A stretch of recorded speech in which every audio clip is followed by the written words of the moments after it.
You're watching Poindexter Lounge. You already know. You're watching Poindexter Lounge for the unity. Why don't you set aside an hour or two? We'll have a few drinks and a cup of coffee. I don't drink. Hi, you're watching Poindexter Lounge. I'm choking on chicken. And now I'll make the point better. This joint's clever. In the lounge with Poindexter. So Poindexter Lounge, you know that we can get it in. And now I'm headed up like I'm Led Zeppelin. Hi, you're watching Poindexter Lounge. Do you like nerd stuff? Yeah? Then you'll love this. You never know what might happen or who might show up at the lounge. I just want to thank you for being here and being my friend. It's always good to have someone you could count on, and I'm glad you're that for me.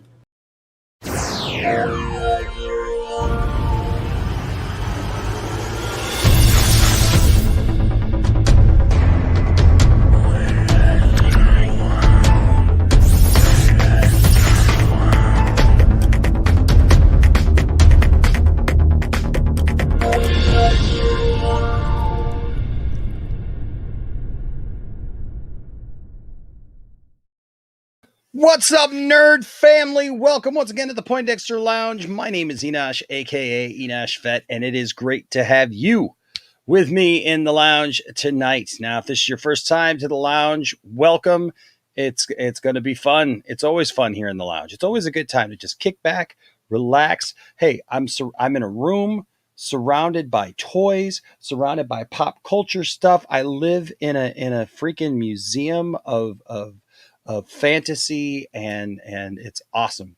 I invited somebody over, a friend of mine who'd never been here before. I always love the first time somebody comes to the house and they get to see the world that we live in. Excuse me. And a wonderful friend of mine, and she came and visited this last weekend, and we went to the movies. We took her to go see Free Guy, and so when she came over, we showed her the whole place, and I said, yes, I live in a world of fantasy. And so welcome to my world of fantasy. This is my place, but tonight, right now, it's your place as well. So if this is your first time to the lounge, just know that the Poindexter Lounge is a place for nerds. It's a place where you and me and my crew can get together and talk about the things that we love. Things like TV shows, movies, games, sci-fi, fantasy, comic books, superheroes, toys, and so much more. And if those are things that get you going, if those things get you excited, then hey, you have found the right place. You're in the right place. We got all this stuff. All we're missing is you. We need you. So please hit that subscribe button as well as that notification bell and come join us. Be a part of what we're doing.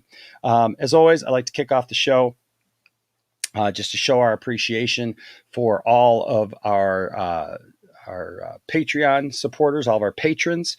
Thank you to all of our patrons for all that you guys do and for being here with us. Like Kermit said before we started, thank you for being our friend and for being here with us. We really appreciate all of you. And of course, everyone who gives super chats. Thank you guys so much. Everyone who gives super chats throughout the week. We really appreciate you as well. Also, thank you to all of our members. Hey, membership is a really cool way that you can interact with the channel. And it's really simple. It's really cheap. And you know what? You get some cool perks, you get some cool fun stuff, and you get to interact a little bit more with us on a different level. So please consider membership. And then also you can use cool emoticons during the live streams and cool fun stuff like that. Right. And hopefully if you do that, if we all work together, no one will die of dysentery before we get to the other side of the Oregon Trail. All right. So welcome tonight. You know what? I'm hoping to get back into, I feel like I've got my mojo back, my groove back. I haven't streamed a lot in the last couple of weeks. And for that, I apologize. Life is weird sometimes, right? And so moment of realness, as it were. Life has been interesting these last few weeks. And so I just want to thank all of you guys out there who have reached out to me this last couple of weeks with whether it was an encouraging note here or there, or maybe you DM'd me or you sent me an email or whatever, or you saw me on somebody else's stream. I haven't streamed much here from the Poindexter Lounge, but I've been on many streams, many other channels in the last couple of weeks. And you know what? You guys have been fantastic. You guys have followed me over to different channels and stuff. I just kind of needed to kind of, take a break from having to run the show and do all the things. I'm doing a lot here all at the same time. You guys don't realize like what we see. Tonight I had Crazy Joe. Y'all know Crazy Joe from Mega Podtastic. And I had Crazy Joe. I was helping him out tonight because he's new to StreamYard. And I was trying to show him some StreamYard stuff. And man, as I was showing him all this stuff, you got to download this and you got to upload these. And man, when you got to if you want to put a drop together or put a video together, you got to do this, and you got to do your thumbnail and you got to do this. And that's how you make a thumbnail and everything. And I was like, dang. Us who do this stuff, man, when we're podcasting or we're doing videos like this for you guys, there's a lot that goes into it that you guys don't see, like that we're trying to hold a conversation all at the same time while like pushing a million buttons and doing stuff. So it's fun. And it definitely it's good when you can pull it off without many people knowing. So everything that you're doing. But yeah, it's been nice to kind of take a step back and just be on other people's streams and reconnect with some people that I haven't actually connected with in a while. And so for that, I'm very grateful. And also I'm also thankful because recently I've had the opportunity to reconnect with a couple of people that had some misunderstandings with. And you know what? Look, the internet is a crazy place. The internet's an interesting place, but the internet's not real life. Real life relationships are real. Real interaction is real. And so I'm thankful for the people who are in my life, and I'm thankful for all of you. And look, I know that there's some YouTubers that feel that there is there's a line that you need to stay on that side and I need to stay on my side. And I agree with that. I do agree with that. There is definitely a line. There is definitely a place for everybody to be in their proper role. And sometimes people step over that role. Sometimes people are, and I've had that happen in my life. I've shared stories here on the channel, even about people who kind of overstepped their bounds or whatever. And I get that, but I'm going to be 45 next month. I'm a grown man, and I get those boundaries and I get those things, but we wouldn't start off every broadcast calling you our nerd family if we didn't really care. Okay. And, I think everybody gets into doing YouTube or being on a platform for different reasons. I was on this platform for a long time, just making stupid content and watching videos with you guys. Some of you who were around, my friend William stopped in last night during 2 Cents on Nonsense. And William was a kid, man, when we started. And, he's still a kid to me, he's still younger, but the kid's got a great head on his shoulders. He always has. I remember he was 15 years old and he used to watch The Flash with us. And, the thing is that I enjoy having the relationships that I have with all of you guys. And look, some of us know each other better than others. Some of you are names that you stop in and you say hi and you're like, hey, this is this, and that's fine. And I appreciate that. And then some of you guys I'm a lot closer with, and then there's sometimes people want to be a little bit closer than they really are. And that's, I get it as long as we have an understanding. But I've really enjoyed this journey that I'm on with you guys. And I know my own boundaries and my own lines. And so everybody's different. Everybody's a little different. So we run this channel the way we run it. And we're glad to have you here. And we're glad. I'm always so appreciative when I hear people say, Enosh, the lounge is a place where I feel safe. I feel like I'm heard. I feel like I'm respected, and we're not always going to agree. There's going to be times where you have an opinion about something that I don't share, or I have an opinion about something that you don't share. And you know what? That's okay. But I want you all to know that I appreciate you. And I want to say a shout out to everyone. I'll be doing it personally later this week as the things come in. But so you all know that I'm a huge collector, obviously, of toys. And today is the day that the McFarlane Darkseid armored figure from Zack Snyder's Justice League was supposed to go live. And this was a figure that was put up for pre-order a couple of months ago. And that day, so here's something tiftastic my wife didn't even tell me until yesterday. And that is, so the day that happened, Mondays are my day off. So Mondays, like I try to sleep in a little bit, and I had set an alarm to get up that morning and to make sure that I could pre-order that figure, because that figure is really, really important to me. And my alarm didn't go off, and I woke up way late that day. And by the time I woke up, they were all sold out. And so you couldn't pre-order it. And so I missed out on a very important figure to me. Tiffany told me yesterday that she was up, she was at work, and she had actually seen it available for pre-order. She could have pre-ordered it, but she hasn't told me because she didn't want me to be like bummed out about it, but so this morning, I went online, and it didn't show that my Target's a Target exclusive, and I didn't show that my Target had any. And so I took my son Landon, because even though it didn't show it in the computer, sometimes those things are wrong. And so we went to Target, and the lady was very, very helpful, very, very nice. And she goes, "I'm sorry, there's none within a 50-mile radius at least." And she goes, "And there's no information about when they might come in." And I was really bummed. And Landon, my son, he really wanted one. And so we left empty handed. And I came home, and I thought, you know what? I'm just going to put the word out, right? I'm just going to test this theory. And I did. I put the word out on Twitter, and I said, "Hey, if there's anybody out there who comes across," because I know a lot of you guys collect the same things that I collect. And I know a lot of you wanted that figure as well. And so I put it out there on Twitter, and, and I said, "Hey, if anybody runs across this, or you see an extra one or whatever, and you think you might want to help, hey, could you hit me up, please?" And you know what? Quite a few of you did. And yeah, it was good. It was really good. And I had some great conversations today with people. It's people really came through for us. And look, it's a toy. I get it. It's a toy. But man, for all the times where I see people blast the fandom and call this fandom toxic, and say negative things about this fandom, and tell you all that you all just need to let it go, let this go, let that go, and you all just need to leave this stuff alone. I see the good side of you. I see the good side of you. And today was that. You helped a brother out, and not just me, but by the time it was done, you helped me, you helped my two boys. And I'm not going to say this yet, but somebody else reached out to me tonight about the dark side figure, and got to wait for this one, but I look forward to sharing with you the story behind that. So stay tuned for that. So I say all that to say I'm working on a show. You all know I've been doing a lot of toy reviews lately, and I'm working on a show right now where we're going to we're going to put a panel together and have an all dedicated toy show. Just saying, it's going to have some of your faves. Okay, so stay tuned for an announcement on that, and it's going to be really, really cool coming up here shortly.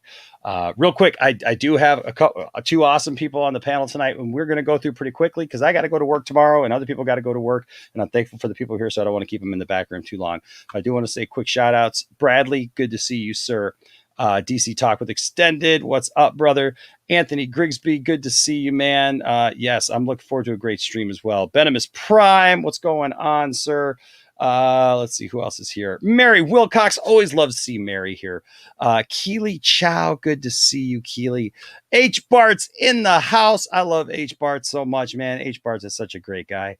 Thank you for being here, H Bart's. Every time I see a Kermit, that's all I think of is H Bart's now. And so do so many other people. That's the thing about this family. We got jokes. We got, all this stuff, man, that it truly is a nerd family.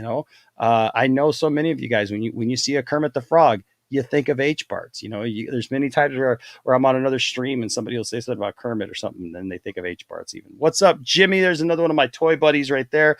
What's up, Ryan? Good to see you, man. Got to stream with Ryan last night over with Ill Life. I got to be on with Ill Life for one of his first streams ever, and so I think he did one other one or whatever, but it was good to do that. Absolutely, man. I'm here to cheer you up, bro. We can cheer each other up, man.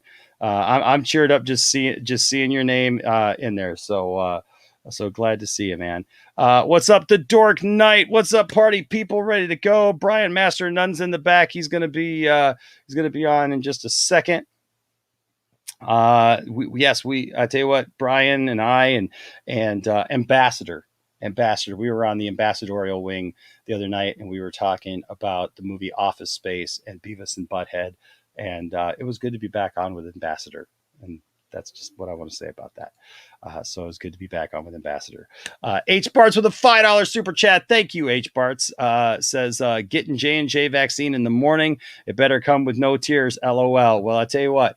I'm all vaccinated up, and my son Logan actually got his first vaccine today. So you're in good company, H Barts. All right. So hopefully you don't get a tickle in your throat or anything. Ooh. Sorry, I got a person in my throat there. Oh man. Okay. Whoops. Man, this thing kind of skipped on me here for a second. Let's see who else is here. You do suck. What's up? You do suck. Good to see you, sir. Paul Smith. Always good to see you, man. I love as you guys greet each other as we all come together. What's up, Caleb? Good to see you, Caleb. Gary Lee Fowler. There's my guy right there. Today I'm going to be using words that only contain vowels and consonants. What? Or excuse me. Sup. Cherie. Oh my gosh, Cherie. So Cherie, I got a drop that I'm putting together just for you, by the way. So I don't have it tonight, but I will have it this week. I promise you. So Cherie's going to have her own drop here. 187. Good to see you, 187. Every time I see a Marvel thing, I think of you. And so tonight we're talking a little bit about What If. So I thought of you today, man, for sure. This is that Kermit in the intro is not officially licensed by $3 Theater, a subsidy of H Bart's Enterprises. Oh man, we're still gonna. I talked to H Bart's tonight. We're still gonna induct him into the Hall of Fame. We're gonna start a little Hall of Fame around here. And H Bart's is going to be the first member, not the only member, but the first member. And it's just going to have to do with people who have been around here for a while. What's up, Sean C? As someone who hated the ending of season 2 of Titans, I said season 3 would be its last shot for me. Well, he says first 2 episodes didn't really do anything to grab me, but I'm strapped in all the way after the last 15 minutes of episode 3. You know, we're going to talk about the show, right? So yeah, man, for sure. We're gonna talk about it. All right, we're gonna talk about it because I've been in here for a while with this show, but I get it. I understand people have a love-hate relationship with it, and that's okay. What's up, Danielle? Good to see you, man. It says, hey everyone, hope everyone is having a dope night. It's a dope night because now we're here. What's up, Alex Brunner? Good to see you. Let's see who else. DC Talk with Extended. Hey, DC Talk with Extended. I am sorry, dude. So tomorrow I am taking these packages to the mail. I've been so out of it, man, these last couple of weeks. But thank you for sticking with me, and you got your comics coming. And speaking of which, I forgot to even announce this week we are giving this away. So if you are a member or a patron or give a super chat, we're definitely giving this away. I only streamed once last week, and so I like to give people a chance and opportunity. You know, so if you are any one of those 3 things, if you give a super chat, you guys know the drill. You can get this Blu-ray this week. All right. Let's see. What's up, Jager? What's good? What's going on? It says, heck yeah, I almost had a flight over the armored dark side. Almost had a fight over that armored dark side on Target. At Target, I was able to get the last one. Booyah! Heck yeah, man! I tell you what, sometimes you got to fight for this stuff, man. You just got to get like right up in that guy's face. I know, man. You encounter a flipper. A flipper at at Target, that's somebody who buys the stuff and then sells it back. So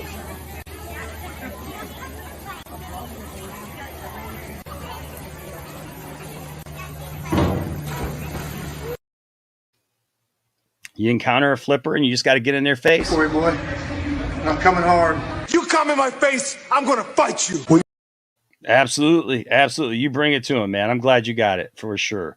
Awesome. Finally getting the Target exclusive Superman on Thursday. Awesome. Let's see. What's up, Movie Watchman? Says, what's up, Enosh? I got my dark side coming. Awesome. You know what's funny is I think I actually have an extra shirtless dark side. I got to make sure that he's an extra.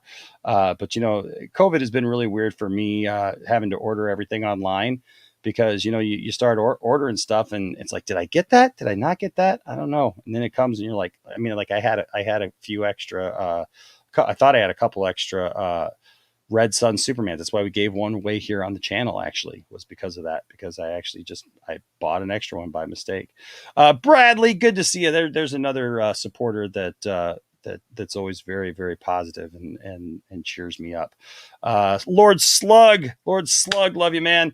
Good to see you. Let's see here. Venomous Prime in the house, as I always like Titans more than most people, but I love the first 3 episodes of season 3. It's good stuff. Yes, Jet Marbo. All right, we'll get into that in just a second. Gavin Cooley is in here. G Cooley in the house. I was on a stream with him the other night as well. So it's been nice. It's been good for me to be on some other streams lately, and I hope you guys enjoy that. And I hope that you know. I hope that people have fun with that when we go on other streams. If you didn't catch the Sunday podcast with me and Nerdy, with me and Dawson, check that out on Sunday. And then check out, if you haven't caught 2 Cents on Nonsense from last night, the replay.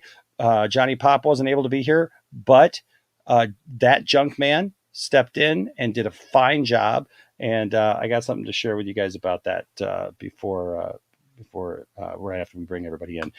Rational Skeptic, good to see you as well. All right, so that's saying hi to everybody. Come to Paul Smith. Expect Enosh's large package to come your way, DC. Yeah, well, you know, it happens, right? So there you go. As far as I know, Johnny Pop is doing good. I haven't talked to him today. But he wasn't here with us last night because he had a really bad toothache. So it's a really bad thing going on. So yeah, so guys, keep him in your thoughts, if you would. All right. That being said, we're gonna jump right in here. First, we got Master of None. What's up, Master of None, my friend? How you doing? I'm doing well. Hey, I like that hat. Nice Nimwa hat. Yeah, got to represent a little bit here. Yeah, I was wearing my Nimwa hat today. I like wearing this out in public. You get glances and people ask, and you're just like, yeah, this is a buddy of mine that I YouTube with, and I was wearing my shirt today, so I was like, hey, how's it going? So what do you tell people? So if people ask you what Nimwa stands for, what do you usually tell people? Not in my way. No. No, I just say it's nerdy in many ways. Oh, do you? Okay. Yeah, I didn't know if, sometimes I know some people have different things that they call it. I always tell people like something silly, like, not in my Winnebago, something like that. Just having fun. Yeah, chicks love it. It's a shaggin' wagon. It's a shaggin' wagon. Oh my God. All right. And then also, ladies and gentlemen, here, you love him. He's been around for decades now. This is an exclusive. This is an exclusive, man. Do you like the old school motif? Do you remember this motif? With this background? Remember this motif when I first started and I had this background and that logo over there? Mm-hmm. The old pink, blue, and white logo, man. Oh man, I love that. Made by Speedo Kagan, our friend Speedo Kagan. Speedo Kagan, if you're watching, dude. So can I apologize to Speedo Kagan? Speedo Kagan did all of our animation. So he did all the old animation with the logo flying in and flying out and everything a couple years ago. And then when Dawson helped me with the new, animated looking figures. Speedo Kagan took those and animated those for me and sent me animated pieces. And Speedo Kagan, if you're watching this, he's from Sweden. I have to apologize to him because he has this. It's a mix of a Star Wars movie / Pokemon movie and short film. And we've been supposed to do a review of that Master of None for a while, and we haven't. And you know what? I would try to do it because I wanted to pay homage to him with the whole family. It's really hard for me to get my whole family together these days. I got two boys now who got jobs, and and they're constantly running here and there, and a lot of times they'll get home from work and they're just exhausted now because now they know what it's like to go to work and then try to do everything else. And so yeah, not in my Watchtower. I like it. Not in my Walmart. Yeah. But yeah, looking so for DC figures, not in my Right. Walmart. Nah. Exactly. Not in my Walmart either. Tiffany went to Damn it. Walmart today, sent me a picture and was like, our Walmart sucks. Oh, I don't even bother going to Target because like I was like looking for I stopped in there because there's one across the way from where I work, and I'll check. It's still the same bear hooks and their DC figures. They have like the metal Batman, like with the guitar and stuff. Yeah. And well, the you're same, lucky. You're lucky they even have and that, the dude. and the Green Lantern. That's it. All right. And then also, ladies and gentlemen, like I said, you love him. He's been around for 6 decades. Very special to the not into mole women. Very special to the channel. One of my favorite actors of all times. Mr. Ice-T Sly. Merchant. Hey, Sly Stallone. I heard you were talking about me tonight. Eh? Yeah, we were. Are you going to get beat up and then like come back at the last minute? Of course. It's a stick. It's your stick or your shtick? Stick. It's your stick, huh? What's up, guys? Not much, What's going on, man? What's going on? Oh, I'm sorry. I had to. No, it's good. It's all good, man. That's good stuff. Oh boy. What was I gonna say? I'm sorry. I totally blanked there for a second. Yeah, I can't do a good Sly. I tried my best. Good job. I completely blanked there for a second and completely forgot what I was doing. It's kind of like this. Anyways, would you rather be smart and beautiful or dumb and ugly? Dumb and ugly. No, wait, smart and beautiful. Wait, I didn't understand the question. I think she kind of answered it herself. Yeah. Oh man. But yeah, so yes, H Barts, you have you got the anti-shirt equation coming. We got the Gibby shirt with the anti-shirt equation coming for H Barts, who's on that top tier of the membership. Yeah, because you get a T-shirt every month if you're on that top tier. And he went full Poindexter, huh? He went full. The man went full Poindexter. So like you can't go wrong with the full Poindexter, man. So I do have something to show you guys. I showed this to we got like a private group or whatever, and so I showed this to the group. Here is I'm going to start showing these kind of things, and I'm actually thinking about doing a few different things, a few different shows actually. So we're going to do this toy show that is going to be fire once you hear who's going to be involved in this toy show. When I started contacting people, guys, about this toy show we're going to do here for the channel, like an actual dedicated stream toy show, not just me doing reviews, but an actual streamed toy show. Everybody was super excited to do it. And so, and then also I want to start sharing with you guys the most wholesome moment of your week. Are you ready? Here's your wholesome moment of the week. So I'm just gonna share this little tidbit with you. Can you see this? Oh yes. All right, here you go. Here's your wholesome moment of the week.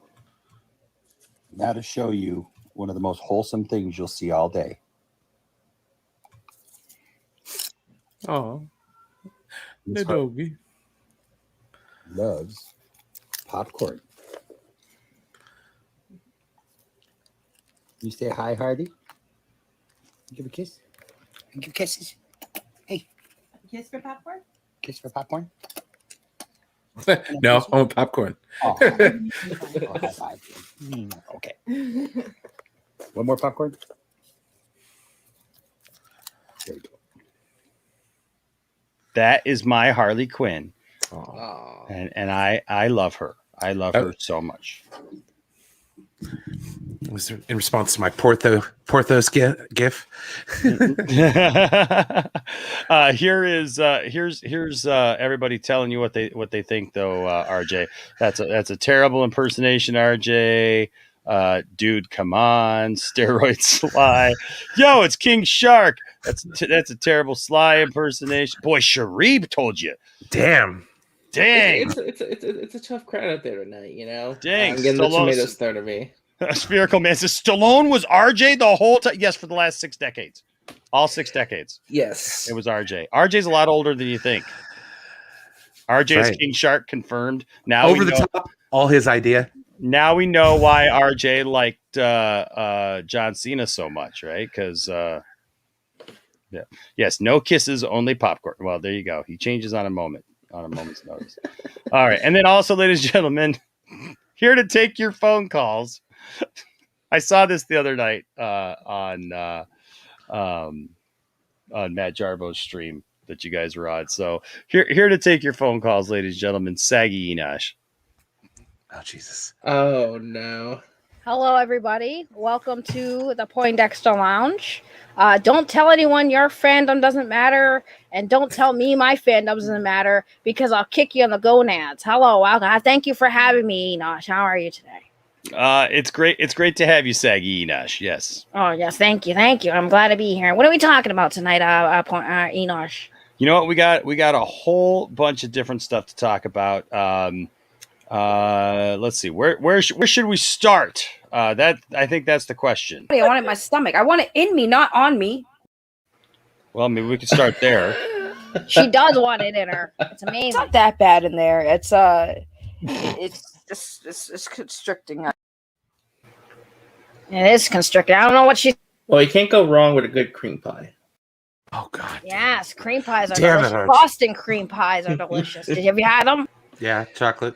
Yeah, they're delicious. Delish. Absolutely Wow. delicious. Yeah. I don't even know what's going on here. Ryan points out something important though. Why is Saggy talking like Urkel? Steve Yeah, like Urkel I don't about sound Enosh. like that. Yeah, I don't sound like that. Well, that's because I'm saggy. I'm saggy, Enosh. I'm not actually Enosh. Oh, Saggy. okay. Did I do that? Rel is like, what is that voice? Did I That's do called that? Earth 2 Enosh. This is Earth 2 Enosh. We've entered the Poindexter Lounge multiverse. Apparently. What if? I'm a beautiful. What if Enosh was saggy? What if? Right? Okay. So that being said, I want to start with that kicking in the gonads bit. You should do it. Adopt it. I give you my permission, and you to use my copyrighted material. Yes. All right. Well, you know, I love Brian's thing right now. That's Yeah. awesome. That's awesome. It's beautiful. I love it. That's awesome. All right, so we do have stuff to talk about tonight. We got some fun stuff to talk about tonight. One thing that the first thing I want to talk about, first of all, well, actually, a couple things. We talked a lot about Masters of the Universe, and this isn't really a topic, but something I want to share with you all. There is a Masters of the Universe Revelation prequel comic series. It just started, and it's like the lead up, I guess, to the thing. They're in issue 2. I'm reading the digital comic right now. Really good. Who's publishing it? Is it Dark Horse? Did they make Tila look more like a man? No. Actually, I mean, Tila looks fine. Tila looks exactly like Tila, I guess. I'm looking here, buddy. Let me see if I can. I heard dude looks like a lady. Oops, hold on a second. I'm trying to start it over again. Yeah. Is that true? Does dude look like a lady? No. The lady doesn't look like a dude. Yeah, it's Dark Horse. It is Dark Horse. Okay, I figured it was Dark Horse. Dark Horse is good. Yeah, they make good comics. But you know what? I'll just show you for a second the artwork. I'm not going to show you the whole comic, obviously, but my gosh, let me show you a little bit of this artwork because man, look at this cover for episode 2. Or for the second. Oh, that's great. That's sexy. Yeah. I mean, come on. That's some right there. Oh, I'm looking at the cover for issue 1. It's by Stepan Sejic. He's a great artist, so that's an amazing cover for issue 1. Yeah, dude, and it goes into the sword and the creation of the sword. I mean, the first issue went into the creation of the sword, and and actually, I mean, it's chock full of He-Man. Feels just like the old cartoon all over again. So this is going to, folks. I mean, look at this. This is going to lead right up into this, and it's like I always tell people, like, it's the same thing with Star Wars or like any of that Oh, wow. stuff. I mean, that artwork's badass. I don't like it because it's not focused on Tila, and I want to see. It's a He-Man, but I want it to be just nothing but Tila. Okay, there's not enough Tila in this comic book. Well, it's called Masters of the Universe. Wow. It needs to be called Masters of the Melons, Hold on. It goes featuring into Tila. Skeletor's backstory. Yeah, and what That's awesome. This is actually creating some controversy, and that's kind of why I wanted also to deal with it a little bit, because Skeletor has had a couple of different backstories. Okay. And one of them was he was a character named Keldor, and actually this week I'm actually getting ready to do a review of my 2-pack action figure set of Trapjaw and Keldor, right? And so Keldor was introduced a while back, but also Keldor was like Randor's brother or something like that. And He-Man's dad or whatever, and so they got into this whole thing, and he ends up losing his face. He ends, like he started off, I guess, with just he was a blue-skinned alien, and he ends up losing his face and stuff and becomes Skeletor. But there's also and this is what where'd it go? Where did my book go? Do I have my book in here? I got my book in here. I know I do. Also, though, there is backstory though where but there's backstory where Skeletor is from a different dimension, right? So it's not that he's it's not that he's was part of anything else, but he's from a different dimension. Oh, here it is. And so that's where they're I think they're going with this, right? And so look, it's Revelation, so it's not without its controversy, I guess, right? Isn't that the guy from She-Ra?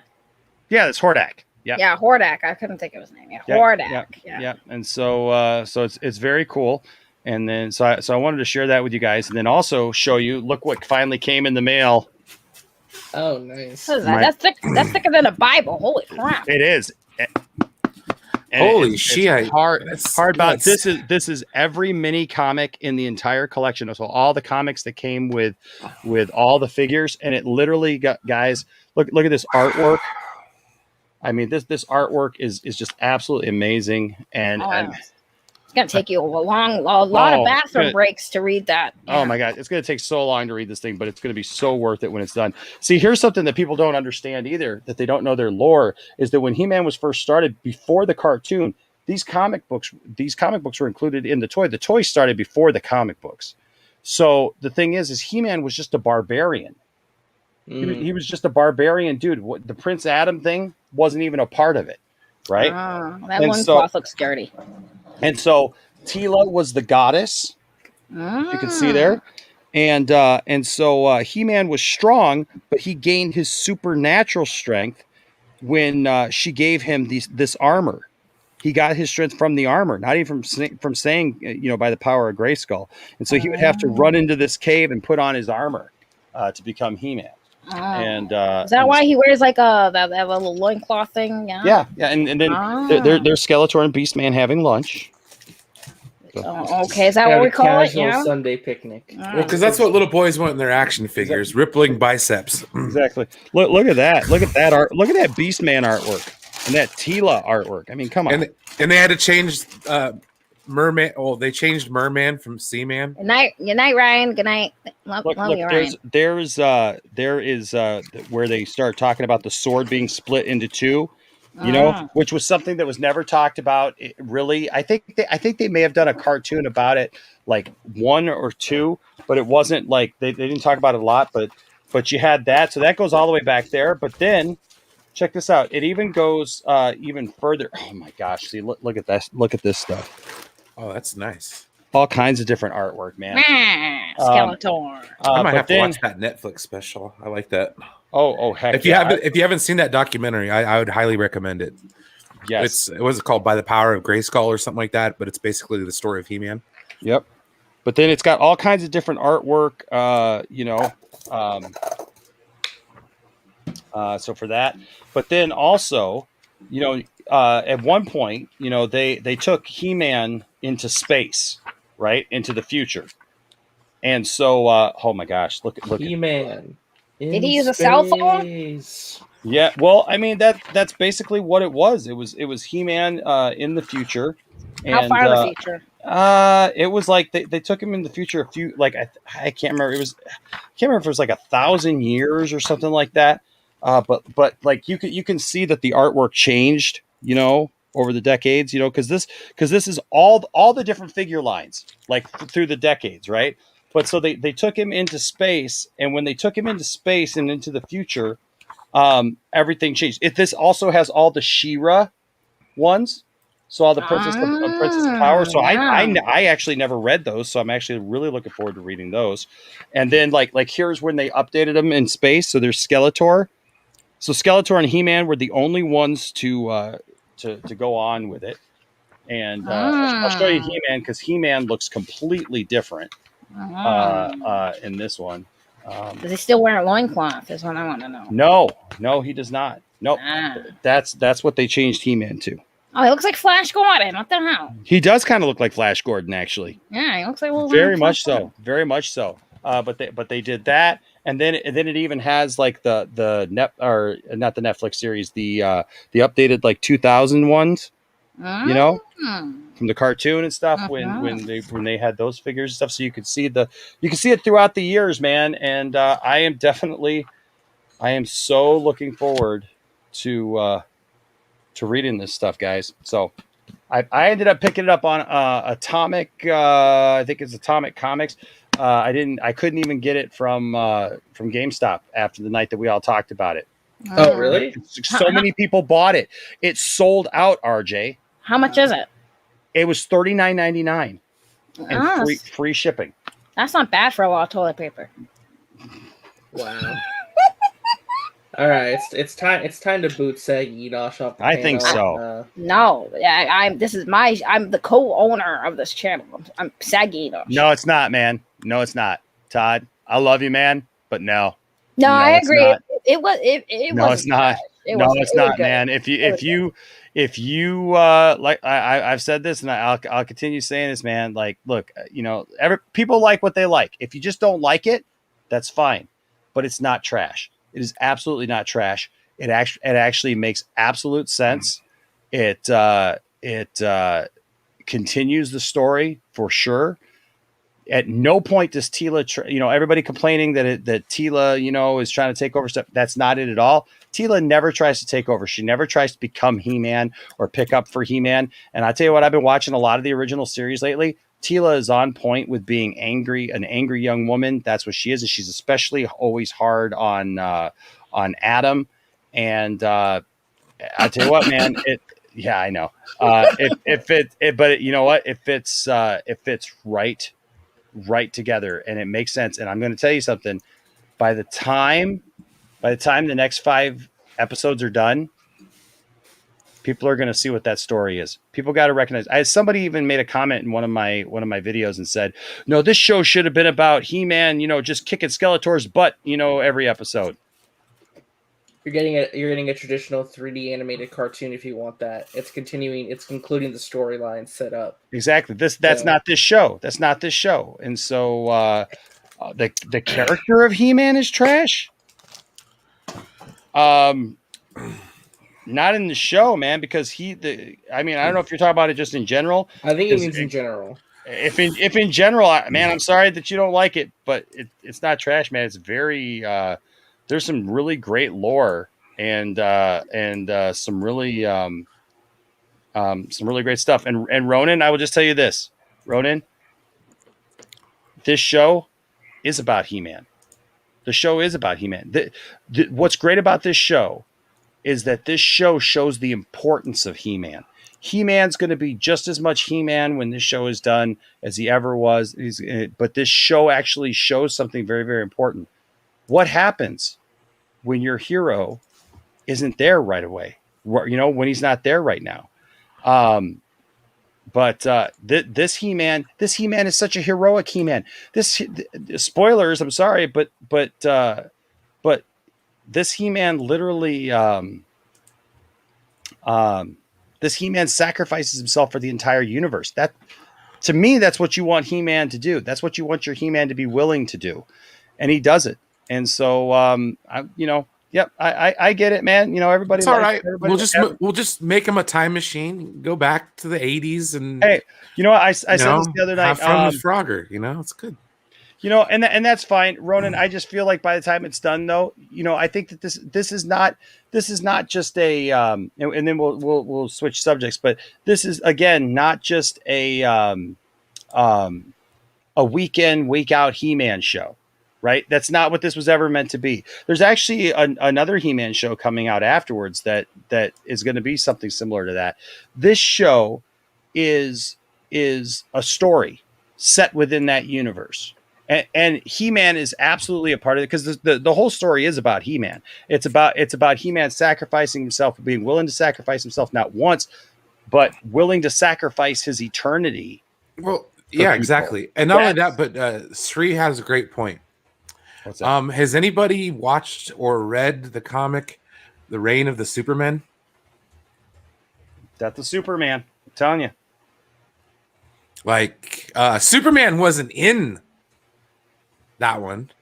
Funeral for a Friend. Funeral for a Friend is some of the most like gut wrenching stuff because you see what Superman meant to the world, right? Yeah. And and that's what I see in this, and so that's why I'm just encouraging people like give it a chance. Don't be too angry about it. Just give it a chance.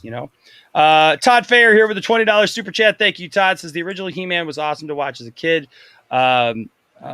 This version of He-Man is not good at all, in my opinion, but I like the show as a whole that Netflix has done. Hey, you know what? All right, man. I respect your opinion for sure, Todd. But so far, I think everything that I've seen out of this He-Man, as far as who he is, I mean, I don't know. I'm just saying, I guess if we're expecting depth of character, like go back and watch those 80s movie shows, man. There was really no depth of character. No. I mean, I feel like a lot of this is just people refusing. I'm going to come at you harsh. Like people are refusing to grow up. Okay. I have noticed this because kids don't watch these cartoons. Yeah. Adults do. Yeah. They don't care. I've got my nephews don't give a rat's ass about this stuff. And I was his age when I used to watch it.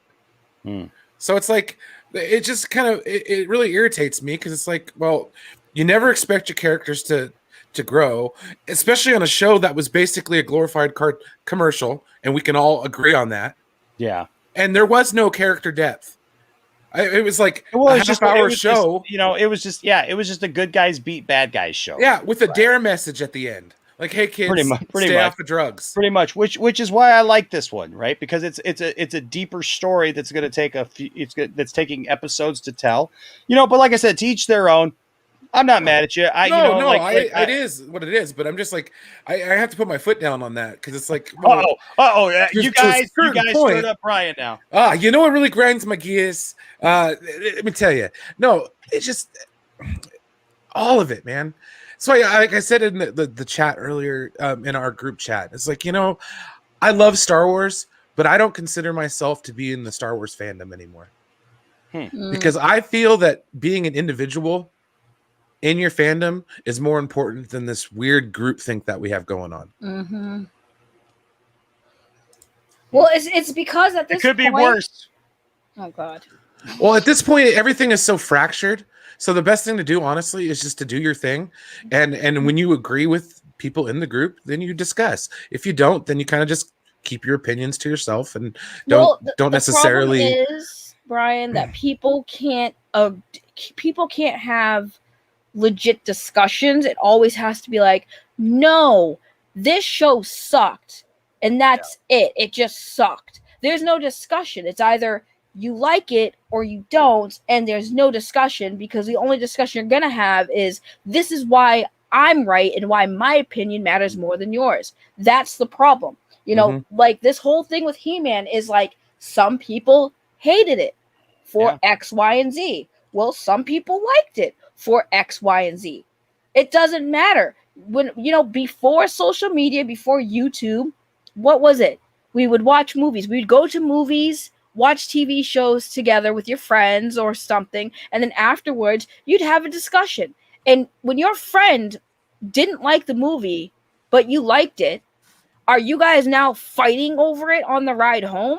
Nope. No. And that's why I keep telling people about the Poindexter Lounge. Like, if you hear me give an opinion about the Poindexter Lounge, it doesn't mean you have to tune out or unsubscribe or, you know, or like send me hate mail, like, hate emails and comments. How like, dare it's you literally think this? I know, right? It's just, look, to me, it's just buddies getting together, like girls, guys getting together and chatting. Well, and that's we'll what I like. disagree. I argue with my own friends about stuff like Star Wars. I mean, that's what the inspiration for this channel is we bump against each other for a while, right? Yeah. Heck yeah, we bump against each other for a while and we do our thing, and then you know what? Then we totally agree. But when we go home, you know what? It's all good, and we're all still happy, and we're all still friends, and right. You know, and yes, Ronan, people take this stuff way too seriously, bro. I like you do sucks comments, fight to the death. Yes, that's what we're gonna start. We're gonna start having blood sports for movies. Like if Enosh doesn't like if Enosh likes He-Man and I don't, I will fight him to the death. Yes. Azteca says, saggy Enosh, I can't unsee this anymore. Oh, I've done worse. At least we know what on saggy the looks exact like with same facial stream hair. too. The exact same stream should the deep fake with her face on Matt Jarbo's. Oh, geez. Well, you know what? It's just because we're a bunch of nerds, and you know, in the end. Hey, teacher, when are we actually going to use any of this? You? Never.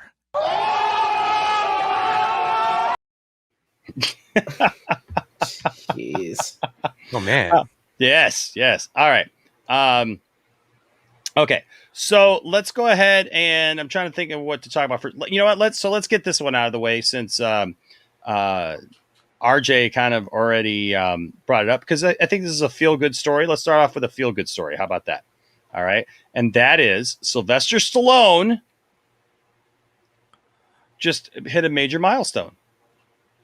And this is not going to be without its controversy either, just because of the movie it's Suicide Squad. But the Suicide Squad, Sylvester Stallone celebrates having a #1 movie 6 decades in a row. That's pretty cool. No, that's a great milestone for him. Obviously, he's known for playing Rambo, Rocky, and many other iconic characters. In his latest role, Stallone voices the lovable but deadly King Shark in James Gunn's The Suicide Squad. The movie has been met with praise from critics and audiences alike, and I know there's some people who don't like it. Currently standing on Rotten Tomatoes with a 91% critic score and an 83% audience score. The Suicide Squad was #1 at the box office upon its release, which means Stallone has now had a #1 movie released every decade for the last 6 decades. The Hollywood Reporter reported the news, which Stallone promptly shared on his Instagram. Thank you for making me feel like I'm on top of the world. It's been a great career. Thanks to all of you. Keep punching Sly. Thank you. At James Gunn. Stallone wrote, that's Stallone speak, I guess. Gunn replied, the Stallone movies to hit #1 over the years have been Rocky, Rambo, First Blood, Cliffhanger, Driven, The Expendables, and now Suicide Squad. So here's good for him, man. And it's all about Demolition Man. Okay, John Spartan. I know, man. Oh, man. I know, dude. We gotta have a Demolition Man watch party. Yes, I would love that. I love. We just gotta have a Demolition Man watch party. Simon Phoenix. Wait. Can we do? Lay down. Can we do an over the top? Or else. I want to watch Over the Top. Over the top. We can. You know what? We could do an over the top watch party. I wouldn't be down. I would be down with that. But we do have to do a Demolition Man watch party, because no. Demolition Man. I'm sorry, Demolition Man is just such a great film. I love Demolition Man. Yeah, Demolition Man was really good. Yeah, so it's just so many great one line. Oh dear God. That was the same one on my stream. I don't know what's going on there underneath your chin, though. What? Saggy Jarbo has a 5 o'clock shadow above the beard. No, Yeah, I shaved above the beard, and that's what happened. 5 o'clock. Jeez, It's a 6 o'clock shadow. Yeah, you're alopecia going on there. Pushing midnight. What? There. I make y'all know I make Jarbo beautiful. Why do you guys hate? I make him gorgeous. You guys are confused now because you're confused that you're looking at my face and on Jarbo, and you're like, damn, Saggy looking good, she's looking thick, but then you realize it's Jarbo's head. Mildly aroused, and then you're like, oh, that's a beard. Yeah, that's a beard. Wait, hold on. What is that under your face? His testicle sack is now so large he has to wear a huge hoodie upside down instead of trousers. Oh, I thought that was a sexy joke. Oh my God. What the hell? Why is that a drop? Why Wow. do you have that? What? That is a very large pair of balls. Oh my God, Enosh! Did he grow up next to like a nuclear plant or something? Like, Did you? What were you watching where you saw that friggin' video? And was like, I need to make that a drop on my show. That's the kind of stuff Discovery's going to give you. Sir, That's the Warner Discovery merger right there. Yeah, that guy's going to play Batman. This is a Christian server. This is a Christian stream. This is a Christian stream. Unbelievable. I'm offended by them That's going to balls. be the next Batman right there.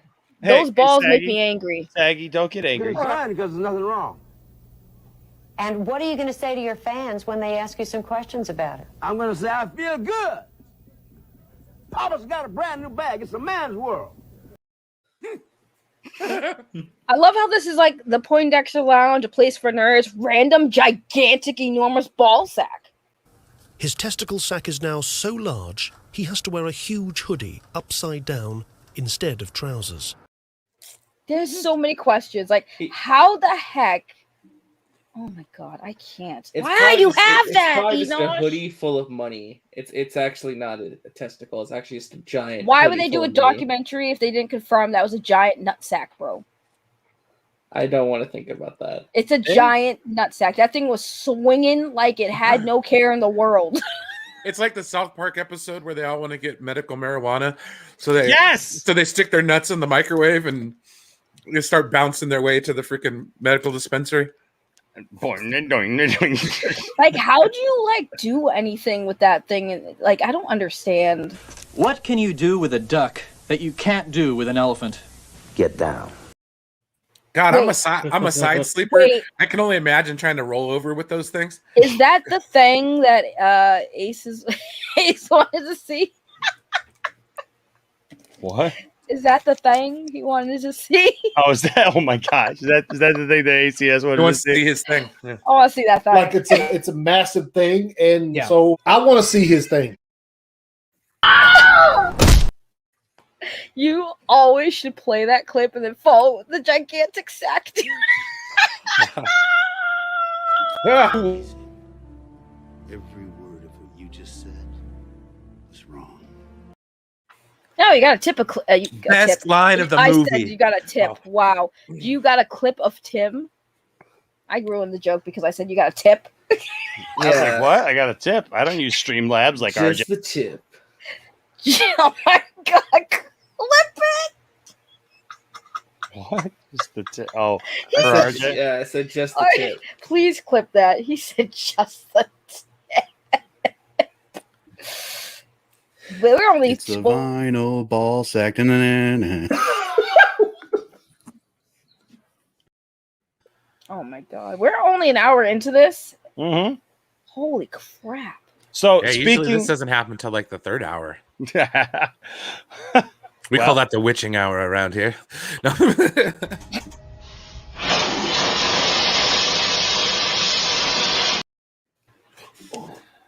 So speaking of South Park and elephantitis, here's another feel good story for you. All right. Oh, God. So are you familiar with on South Park? I'm a fan of South Park. Are you familiar with Casa Bonita? Oh, yes.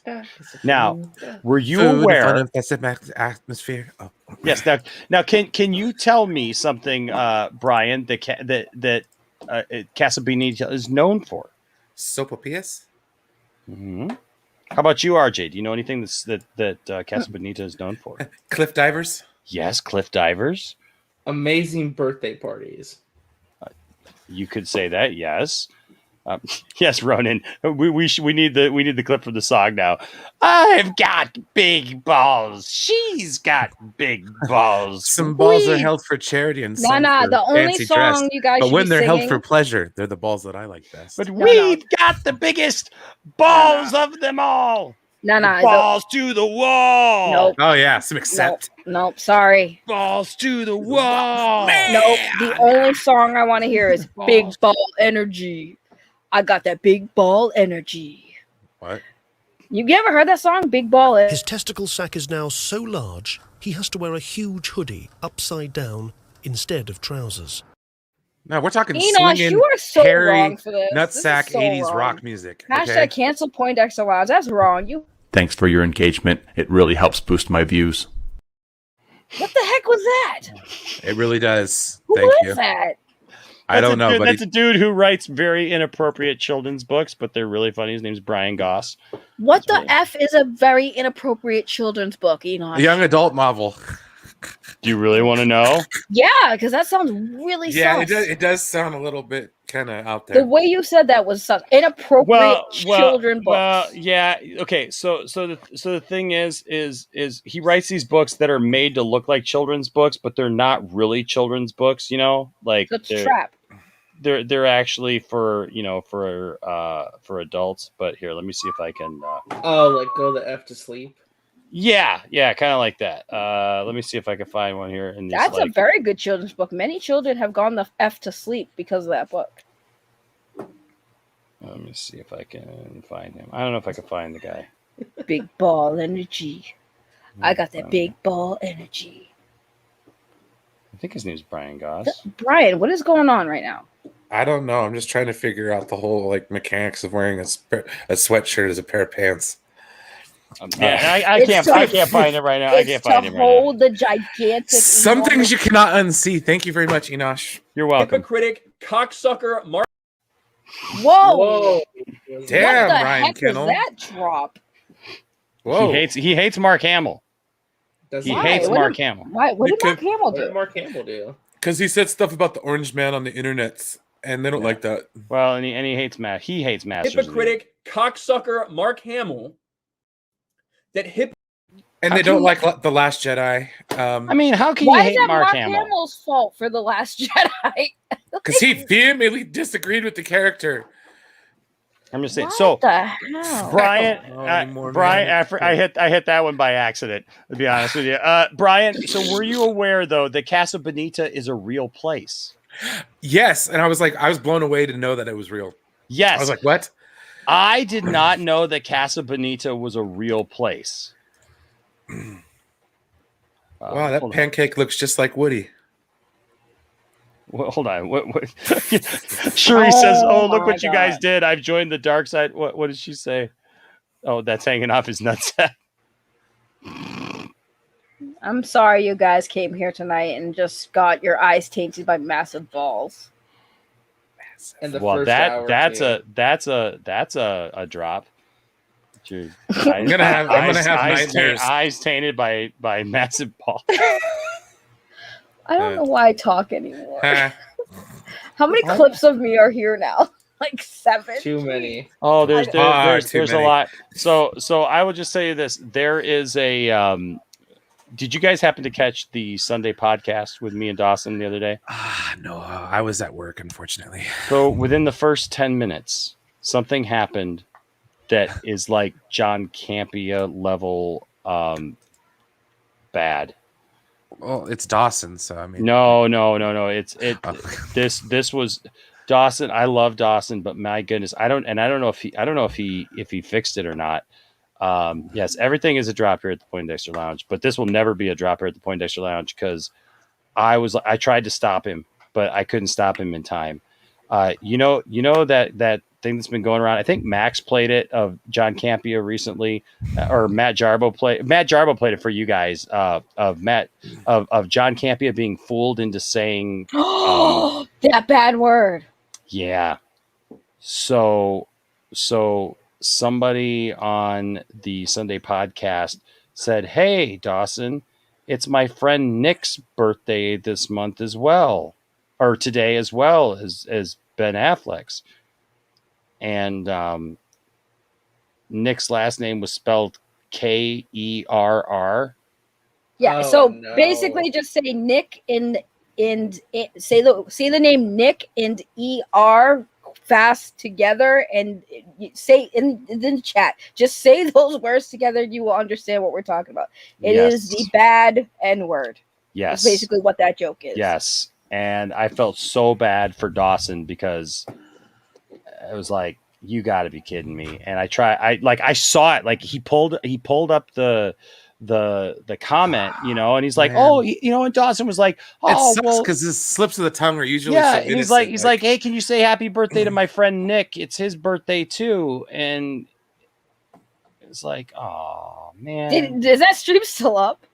I think so. What I want to see this. What was that last night? The last stream you guys did? Yeah.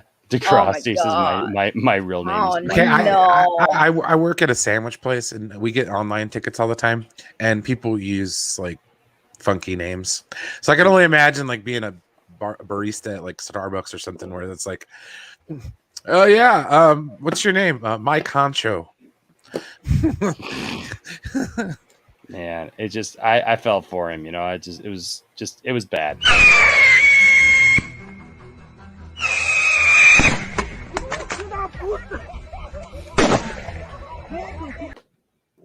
I just saw the clip. I feel so Wait, bad. what part was it at? I want to see it. Hugh Morris. Wait, what part was it at? Mike Roch. Hugh G. Rection. Has anybody seen Mike Roch? Calling the bar for Mo. Okay, thanks, RJ. I miss The Simpsons when it was funny. Can you page my dad? He's here in the store. His name's Mike, Brian. Mike Oxlong. Yeah. His name's Mike, last name Hunt. Yep. Yeah. I'm seeing new ones here that I've never seen before. How we felt those snatch. Oh dear God. Oh dear Lord. Dick Fitzwell. Oh gosh. I shouldn't be reading these out loud. Sorry. My apologies. Man, that's wow. How to take down a stream in 15 minutes. Wow. Dun, dun, dun, dun, dun, dun, dun. That's right. Fertility Idol. Oh, Dun, dun, dun. You didn't know that was part of it, did you? I've never seen that close. My goodness. Now you've seen it. You probably didn't know the back looked like that either. Oh Lord. Oh, they're holding the cheeks open? Yes. Oh Lord, have mercy. Fertility idol. It's a fertility idol. You don't know what I had to go through to get this. I had to go through quite a lot. I mean, trust me. Did you have to swap out a bag of sand on a little pillar that was? Yes, I had to give up a bag of sand for this thing, and then I had to run for my life. And then, tell Sat Pito. I got the amulet. Dude, I've been all around the world, and I can't find my baby. Is there burnt Nazi flesh on there? Look, last night I was on 2 Sets, and I was like, "Hey, I'm Dave Filoni." He's the biggest Indiana Jones mark there is. No, I know, right? Oh my gosh, Andy Felter's Edge. Is there a Mike Roch here? Yes, I said that one already. I need a hard cock. Oh man. Oh, you know what? Hold on a sec. Did I add those yet? I got a bunch of those. I thought I added those. I had a bunch of. I must not have added them. Let me see if I added them because I thought that I added some new drops that had that. We just got a bunch of Bond girl names from the 70s. Yes. Holly Goodhead. Let me see. Well, let me see if I can find because I got some new ones that I was gonna start. I like that. Oh, is Saggy watching it still? I have no clue what Saggy's doing. Saggy's trying to watch it. Okay. Well, anyways, well, Your face when he read that, your face when he read that, he read it so quick, and your face immediately was just like, oh no. And then you're like, Dawson. And he's like, what? With a big smile on his face, because bless his innocent heart. He's like, what, Enosh? And he's like, you pulled a John Campion. He's like, what? He was so confused. I know. Dirty. That's so dirty. Poor Dawson. But I know. Oh my God. If it can happen to John Campy, it can happen to any of you. Enosh's face was priceless. You could just see his face like, that just freaking happened. I felt so bad for him. You know? I mean, seriously. I don't see his thing. Like, I'm not gonna like. It's not. I feel bad that somebody was a D-bag enough to do it to Dawson, but it's like it's not like it's his fault. Like, he was just doing a nice, like he was being nice because the chat was like, oh, it's somebody's birthday, and he didn't know. So, it just sucks that people are that, like, because that's stuff that could get your channel taken down. Well, yeah. That's what the goal is, yeah. Yeah, well, I mean, it's just poor Dawson. But I'm not gonna lie, that it was kind of low key funny. Just your reaction to that it was kind of funny because you were just like, you immediately caught that. You're like, oh no. Yeah. We love Dawson. Listen, Dawson is amazing, and I love you, Dawson. I'm sorry you got caught up in a troll. That was yeah. Really she was bad. laughing with you, not at you, Dawson. That's not true. He wasn't laughing at all. He was, once he realized after that, he probably. No, I'm talking about you. I'm talking about you. What? So you're laughing. Well, I was laughing at Enosh's face because it was like immediate. Like, as soon as Dawson, because Dawson sped through that comment, and Enosh caught it immediately. When he even saw it pop up on the screen, you could see Enosh's face like look sideways for a second, and then he was like, "Oh shoot, that's oh no." You're like, don't read it. No, yeah, damn it. It is heavy, yeah, but it wouldn't matter. Dawson read that so fast, Enosh would have not even gotten a word in to tell him not to read it because he would just put it up on the screen. Although I think what's kind of sad is I feel like Dawson read the comment before he put it on the screen and just didn't think of nothing of it. He's just like, oh, happy birthday. I'm gonna say happy birthday to someone. Well, yeah, I mean, like Dawson didn't mean anything by it, No, but, of course not. I mean, neither did John Campia. That's why I was like, I felt bad. Yeah. I mean, it is what it is, right? So, but yeah, it's Now, question for you, Enosh. Have you ever legit had somebody in your chat named Mike Hunt? I think I did actually once. I think I did actually have somebody in the chat. Like I've encountered. I used to know a guy named Mike Hunt. It's so bad when you say it together. And that's actually people's names, and it's actually someone's name. It's worse when it's actually someone's name. Oh my god! I was on. So sorry, sidetrack a little bit, but I was on Underhaven's channel, and there was actually a town in Austria called Effen. Yes. Oh, I've seen that video. But they changed the name because people, I don't know why, they changed the name to Fugging. And now people are mad because they want it to be back to effing. Because see, the word in Austria, that word doesn't mean the same thing it means here. Well, yeah. So I don't know why they changed it. It's like it wasn't meant for Americans to be pleased with a name. If that word means something different in your country, then you should just keep it that name. But I thought it was interesting. I would love to go to a town called Effen. I would effing love it. Well, I'm sure you would. And I love it. Fukin' man. You know what? If you go to Effen, you can ship your pants. Ship my pants? Right here? Ship my pants? You're kidding. You can ship your pants right here. You hear that? I can ship my pants for free. Wow. I just may ship my pants. Yeah, ship your pants. Billy, you can ship your pants too. I can't wait to ship my pants, Dad. I just shipped my pants, and it's very convenient. Very convenient. I just shipped my drawers. I just shipped my nightie. I just shipped my bed. Remember that? Was that an actual commercial? Yeah, that was a Kmart commercial. Oh, Kmart. And Oh, that, my ladies and gentlemen, is why they're out of business. Well, I got another one loading that was the follow up to that one. But, I love old I got a blue light commercials. special on a pair of shipped pants. You know, she should do a stream. I would love to be part of the stream, but you should 100% do a stream going over all those like really cringy 90s commercials. Do you remember all those, dude? The Lipton brisk iced tea with the claymation Arnold and Sly. Here you go, right here. You go, right. Hate these big ass prices. Sounds like you could use some big ass savings. I'd love some big ass savings. Kmart Shop Your Way members save 30 cents a gallon. 30 cents a gallon? That's a big ass discount. Big ass discount. A really big ass discount. Really big ass discount. Honey, this solves your big ass problem. Totally solves my big ass problem. Dad, look at that big ass truck. Big ass man. Hello, big ass man. Shop Your Way members get big ass savings. Oh, Jesus. See, it'd be funny if the kids weren't saying it. And then there's like Make 7 Up Yours. Remember Make 7 Up Yours? Yeah. With the Orlando Jones. Yeah. Some of these Hey, make 7 Up Yours, man. Some of these commercials were amazing looking back at it, but at the time it was like, who in marketing really green-lit any of this? Waza! Oh, dear God. Bud. I miss those frogs. Frogs. Those frogs were lit.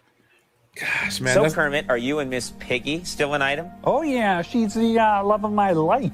That's adorable. What the? Ginger, no!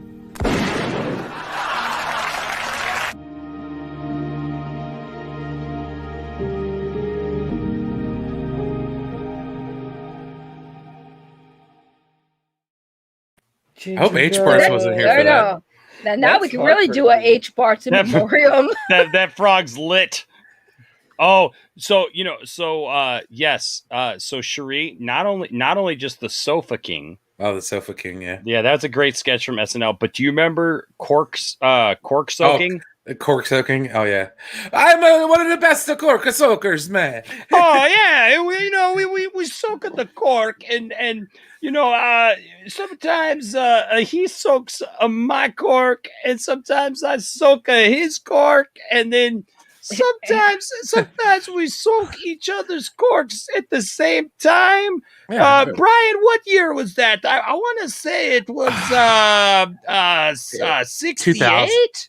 Was it 68? 69? No. It was a 70. They go back and forth. It's like, no, it was a 70. I thought it was a 68. Do you want my pee between on 68 and 70? or the peach sweaty. You guys should try some of my hot my sweaty balls for the the sweaty. You want some of my pee? My hot apple pee. Oh jeez. This is always a good one. A hot dick and cider. A what? Silence. Dick and cider. Yeah. Oh, can you say that like really slow? Saggy loves a hot dick and cider. I'm sure she would. She would love a hot dick and cider. I like it with alcohol. What the hell are you guys talking about? Have you ever had a dick and cider? Oh God. Oh my God. Saggy, have you never experienced a dick and cider? What are you guys talking about? Can you say it? Can you type it out? They made an alcoholic version of it. It's I literally have it. I literally have it. Cider. Yeah. The alcoholic version is a hard dick and cider. Oh, yeah. I wasn't paying attention to what was on screen. Yeah, my eyes were closed at the confusion. Well, my eyes were closed because I was trying to like decipher this in my brain. I was okay. Here is my friend Matt Jarbo after a hot dick and cider. Ravage me, you rambunctious steed. I was going to say, friend. Saggy was closing her eyes, imagining a hot dick and cider. Cider, get your cider right here.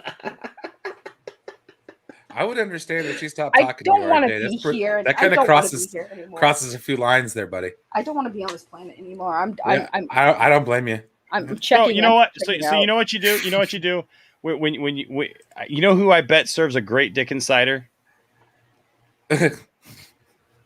Casa Bonita. Casa Bonita. The creators of South Park? Oh. Yes, and the creators of South Park. This I thought was actually a cool story. The creators of South Park just bought Casa Bonita, a restaurant featured in the show. I did not know that it was a real place. But if you're a fan of South Park, you're familiar with the restaurant Casa Bonita. The Colorado Spot has been featured in several of the show's episodes. And you know, as Trey Parker and Matt Stone grew up in the Denver suburbs, close to where the restaurant is located, and they have fond memories of the establishment. And so the thing is that apparently it was down on its luck. It was because of the pandemic. Apparently, it was good. Well, and I guess it was there were some other things too. Apparently, like the pandemic obviously didn't help, but then I guess that it also had some issues. Like the people who owned it were having some financial issues, anyways, and so I guess it had really kind of started to just kind of fade away. But they really have cliff jumpers. They really have like a cave of hidden treasures. And the arcade and everything. Yeah, like it's crazy. Like, I so want to go there now. Like, we need to make a Poindexter Lounge trip to Casa Bonita, for God's sake. I would lose my mind if I Casa Bonita meetup. Oh my gosh! But yeah, so basically they're doing really that. Cool. I think it's awesome. The creators of South Park have so much money now because they just signed that deal with Paramount Plus. It's like, heck yeah, just buy it. Why not? Heck yeah. So, and I think it's really cool too, because like you said, they just signed that new deal, right? And so like they're rolling in cash, and it's really cool that they're giving some back. They're giving something back to their community that they grew up in, and then also this will also give them a brick and mortar place, because that Casa Bonita is going to have like a gift shop with South Park stuff. Oh, and totally, yeah. You know what I mean? And now it's gonna, it's gonna be South Park themed now, so like plushies and maybe like some DVDs you can buy or something. Oh yeah. So so there's that. That Woody pancake looks badass. Right? I'm like, well, sitting here watching him make the pancake. I'm like, forget Casa Bonita, man. Get the Woody pancake. All right, here comes the Nemo pancake. Would you say that's a Woody cake? Yeah. Earthy. It's still real to me, damn it. Okay, so let's get into the meat of the stuff, right? So we got a couple of things that I want to get into the meat of. First of all, before we allow any more time, I do want to talk about this, because I have promised that I was going to talk about this, because I've had a lot of people ask me about it, and it's the main focus that I just want to talk about. And then we got a couple other things we're going to talk about. 3 shows. We're going to talk about Titans. We're not going to do spoilers tonight, so you guys don't have to worry about that. But Titans, What If, we'll talk a little bit about What If, and the movie Free Guy. But the Release the Ayer cut movement has been in full swing, right? And with that is going to come a little bit of everything, right? There's going to come the good, the bad, the ugly, and everything in between. There's a lot of great people who are pushing for the Ayer cut. And I'll be honest with you, I am you still ate the freaking meat. That's a great comment. Saggy, are you there, Saggy? She left the planet. She said I left the planet. I'm on Mars now. Do you see the comment? I do see it this time. Yes. Yeah. I can still call Enosh out for eating the meat. And he'd look at, well, you ate the meat too. Okay, but that still doesn't negate the fact you also ate the freaking meat. Good job, Saggy. It's true. You ate the freaking meat. Yes. But here's the thing. There's always going to be good and bad in everything, right? And look, we've dealt with this even recently. Like I've been the biggest supporter of the Snyder Cut movement that I could possibly be, in the thick of it. We've all been there. We've all been there supporting the Snyder Cut movement. I think if you ask people in general, do you want to see the Ayer cut? Let's go around. Brian, would you be interested in seeing the Ayer cut of Suicide Squad? If you'd asked me probably about 6 months ago, sure. Just the way things have been going, and just my lack of interest at the current moment. No, I don't care. I mean, it could come out, honestly, but I'm not going to push for it. I don't care. Okay. Well, that's interesting. RJ, what about you?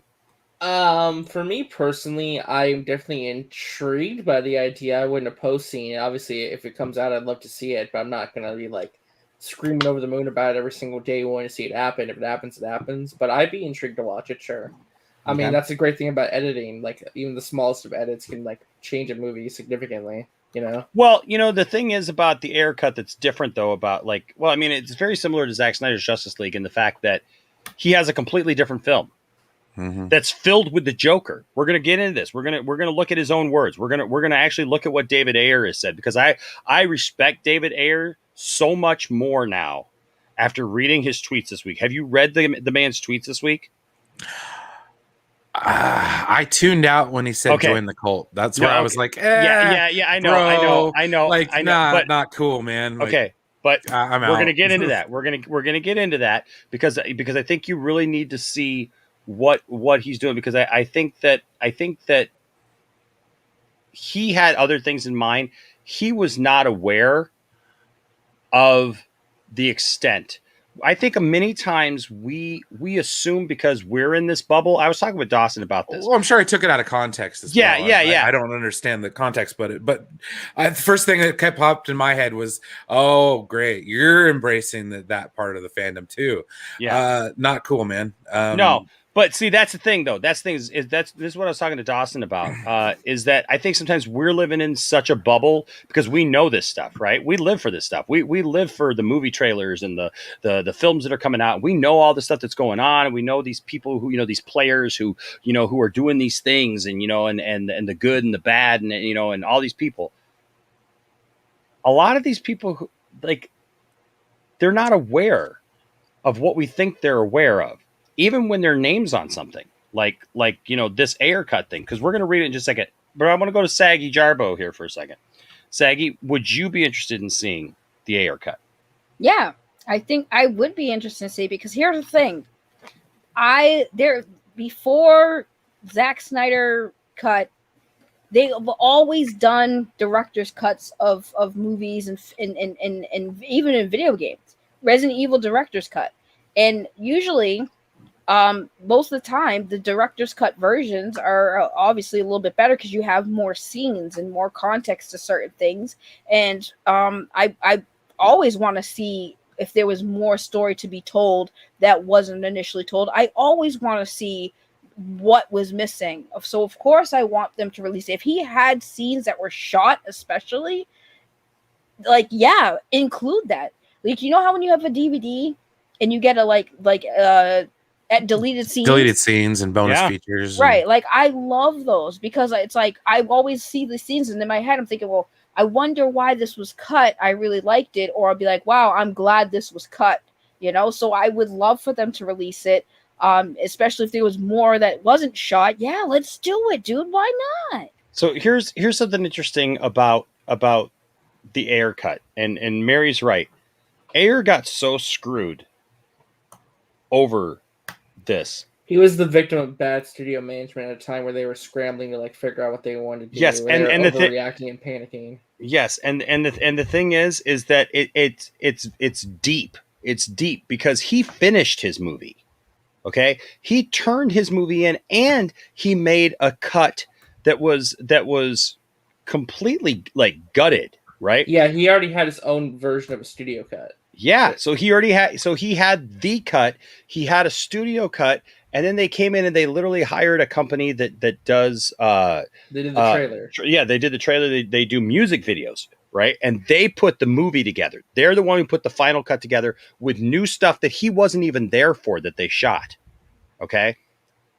That in itself, I don't understand, honestly, what's up with Warner Brothers with that kind of stuff.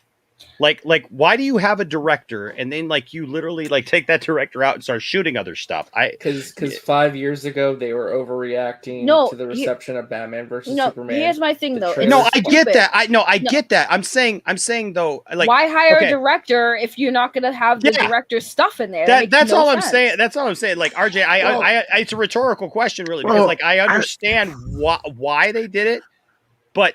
I don't understand why they did it at the same time. Here's kind of how I can understand why they do it. Okay. Have you ever been in a managerial type position and you had to hire or fire somebody? Yes, I have. Yes, I run a Okay. business. So when you hire somebody and they're clearly not the right fit for what your vision is, what do you do?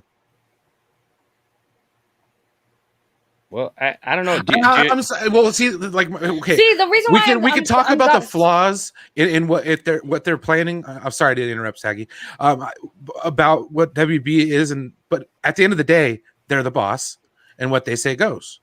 But here's the difference. When you hire someone, you when they fill out an application, they hand you a resume. You look at their work, you say, yes, this person is fit to do the job. So you let them do the job.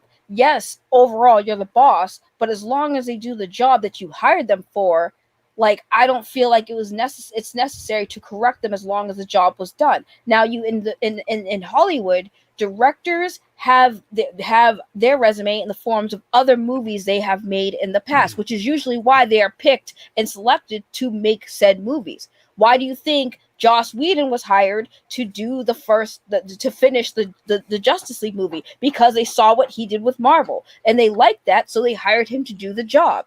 So again, they hired Zach because they saw what Zach's movies were. And here's the thing: if they had an issue with Zach making BVS and they were disappointed with BVS's reception by Zach, why the F would you hire him again to make another movie? Well, Because Saggy, that deal was already inked. Yeah, well, Saggy, it's because they were literally about to go start shooting when BVS came out, basically. They had already started pre-production. It was too late to fire him. It was too late to part ways. It's That's kind of why like they didn't let him it's go. like Josh Trank, okay, like with the Fantastic Four situation.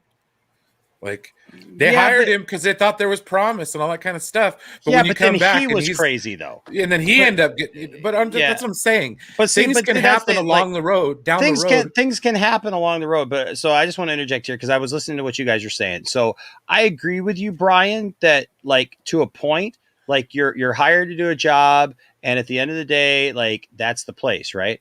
But also, I would interject into that I have had a couple of really slimy bosses. Oh no, I've had shit jobs where it's like, well, and here's the thing. Here's the problem. I've had a couple of jobs, and this is maybe why, and I know that there's other people who have too. So I know it's not just me, but like I've had jobs where like I was very passionate about the job, right? And I was connected with the people who were connected with that job, right? Where the people, the person who was in charge literally was going to destroy their own business. Literally. Like, because they just didn't get it. Right. Like I had a guy tell me I was in sales for years, man. Like, I mean, I've shared many times, like I worked for FedEx. I worked for a Fortune 500 company, and a local company hired me on to be their sales guy. And I was there for 5 years, and I was fighting the owner for 5 years. And you know what he said to me on the last day that I was there? Like this guy didn't even get the fact. This goes back to like this is what it reminded me of. You remember a few weeks ago when they revealed the fact that that a WB executive questioned the pod in Man of Steel because they're like, well, how's he going to get back to Krypton with Superman? Mm-hmm. Get back to where? Exactly. Get back to where? Exactly. But that's okay. So, but this is what reminded me of this, right? Because like you got a Warner Brothers executive saying, well, no, you can't have him crash that pod because how's Superman going to get back to Krypton? Where this guy obviously doesn't get like the core competency of this character that they own, right? Their own business. They don't understand their own business and like the tools that they have. So like I worked for this guy for 5 years, and I gave this guy 6 weeks notice that I was leaving that job. It was when I went into my first full-time ministry job, right? I gave the guy 6 weeks notice, and I had to give him 6 week notice because I had to, I didn't know exactly when my last day was going to be at first because I was in transition. I was in part-time ministry position. I was moving, and it was going to be my full-time thing now. We had 5 other people who worked there. It was a small place. 5 other people worked there literally like every day. Enosh, we're so happy for you. Like conversations, lunches, hanging out. you know, in the place talking with him there and everything. You know, he's the owner of this place. Now, mind you, this is the same guy too who told me that if I hit a certain number the year before for sales, that he would give me a free week's vacation, an extra week's vacation, and pay for Tiffany and I to go someplace. When I knocked that number out of the park, he fudged the numbers and didn't even give me a bonus for it. Didn't do that at all. Then took my bonus and distributed it amongst the other 5 people who worked there, and I didn't even get mine. Okay, see, no, and held my last check. But here's the thing: I went in on my last day, Brian, to talk to that guy, right? As my like, hey man, it's, you know, thanks for having me here. You know, like I left on what I thought was good terms, right? I didn't leave him high and dry, right? I went in my last day. He literally handed me a sheet of paper, Brian, telling me everything that he didn't like about me, that he wanted me to change. And then he's like, so we're gonna have to have a talk about this on Monday. And I said, because this was a Friday, and I'm like, you realize today was my last day. Like I literally like put all my paperwork together, made sure all my accounts were in order, like handed all that stuff into you. Who are you talking to on Monday? Because I'm not going to be here on Monday. There, yeah. Like, I don't know who you're talking to on Monday about all this stuff, but it ain't going to be me because I don't work here anymore. Right. And he looks at me and goes, what do you mean you don't work here anymore? I said, dude, I've been sitting here for 6 weeks. Like I gave you a formal written notice. You took it from me and you said, thank you. Okay. Hey, thank you for being here and everything.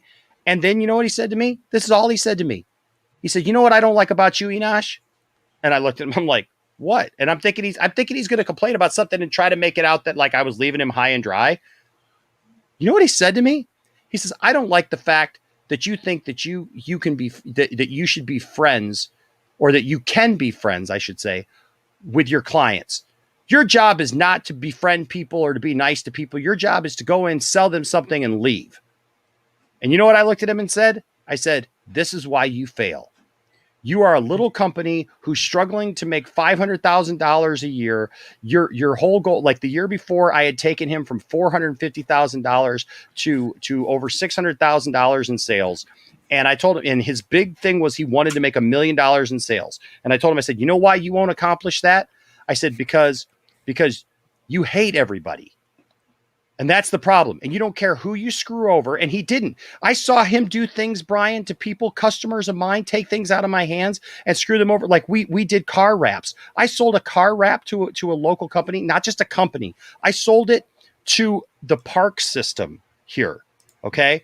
Like that, we wrapped a vehicle for them, and I found out that my boss did it in some cheap crap way to where it started peeling off.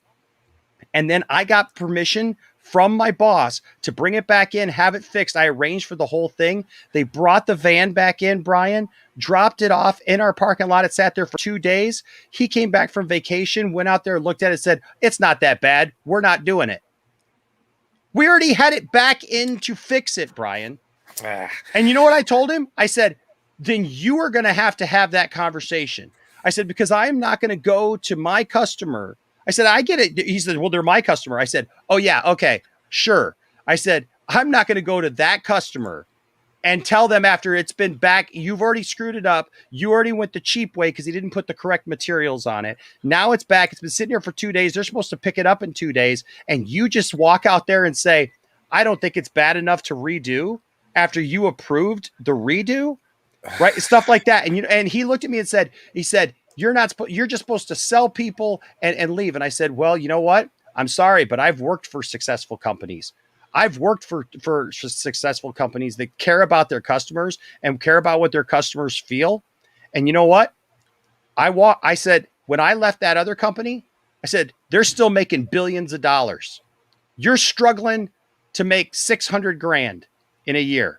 And you know why that is? Because the first thing that they taught us in all of our sales training and everything that I taught was people don't buy from companies.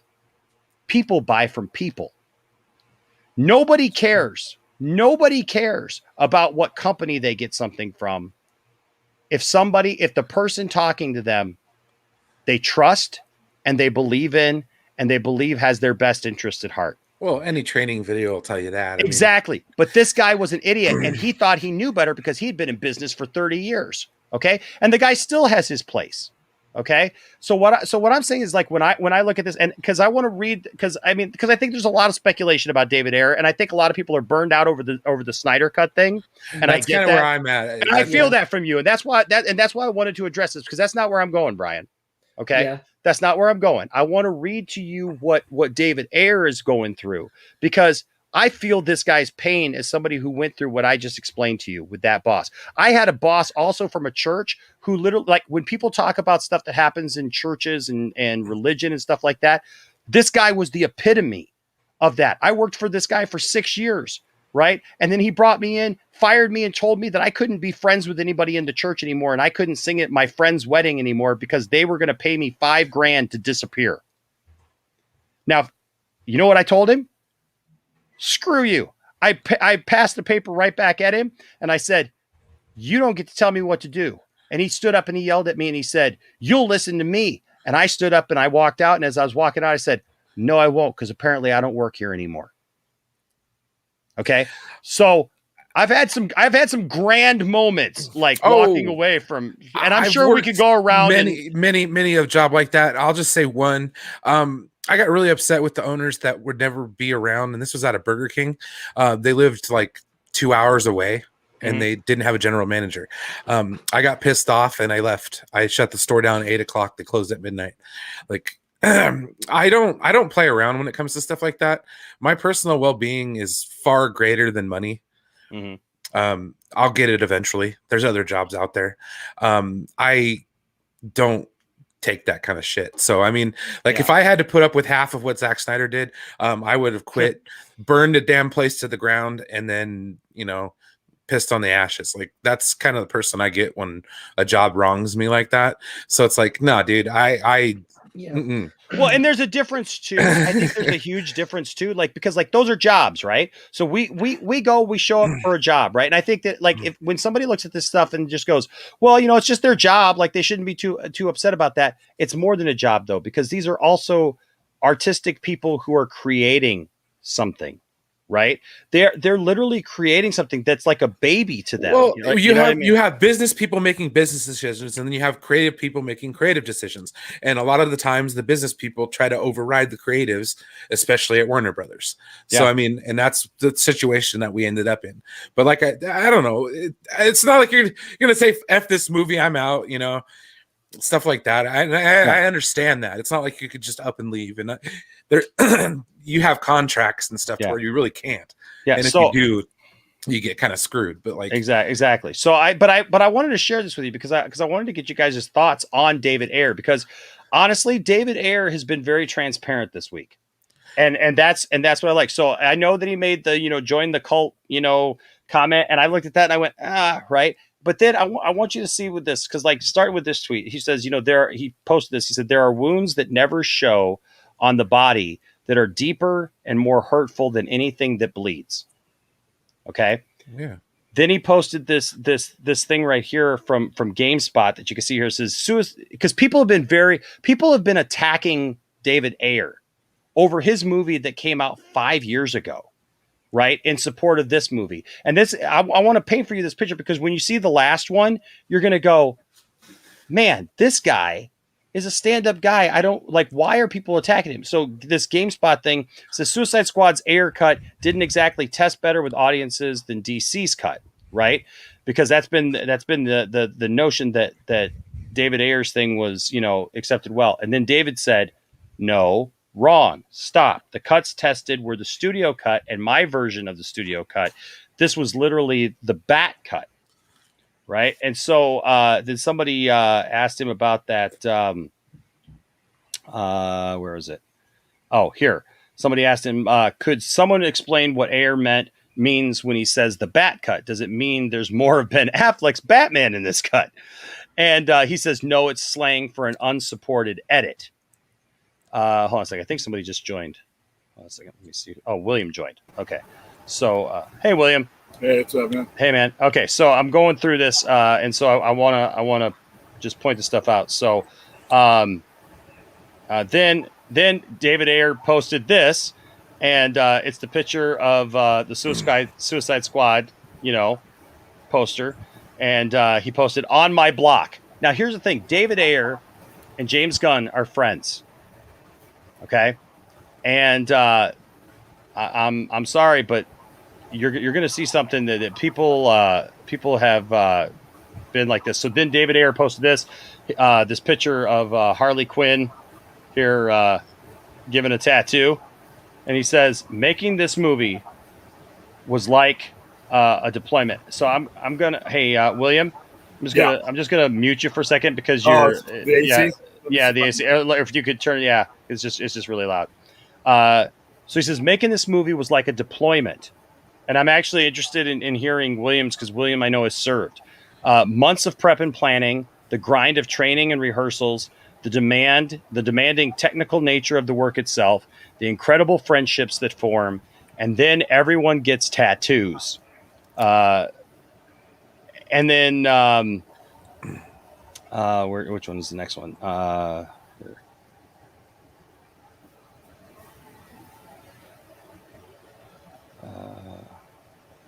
Is that better? Yeah. So then somebody said, tell me you've never been deployed without telling me you've never been deployed. To which he came back. He says, tell me you need clicks for your podcast without telling me you need clicks for your podcast. And then let's see. He says, somebody said about this. He said that touched a nerve, didn't it? And he said, yes, it did. You got a deep emotional response. If you ever wore a service uniform, you would understand why. It's all love, brother. Then there's some other stuff here that's not related. And then somebody said, you deserve everything that you're willing to work for. Be your own savior. Be brave. And he says, felt that, sir. But then this is I'm trying to get to the ones that here, hold on a second. It's right here. Oh, because then the support for the Ayer cut, a lot of people were tweeting about, the Ayer cut, release the Ayer cut. I've tweeted release the Ayer cut because I want to see it. It's a different movie. It's got the Joker completely fleshed out. And we're going to see that in a second. It says, so release the Ayer cut, said mission accomplished. We asked you to squad up with us to push hashtag release the Ayer cut upwards of 500,000 tweets over the course of 2 days. You did just that. It's over 600. It was over 625,000. Right. And he acknowledged this. David Ayer did and said, just saw this. Holy crap balls. Right. And then, he was retweeting, stuff with DC, and Fortnite and everything, because now they got Batman, the Wonder Woman's coming or whatever. But here's where it's interesting. This is what somebody posted. It says, so disappointed in you, man. I've supported you from the start, but watching you stab James Gunn in the back like this emboldened some of the most toxic fans just because he supported that. Emboldened some of the most toxic fans out there while pretending you're some good guy. I'm out. I'll never watch anything you have anything to do with again. What was that in response to? Like, was it in response to like the toxic, like join the cult tweet or what? No, it was in response to just saw this. Holy crap balls. Just because just because of the people using hashtag release the Ayer cut. Look, when people are toxic, they're toxic. And I acknowledge that. And I've talked about in the last 5 weeks. In the last 5-6 weeks, I have come under the attack of so many toxic, bad, so-called Snyder fans.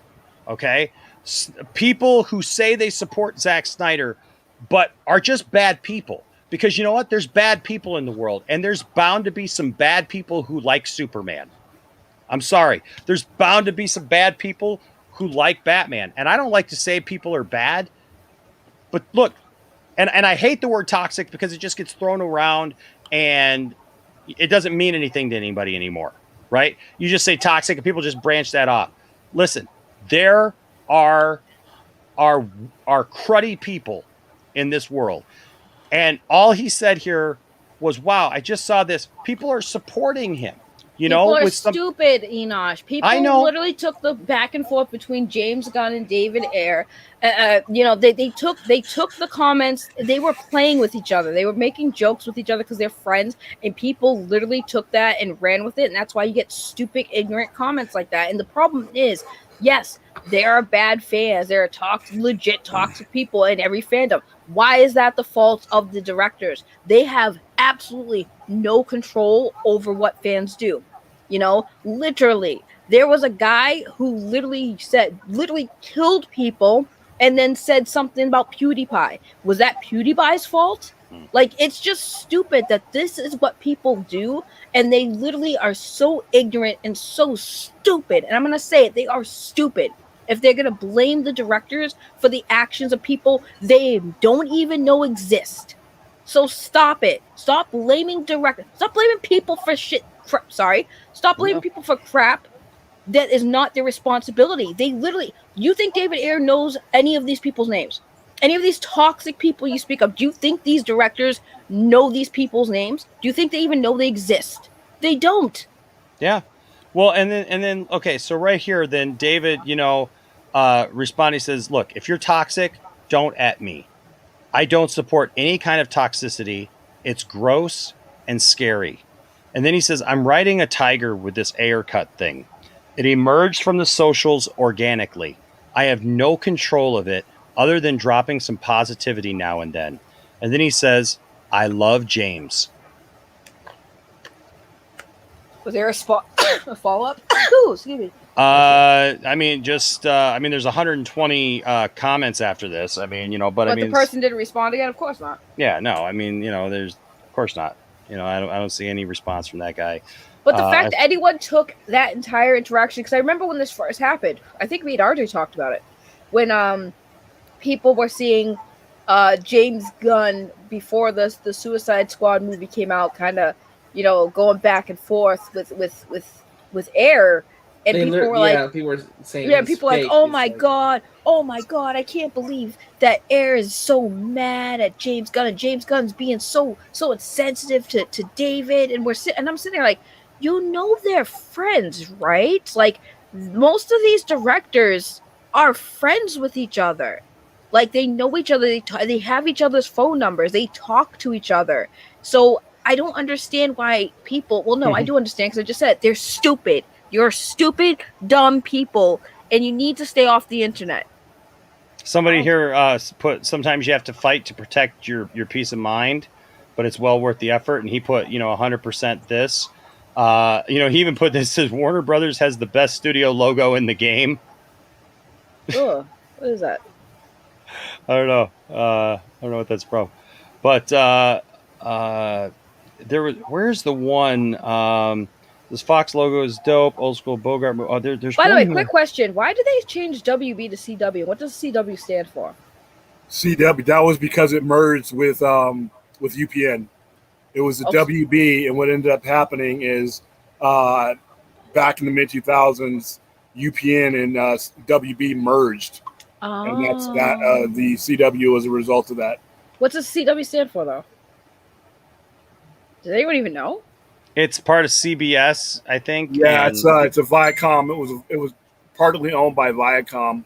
Oh. Yeah. Okay. So then there's this. This is interesting because the Ayer cut put blink twice if something is happening at David hashtag release the Ayer cut, and he just put nothing happening, just nostalgic, And then what is the one? Has Zach said anything about the release the Ayer cut? Has he even said anything about it?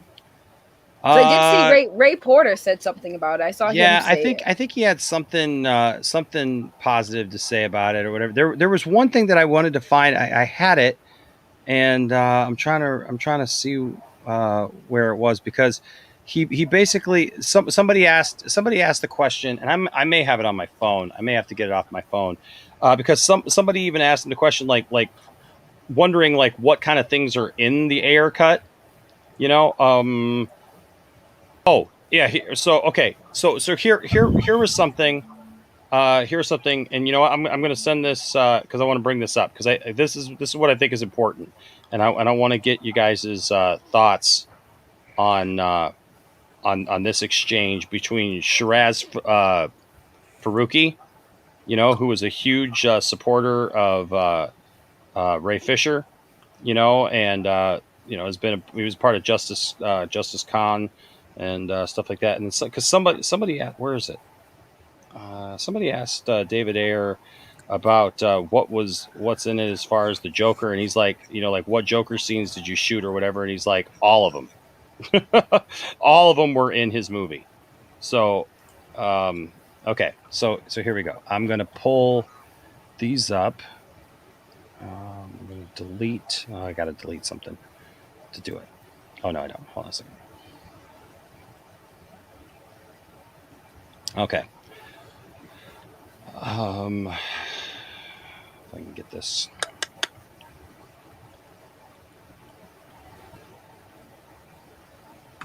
I think this is the first one. Yeah, so here's Shiraz. He says, well, this was Shiraz, I'm sorry, answering David. So David's is the first one, I'm sorry. The first one. So David posted this, and I'm interested to hear you guys' thoughts on, like, I'm my heart goes out to this guy right now because listen to what he said. He says, real question for my media, PR, and critic community folks. Why has there been so much negative press coming my way? And why is the tone so personal at times? My friends and colleagues in the industry would also love any insight into this. Real question from the heart.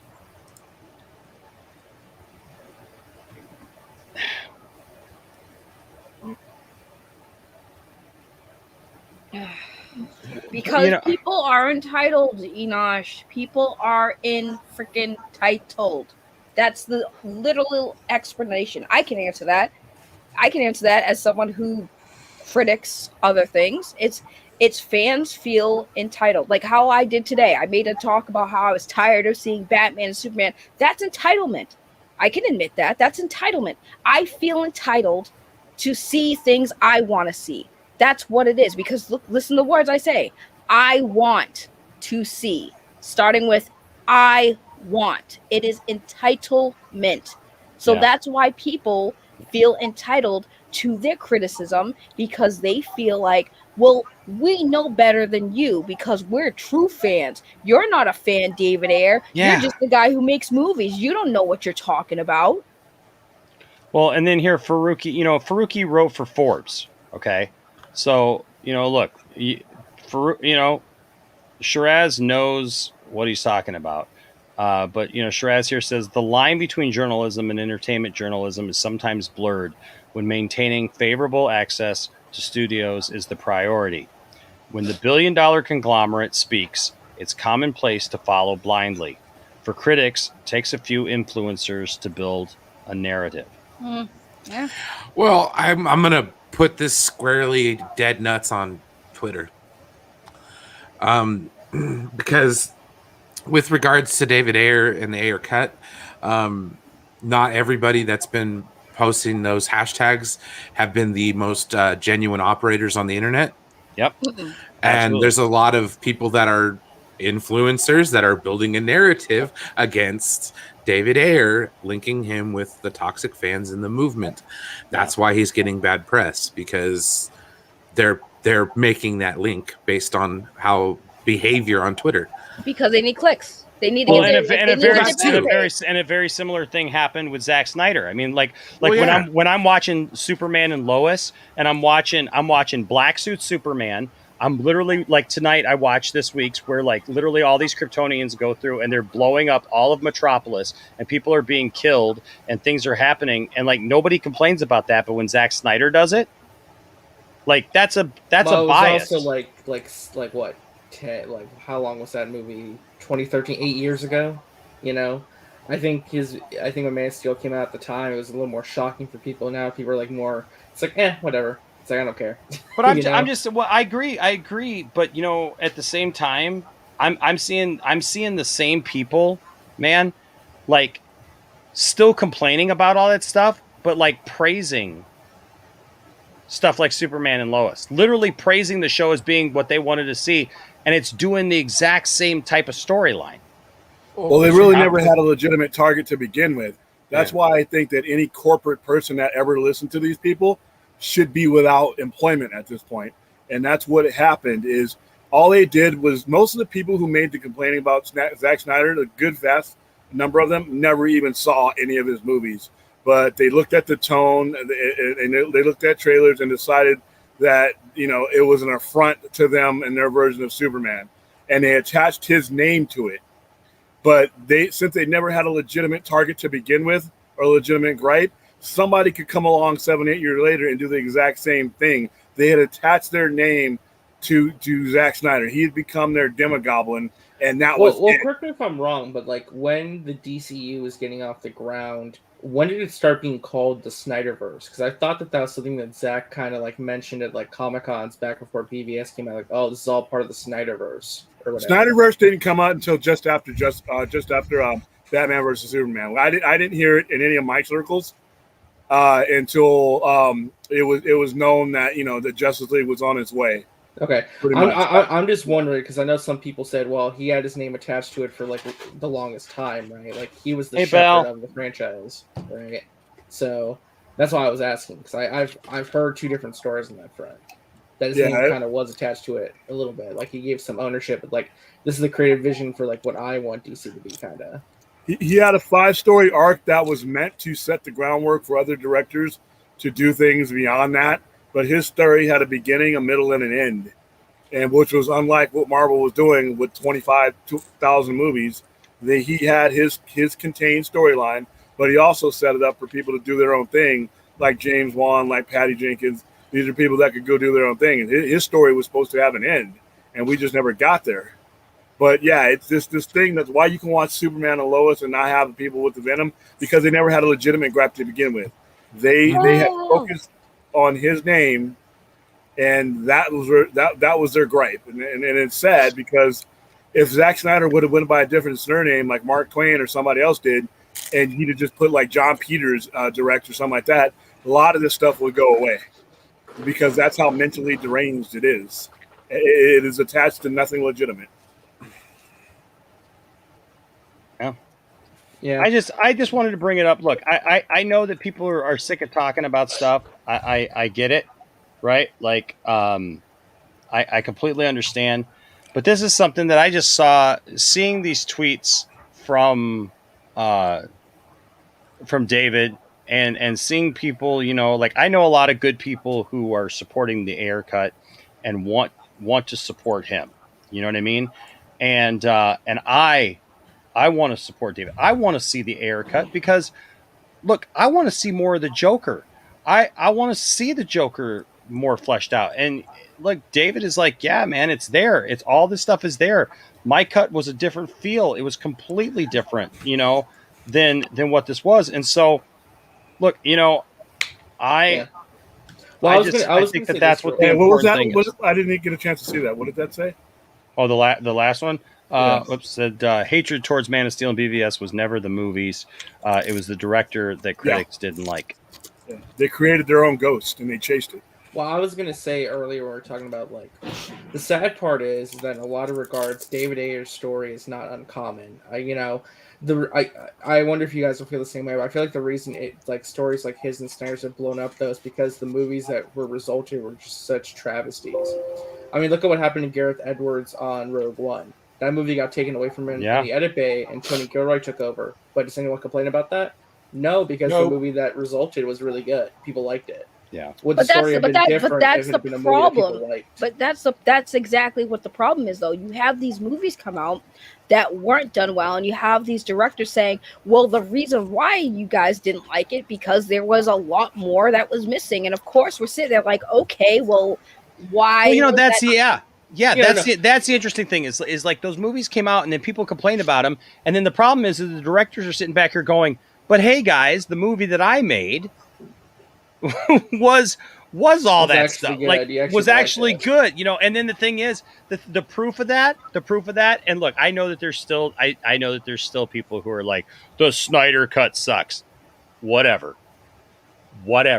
I know too many people who did not like even BVS or something. You know what I mean? Like they didn't like Man of Steel, they didn't like BVS, but when they saw the Snyder Cut, they loved it. I know too many people who are not even DC fans, who are Marvel fans, who saw the Snyder Cut and they love it. So look, if you don't like the Snyder Cut, you know, there's going to be a personal opinion out there for everybody, right? I get that.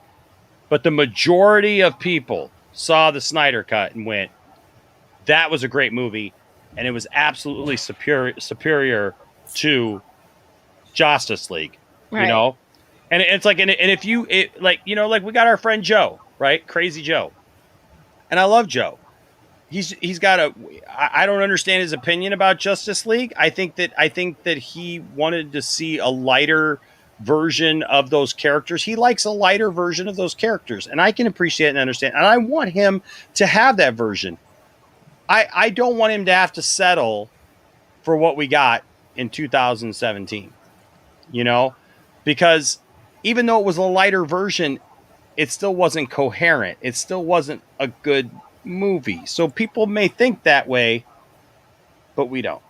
I have a question. Yes. So, real quick, going back to what we were talking about earlier about like Brian's whole thing about comparing it to a job with the directors. My question is like, love you, Cherie. My question is like, does WB or do they have any executives that are like present when these directors they hire are literally breaking down the entire story that they want to tell and stuff? Because my question is like, if the answer is yes, it's like, then if you already know the story and from start to finish and you're fine with it, why are you gutting it during post? Well, Saggy, because they react to I was people gonna that they say shouldn't listen to.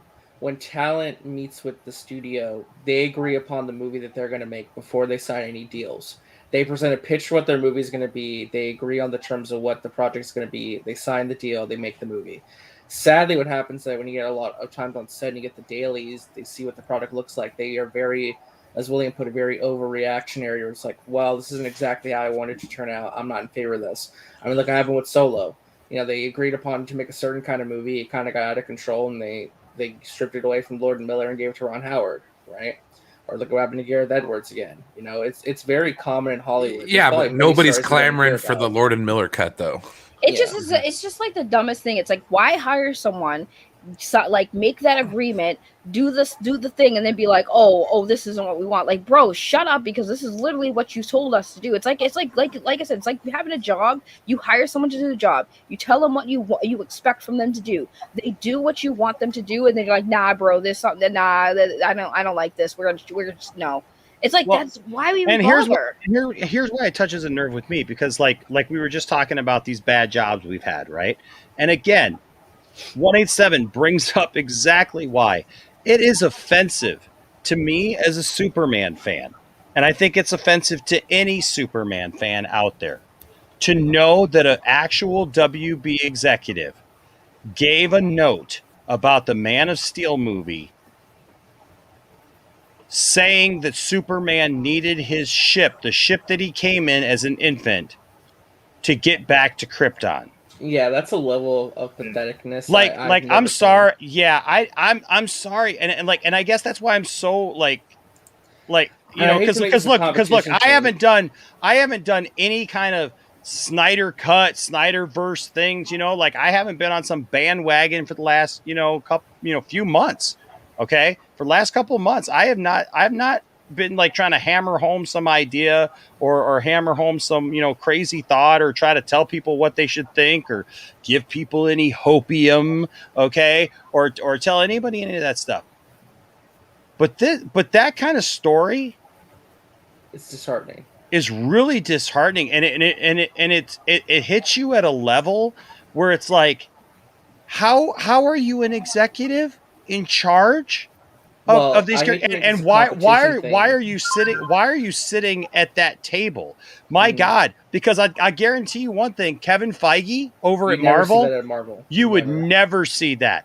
You would never see that. And I have a hard time believing that if there was some executive in that room that said something like that they would get out of that room without getting a schooling. as to why. Yeah. Imagine someone at Marvel not knowing the origin of Spider-Man, saying, "Well, why doesn't he keep the spider around to Why give can't him he his stick to powers?" walls? Right. Why doesn't he shoot webs out of his butt like a but you real know, spider? well, and here's the thing though. We look back on, and this is what I was saying earlier, and I know Brian was getting a little, and I apologize, Brian. I didn't mean to like, flip that switch for you, but here's the thing, like this goes back, right? Because if you've seen the documentary for the Superman Lives documentary, right? Where it talks about, we've all joked about it, but this is serious stuff though. John Peters literally walked in when they were making that Superman movie, when Kevin Smith is trying to write a Superman movie about the death of Superman. Okay. And you got Nicolas Cage, you got what's his name attached to direct, who directed Tim Burton, right? You got Nicolas Cage as Superman, and you got John Peters, and you got other people walking in saying, okay, yeah, Superman's cool and everything, but where's the giant spider? Yeah, well, I mean, that's the least of your worries. Yeah, giant mechanical spider. He's got to fight a giant mechanical spider. Fight? Well, why is he fighting a giant mechanical spider? Just because he's got to fight a giant mechanical spider. Nowhere in the canon, but whatever, right? Like, I don't care about that. That's just a stupid thing, really. That's just a dumb thing, and it ended up in Wild Wild West, the movie, because it didn't get in this one, because he had to have the giant spider. Yes, integrity got it right there. But here's the thing. John Peters literally said, I like this. I want to make a Superman movie, but he can't fly. And get rid of that cape. That cape is stupid. Yeah, this Superman movie, he should not be able to fly. No, that movie was doomed at so many points. Well, I know, but here's the thing, though. Integrity, you hit it. No cape and doesn't fly. Really? That's not Superman. You're not making a Superman movie anymore. Wasn't the whole appeal of the original 78 What do you movie, mean? It's still a Superman movie. It's just called Man. No. Here's Hancock the thing, without fight. Yeah. No, here's the thing. Wasn't the original 1978 Superman movie marketed as "You'll believe a man can fly"? That was the whole. It was on the poster. So 20 years later is "You'll believe we took his power of flight away." It's just called Man, guys. God, it's because he's a cisgendered heteronormal male, and it's anti woke messaging. So you have to diminish Superman. Brian, you're triggering me. To make Wonder Woman stronger, because Wonder Woman can fly now. Degrassi, yes, I have. Unfortunately, I've read J.J. Abrams' Flyby, and again, see, so this is my point. I'm glad that you're doing this, right? I'm glad that you said this, Degrassi, because all these things that I've been pointing out lead to, I believe, that the backlash we're seeing from fans now, even the toxic ones, okay, and I will go this far, even the toxic ones, is not. Look, there are a bunch of spoiled people who are just jerks. Right. And you can't do anything about those ones. OK, you just can't. Yeah, they are what they are. Right. Yeah. It wasn't a spider. It was a Thanagarian snare beast. All right. Yeah. I know. I remember that. Yeah. But here's the thing. There are those people you can't do anything about. They're just jerks because they're jerks in real life.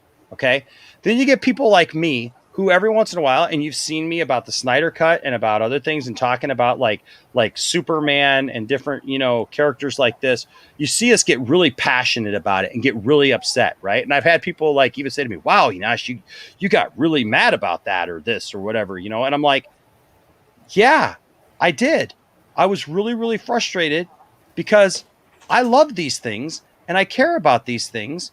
And so my question is, my point is, I should say, not my question, but my point is that we've literally now had decades, not a couple years, not a couple bad movies, but decades worth of just not oversight, not like just mismanagement, but literally decades of ignorance and absolute sabotage and neglect for these characters. And my question is like regardless of Walter Hamada, okay, regardless of Toby Emmerich, okay, because before them we had John Peters, right? Saying no cape, no flights. There's right? been dumb executives years before these people came in. Yeah. So and yeah, Spherical Man, I get the no flights, no tights, but at least that was Clark Kent, right? At least that one makes sense to me a little bit. But what I'm saying is like, so my question is like, before all these guys that now everybody hates, and like there's reasons to be upset at them, but we don't know those people personally. Okay. We don't know those people personally. I'm trying to be reasonable here. I hope everybody's getting that, right? That I'm trying to come at this from a different angle than just I'm emotional and I'm pissed off and whatnot. But my question is, when the heck do we DC fans get a fair shake where we don't have people who don't understand these properties make a decision on them? Instead, well, I hope so. I look, William, I really hope so. But my question is who is that person going to be? Because I don't see any who's the executive that's going to come in and understand Superman all of a sudden. You know what I mean? Like, it can't be an executive. It's got to be executives who stay hands off, say, look, we're going to support the IP. We're going to shut up and sign the checks. That's all I got to do. Sign the checks. Get some leaders in there who understand the characters and don't have their own agenda to try to make it something else. That's why I always said owners are better seen and not heard. See, I have a lot of places faith. that I've worked at. Like I feel that okay, look, even as a Marvel guy, and we can lead this even into the what if thing, right? Because I was skeptical about the what if thing, to be quite honest. I was like, why are we even doing the what if thing, right? Like why? Awesome. What if we didn't do it? Well, yeah, what if we didn't, right? But the thing is, I just watched What If tonight, and I really enjoyed it. It was a lot of fun, and I like where that's going. And I'm glad you did. I did. And you know what I liked about it? It actually, with this first one with Peggy, it actually reminded me a lot of Wonder Woman. It reminded me of the first Wonder Woman movie. And I looked at Tiffany and I said, you know what I liked about this is, even though Peggy Carter was like the focus, Steve was still important. Oh yeah, he was integral to the episode. And it reminded me of a movie I already paid to see back in 2011. Well, that was the point, though. Yeah, okay, but that was the point. But here's the thing. I love that because I've been complaining, and Tiffany's complained, and others have noticed it too, is that a lot of times when these movies like prop up a female character, it's at the dismay of another character, right? A male character. Even though Steve Rogers doesn't get the super serum like that and become the big, strong guy, right? I love the fact that they work together. They find another way for Steve to be a hero, he right? He doesn't look behind. He doesn't get jealous of Peggy. Exactly. And they still fall in love. And I love that. I enjoy that a lot. But here's the thing. I trust that Feige, no matter what crazy thing that he has to oversee, even if I don't care about Eternals and even if I don't care about Shang-Chi, I trust that his best intentions are there for Marvel to please the fans and to give the fans something that they'll enjoy at the end of the day. I don't believe there's streaming content. I don't believe there's anybody at Warner Brothers who's doing that.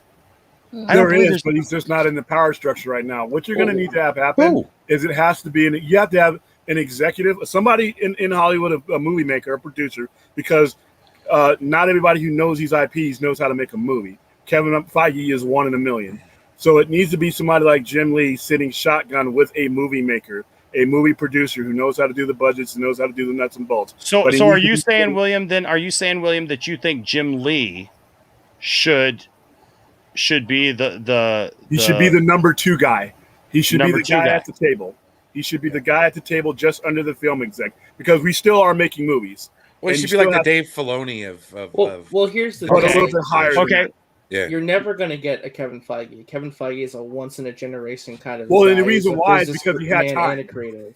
Kevin Feige is not God, but he just came up through the bottom. He came up through the bottom through a bad company at the time that was nearly bankrupt.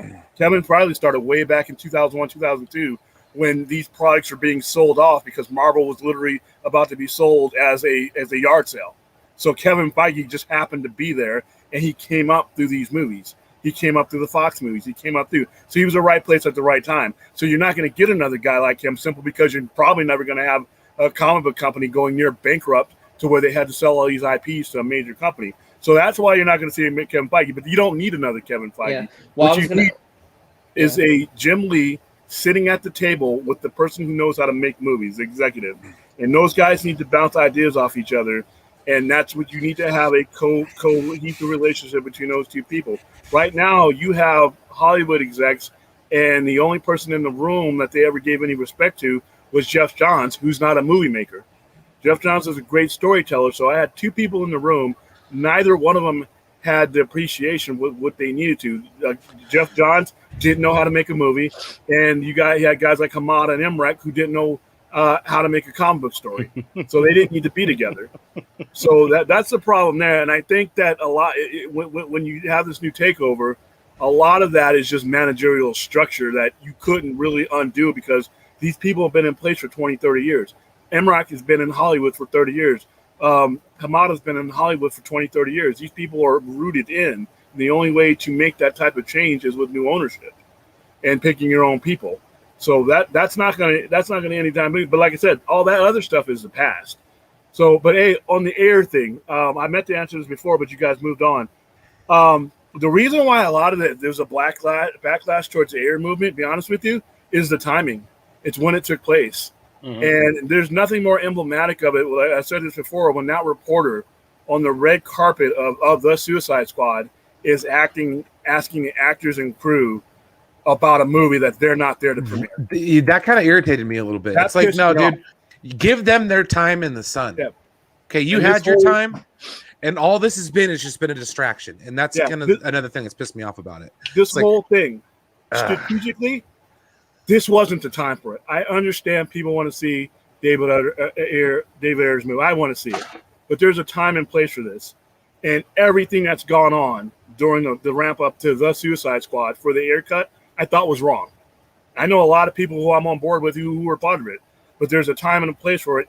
And in the footprint of someone else's movie was not the time or the place. Are we really shocked about journalists being dumb and doing dumb things for the sake of it? Because they do it all the time. Journalists, when there is a hot topic, they purposely pick the worst times to bring it up because that's just that's just what they do. I mean, it's not right, but that's just what they do. And there's fans doing it too.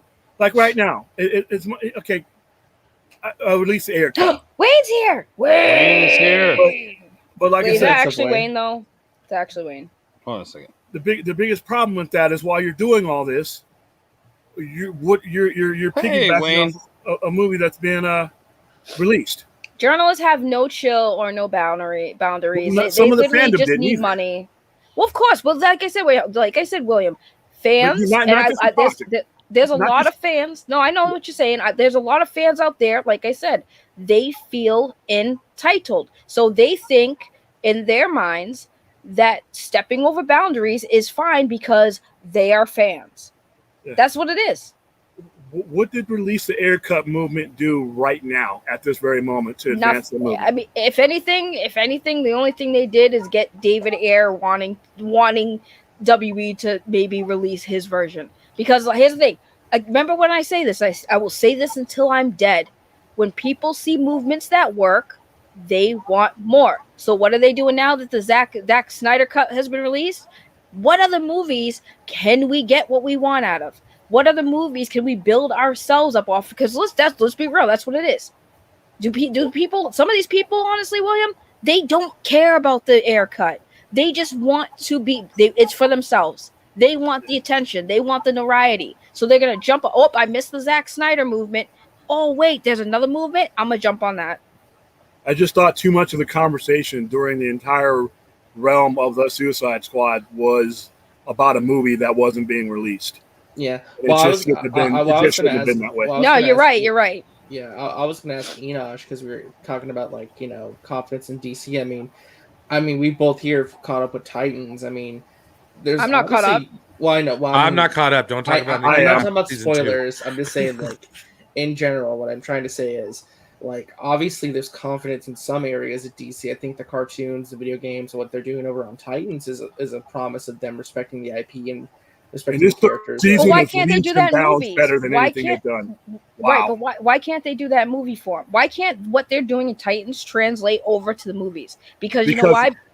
Oh, go ahead. Bosses and jobs aren't on the line like they are. That's what makes me so mad about Exactly. DC in general, though. Okay, if you're gonna have a bunch of this live action stuff and none of it's gonna be connected, what's the point of watching it? Well, it's also splintered. You're splintering your fandom. I hate it. It's like the Arrowverse. You got the Well, no, Arrowverse, you and then can you got split the. it in the fandom if you manage it I'm gonna right. need you to back up off the Arrowverse, Brian. I'm gonna need you to Arrowverse back all the way up off that thing. But no, I got 4 seasons into the Arrow and I quit. Okay, I'm sorry. I mean, just couldn't for do the it. record, the last 2 seasons were kind of like, and I only watched it mainly because I wanted to see how they were going to end it and the Crisis on Infinite Planet. Flash is so bad right now. Do you know why the Flash is Star really Trek bad. movies were Never so good, but- awesome? Because they took their characters from the Star Trek TV shows and they put them in the movies. Where did that go? But here's the thing: you can have a splintered universe as long as you're managing it correctly. They're just not. And the reason to answer Saggy's question of why things on TV and their live action in one area isn't as good as certain things or is better than certain things is because when you're talking about the big screen, you have a different set of executives, different set of pay structure, different set of things that are on the line. More red tape. An audience in box office. Box office determines whether these guys can keep their jobs or not. When you're doing streaming, when you're doing TV, it's a different set of circumstances. Right. But splintering the universe is what they need to do. If there's one thing that would save them right now, it would be to use, like I said before, use the Flash movie to segment their universes, brand each one of them, and move forward consistently with those. And you can split you can split things into 1,000. If you manage all 1,000 pieces right, you can do it. You can have one piece and mismanage it like they've been done. Right. So I really wish they would go ahead and just go ahead and split it and have everything that I want to see on HBO Max, all my violence and gore and everything else, the things that you can't do PG-13, but I don't want to compromise that story. You put it on HBO Max, and the stuff that for the kids and the teens and stuff like that, and the family to not breach the integrity of your money because you don't want an R movie to cut your audience in half. You can put that on the big screen. And then your preteen stuff, you put it on the CW. See, that's the thing that bothers me, though, is like RJ said, Titans, I just started watching. I'm only 4 episodes into the first season. And I'm 4 episodes in, and I love it. And why do I love it? Because it's taking characters that I know. And here's the thing. I love that it's not about Batman, but Robin is there. I love that it's not about Superman.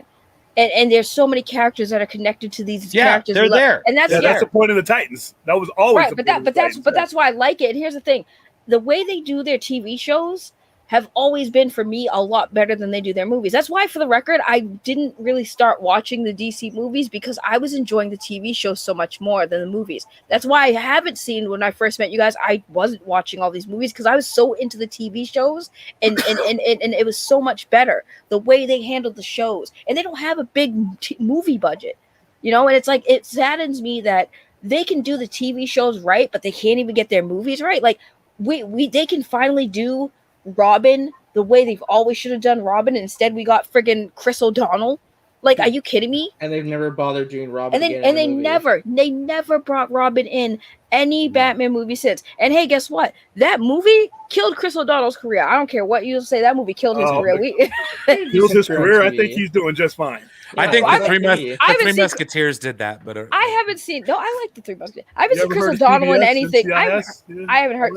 Really, he's still acting because I haven't seen that man since. He's number one TV show on. He's in NCIS. Yeah, that don't count. 11 years. That don't count. Yeah, that was what 100%. He's counting that money. Nope, it doesn't count. To hell with him. Look how much money he's getting. He ruined Robin for me. He's evil. Like I said, whenever you have the TV shows, they get in TV and animations the same way. There isn't box office on the line. There isn't mass appeal on the line. That's why they let them do whatever the hell they want in an animated show, because they know that there's no result coming from those two levels that is going to affect them to the point where an executive is going to lose their job at the top. But if a movie it bombs at the box office, there's a whole bunch of people that are going to lose their jobs. And you're talking about hundreds of millions of dollars. A lot of money lost too. I don't know, man. Some directors, their movies bombed and they're still working, so I don't know. By the way, in my defense, Okay, my defense on Chris O'Donnell.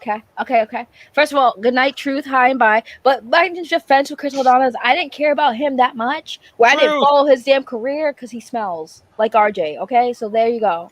Okay. So two things. Well, okay, so two things. First of all, I just want to confirm it because I know there was a Gal Gadot in the chat. That was not Gal Gadot. It's really that was not Gal Gadot. But that was Wayne T. Carr. Cool, and I agree. Wayne, we love you. We love Wayne T. Carr. And I'm just gonna say this. I support Wayne T. Carr. I didn't have to see Wayne T. Carr perform his scenes as Green Lantern. I know where this is going. I didn't have to. This is all I'm going to say about this because yeah. Well, I'm just going to say. Bears. Well, I'm not going to poke the bear, but like the guy is here, and I'm just going to say it, and I'm not speaking for him. I'm stating my own opinion on this. I get what they. I get the fact that you know what we didn't see what Wayne did, but we didn't have to. We weren't the ones who had to hire somebody. Facts. Thank you. That's exactly what I said when this was brought up. I'm like, listen, I understand what people are saying, but at the same time, it's like, here's the thing. You don't have to see someone act to get hired. Like the people who hired him for a reason. Oh, well, he was just supposed to be a body double or blah, blah, blah, blah. And you don't think this man has ever acted? And even if that's the case, like, hello, Chris Hemsworth was a friggin' model. And somebody tried to argue with somebody. I'm going to just say it. Matt Jarbo. I'm going to call his name out. Matt Jarbo tried to argue with me when I said Chris Hemsworth started his career as a model. And then he became an actor. And then he's like, well, yeah, he did movies before he was Thor. But he started his career as a model. That happens a lot, actually. Right. And the reason why he got hired for that role is because they could pay him lower. Because he was... Look. I'm just saying. Zach found Gal Gadot. Okay, Zach got Henry Cavill. Zach brought in Ben Affleck. Zach brought in Jason Momoa. Right. Zach brought in Ezra Miller. Zach brought in Ray Fisher. I don't believe for a second that Zach just hired Wayne T. Carr. And I don't even know how much of that either Wayne has seen or whatever. And so, I don't want to drop any bombs about stuff that's not Wayne. I don't want to drop anything that is surprising with Jarbo to Wayne or whatever. Mm-hmm. But here's the thing. My thing is this. No, that is Wayne. No, he said Jarbo was right. That is not Wayne. No, that is Wayne. No, here's the thing. I'm having a conversation. Like, I get what Jarbo said. I understand. That's why I'm saying this is not a fight between me and Jarbo. I get what Jarbo is saying, right? That none of us have seen Wayne T. Carr's performance as Green Lantern, and we haven't seen a lot of what he's done. I haven't been to his showings as whatever. But here's the thing. I wasn't the one hiring somebody to be Green Lantern in my vision of a movie either. Okay. And I think it's really easy to say, well, yeah, it was just on his, driveway or whatever. But if it hadn't been for all the COVID stuff and everything else, and there was reshoots, it would have probably been someplace else. And the thing is at the end of the day, I highly doubt. I mean, you got Ray Porter, you got Ray Fisher, Zach is the one making that decision. I don't think that Zach is just like, oh, he's your friend. Okay. Because my gosh, if that's how you get in a Zack Snyder movie, well, Wayne knows him now. Wayne, I'd love to be in a Zack Snyder movie. Ray Fisher, can I be in Zack Snyder's next movie? I've done some acting. I can act. I mean, I got a good voice, like I can do character roles. I mean, like I can do whatever you need me to do. So I'm here, put in a good word for me. Right. But that's things but Wayne even acknowledges look, I get it. People haven't seen my stuff, but it's not about me. It's not about whether I saw it or not. It's not about whether you saw it or not. Zach saw it. Zach saw the performance. and that's all that matters. By That's the all. way, That's all that matters. I know Enosh said he's not picking a fight with Jarbo over this, I'm but not. I'm not. I sure as hell am. Because I love me some Wayne Carr. And I'm picking a fight. I like to fight, yes. I told Wayne, like, look, you know, like, because I don't know where that's going, and I don't think Matt is, you know, like, I watched Matt's video, and I'm not saying that Matt is just hating on Wayne T. Carr. I want to make that very clear. He's hating. But even in that, we all love Matt Jarbo, but we know that Matt Jarbo gets a stick. He can be hyperbolic from time to time. I mean, look, Matt poked. Let's be honest. Matt was kind of poking at my video when I had you know, Wayne on here. And look, Wayne always has an open invitation. If Wayne ever wants to be on the channel, Wayne, you know, can tell me, and Wayne's on here in a second. Okay, I don't care. So, but the thing is like, you know, Jarbo kind of poked at my thing, and I get it. We gushed over Wayne because, well, look at him. He's a sexy man. Right, Saggy? But beyond that. Oh, no, you didn't. Yes, I did.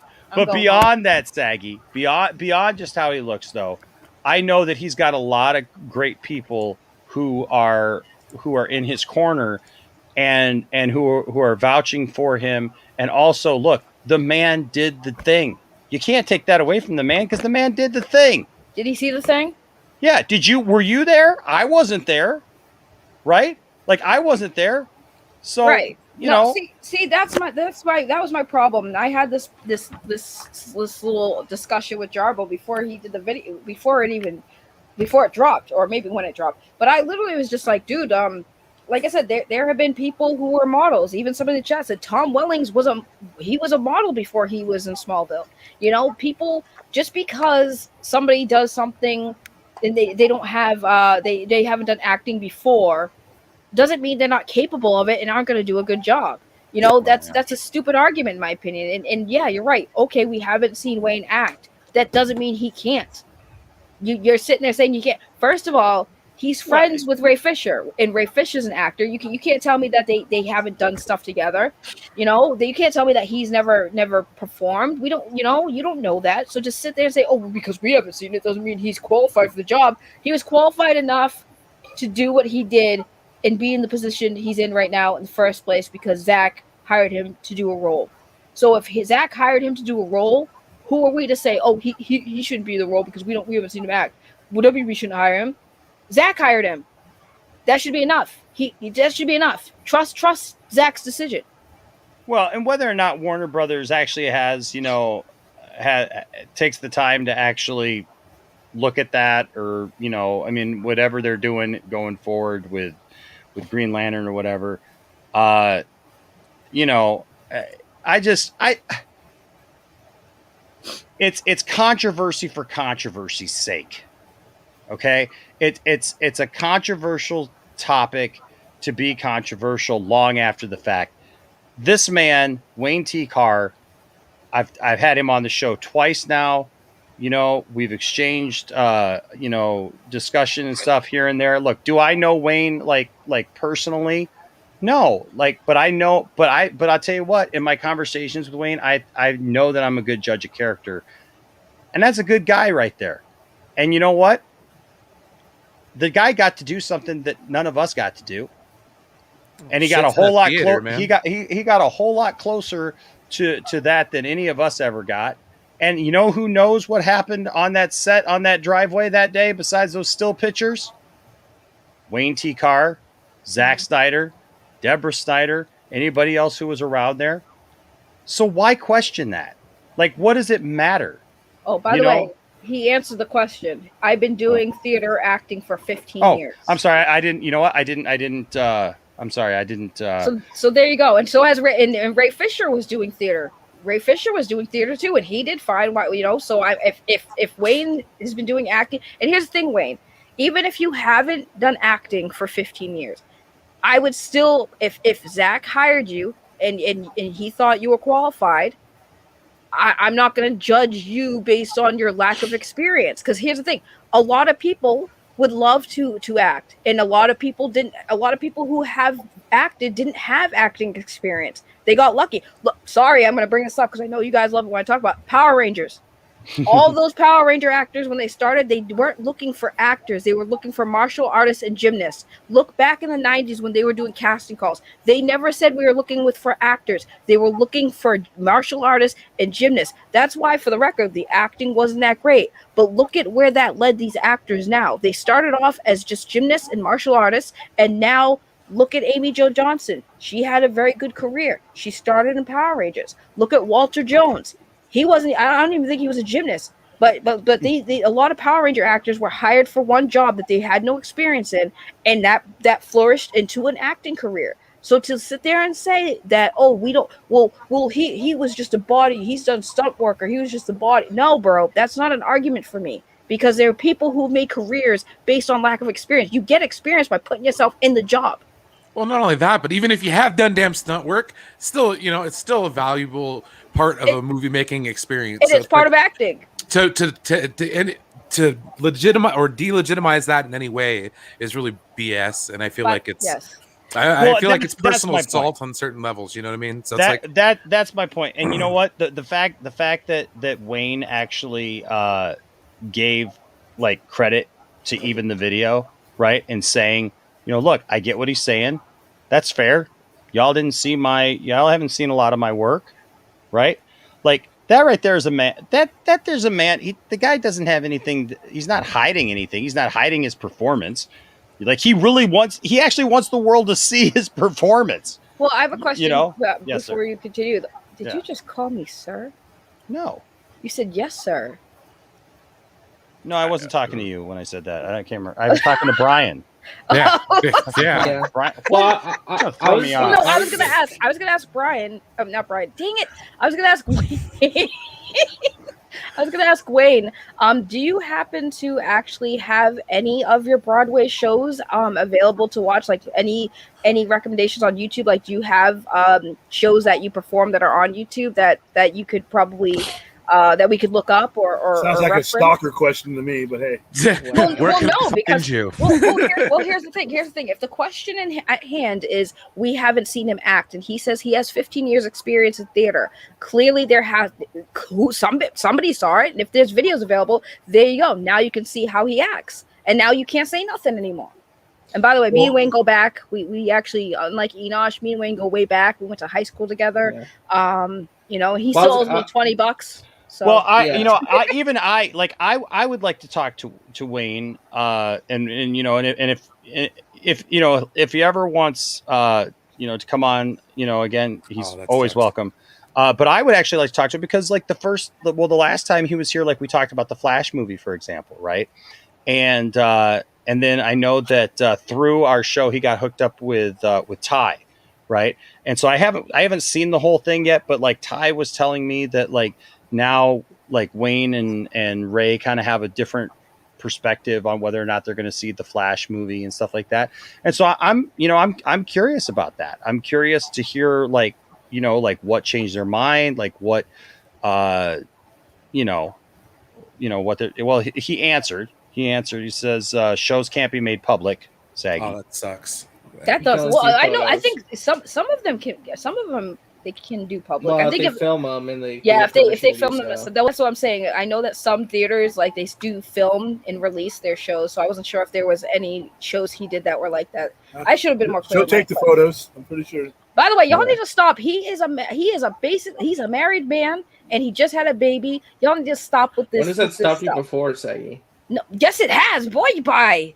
Boy, bye with that nonsense. I don't know. And here's the thing. I love. Listen. I love couples. I love seeing people in love, and especially see them when they have their first baby. It's amazing. And to be honest, I would just be more in love with that little baby because babies are so cute. I love kids. They're so adorable and sweet. And I bet you his child is absolutely freaking adorable. But yes, anyway, sorry. I just so a couple of things here. Bradley, first of all, with a $4.99 super chat. Thank you, Bradley. Says, hey, Enosh and panel, just want to say you guys are awesome and much love. Also, have you seen Val yet? It's absolutely amazing. Yes, I have not seen it. No, yet. sir. Okay, the Val documentary is about Val Kilmer. It's on. That's Amazon really hard Prime. to watch at certain points. Really, Y'all Val? in trouble. It's absolutely incredible. What's Val? Val? Val is It's a about Val documentary Kilmer. about Val Kilmer. The Val Kilmer. He's filming stuff. He's been filming stuff since like the 80s. He's like on his took personal own video camera. cameras. Yeah. And then as you get closer to the current thing, it's like, ooh, wow. The only He's thing gone I think that through- felt yeah. tougher to watch was the Anthony Bourdain Roadrunner. I could not finish that.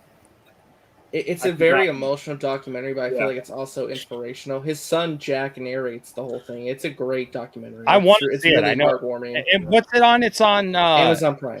Amazon. Okay, I've got Amazon Prime, so yeah. I just got that back. By the way, I love you, Bradley. I love you. Yes, It's thank a really you, good thank you, documentary. Bradley. Wayne says he's watching Val tomorrow, and you know what? And so here he says I won't be seeing the Flash. Sorry, we could talk soon, Enosh. So I want to have that conversation. I'd love to know really what changed. I would really like to have that conversation. So hopefully him and I can set that up and we can have that conversation, because I think conversations like that continually grow, right?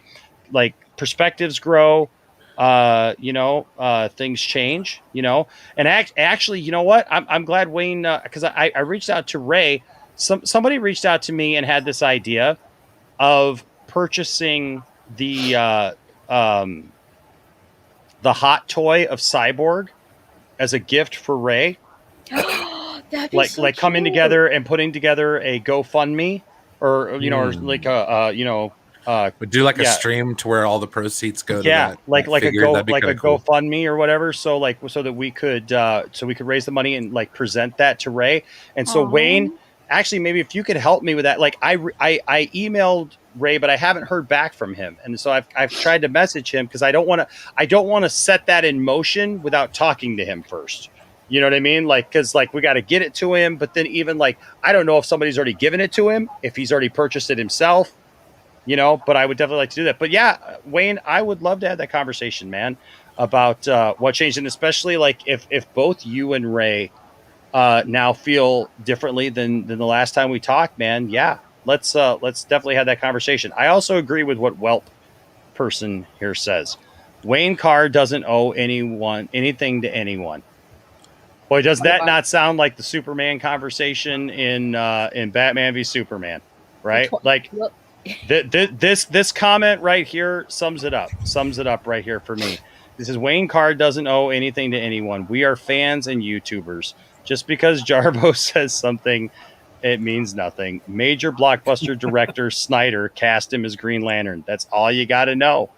And if we're ever lucky enough to see it, I'm going to watch the heck out of it, and then we'll all judge it, and then Wayne will tell you if you sucked or not. No. No, he that's not true. This statement's not true. He owes me $20 from when we went to high school together. Okay, I lent him $20. He forgot his lunch. Okay, You had so $20 in high school? Yeah, I did. Well, no, you're it was rich, man. it's interest. I had to buy him lunch. Oh. I had to buy him lunch twice, so he owes me $20. Saggy's been drinking a bit too much of that whiskey. She's telling stories now. Boy, what?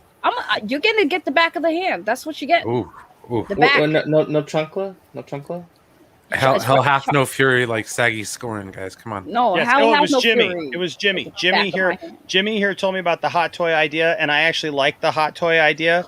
I would love to put that together. I mean, we did a similar thing for the brick, for Zack Snyder, and you know what, you guys came through with that, and you know what, look, Ray Fisher has meant a lot to us here at the channel, and I know a lot to a lot of people, and you know what, we consistent. I'm still there. I still say 100%. I stand with Ray Fisher. Look, I'm happy to have the conversation about the Flash. I still think though that a lot of the original conversation that we had still, I mean, unless there's some, I'm always open to new information, but like that's going to be like a personal decision that I think everybody has to come to. Yeah. What? Why do you not want to see the Flash? Why do you want to see the Flash? I have concerns, and I still struggle with like how I'm going to look at that movie, because there's going to be a lot of things in that movie that I think that I would enjoy. I'm excited about Keaton. I'm excited to see Ben back. I'm a DC fan, Like, why wouldn't I? Right. But in the same token, it is hard to think about what's there behind the scenes of it. Yeah, Carol, that's nice, a by the sad way. thing. That's a sad thing about this this decade, right? Is because before, when we watched movies, we didn't have access to the behind the scenes and who was really part of it. Like the True. closest thing we had in our day was fan clubs, where you just literally use the mailing system, not email, just literal letters. Snail and mail. right, and like we Right. didn't we would just watch these things and not How did that even come up? really. I didn't even mean to click on that. I'm sorry. you're fine. I didn't Yeah, it even was up realize. for a I didn't. long time. I didn't even realize that was up. I apologize. Please, no one take that as like. I was reading something else, and I honestly did not see that up there. So Wait, what happened? I didn't miss something. What happened? Kal-El made a joke about Matt Jarbo, but you had that up for a long time. But I had it up apparently for a while, and I was didn't not notice trying to make. I was not trying to make that. Because I clicked on above him. I told you about the hot toy idea, and apparently when I went to go click off of it, it jumped, and I ended up with Kal-El's thing, and I didn't realize I had it there. But Jarbo should trademark that before it's too late. Oh boy, I'm going to hear it about that. Like, and people are going to think I hate him. I want to see the pop figure for Jarbo. Oh my gosh. Anthony Grigsby with $7.99 Australian. Thank you, sir. Says, did you all see this week an AI company has joined forces with Val and has recreated his voice the way it was, so he doesn't need a voice box? I did not see that. No, I did I not. can't wait to see him in Top Gun. Well, ladies and gentlemen. Dude, so wait, what? So guess what, folks? No, you're lying. It's Jarbo? No, it's not Jarbo. It's not Jarbo. It ain't Jarbo. It ain't I know Jarbo. who it is. I know. who it is. Ladies and gentlemen, welcome to the stream, Mr. Wayne T. Carr. Yeah, I knew it. What's up, Wayne? What's up, Wayne? Wayne's here. That was a surprise. I knew it as soon as you said welcome, like a special guest. I was like, I know. It's like I a know. ring announcer. Hi, Wayne. Hi, can you hear me? Yes, you can, sir. Awesome. Awesome, man. So the baby sleep. So I gotta keep it. Yes. This is a great wait, conversation. we all gotta be quiet. How you doing? I'm loving this conversation. And really quickly before I go to bed, I just wanted to say, one, thank you all for just your support blindly. The thing that I was basically saying in the chat, which I love, seriously, never having seen anything from you, man. Can you believe that? Absolutely. I haven't done anything, of note, film and television wise. Nothing to show what I can do, but I have been doing this thing for a long time. I met Ray doing theater. I was playing the lead in a show. He was my brother in the show. That's how we connected, right? And that's how I met Zach, was through him, right? Zach and I had conversations. Zach looked at my resume theater-wise and was like, okay, let's see how this goes. Once I went to his house, he was like, all right, let's do this scene. We did the scene. After the scene was done, he was like, I love what you did. I'm showing this in the film, to Warner Brothers. That's how it went down. So I knew there was a possibility for me not to be in the film because he didn't know what I could do. When I got there, I did what I did. He was like, cool. And of course, Warner Brothers didn't want Jon Stewart introduced, so I didn't make it in the film. But that's how it went down. So hopefully one day I'll be able to show what I can do as an actor. But Jarbo, I don't know the dude, but hey, Yeah, Jarbo's a good guy. I don't think he. He's a good guy, but he started off that video saying like, "Look, I know this is gonna get me." He knew what he was gonna say might have rubbed some of us the wrong way. But here's the thing: the beauty of this group is like we can have disagreements and still be nothing but love at the end of the day because it's just opinions. And he said he thinks you're a great dude, and he didn't mean this in any way to be like shaming you, but he was basically saying, I think his argument was more about the fans wanting someone that they had like really championing you and not knowing anything about you or even knowing if you could even do the role and be good. And I think even though I disagree with him, I understand what he was saying. Yeah, but it was no issues towards you, Wayne. It was Right, more it was no so issues towards. Oh, hey, so check this out. Like my skin is thick. Okay, everybody understand that. Like, I'm a theater actor. I've been criticized all my life, critiqued or whatever. It is what it is. I'm not soft in that fact, right? So I'm okay with people not liking what I do or all of that is cool. The thing that is the thing that is interesting to me is that you have a catalog of actors who were put into roles, and I have to say I was one of them. When Ben Affleck was announced as Batman, I was like, for real, really? I was skeptical, and I love his Batman. Like it took me by surprise, to be honest, and I think same thing with any character, from Wonder Woman on to Green Lantern. I was in the camp when I remember when all of the buzz was happening back in the day about the Green Lantern, and I was like, "Ooh, who are they going to get to play Green Lantern? Is it going to be Idris Elba?" I was literally one of those people who were looking at big stars. And the cool thing, the awesome thing, the amazing thing about Zach is that he decided to go outside of the A-list 5 black actors who could possibly play this role and try me out. He tried me out, and yeah, sure, I could have been a stand-in. That might have been his initial idea. I have no idea. But he put me on. He let me do the thing. He liked what I did enough to show it to Warner Brothers, and I was like, okay, cool, great. And that's where it sits. I'm able to email him. I'm able to talk to him and send him text, and it's an awesome relationship that I've developed from that. That's all I care about as an artist. I have a connection in Hollywood, which is great. Yeah. But people can criticize and say what they need to say. It's part of the thing. It's part of the thing. Yeah, speak the devil's name and he shall appear. Well, you know what? So you know what? Hey, hold on a second, because I'm gonna do a couple of things here, and I do want to be mindful of Wayne's time here, but I am gonna oops, hold on a second, if I can find Boomerang. I'm just kidding. Sorry. How's the baby, Wayne? Well, he does that. How's the baby? She's so good. She's sleeping right now. Thank God. Awesome. All right. Oh my God. So, awesome. couple of things I do need to take care of real quick. First of all, Kinky Sphincter with a $4.99 super chat says, "Till the wheels fall off, and then some Wayne." Thank you, Kinky. There you go.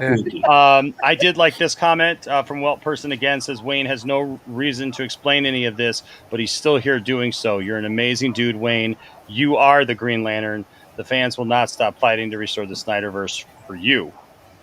So there's that. Thank you, Welt Person. Yes, and then hey, Drav Walker here. Oh my gosh, with $100 Australian super chat. Thank you, Luke. We appreciate you, Drav Walker. Says, "Hey, everyone at Poindexter Lounge. Enosh, good day, mate. Wayne Carr, when I first sung in a band, I was nervous, anxious all the time. Used Liquid Courage back when I was 18 singing. Now, late 30s, I'm still a singer, sober 9 years. Congratulations, man. Still nervous, even on streams here, Wayne." And he gives the prayer symbol. So Drav Walker, congratulations. 9 years is amazing. Keep it going. It's awesome. And and that's the thing is people deal with things in different ways, right? They deal with that nervousness. And every situation's different, right? And so I like what you said there, Wayne, that it's like Zach could have gone with anybody, right? I mean, like it could have been anybody. Idris Elba. Yeah, it could have been the top 5 black actors, like you said, man. Like, Michael B. Jordan, the main 2 black actors in Hollywood. Michael B. Jordan is rumored for everything, right? Right. But Wayne, you had that opportunity and you took that opportunity. And I say all that I say that exact same thing actually about a lot of opportunities that I've gotten, is that, look, not everybody's getting that opportunity. It's something that you should absolutely be proud of, Wayne, in every way, that you got that opportunity. You made the best of it, even if we never see it. And I hope we do see it, but even if we never see it, you know what you did, you know what you accomplished. You did something, like, you got to do this with Zack Snyder, and that's something to definitely be proud of. And Yeah. I think that's the thing is life gives you opportunities, and what you do with those opportunities dictate where you go in life.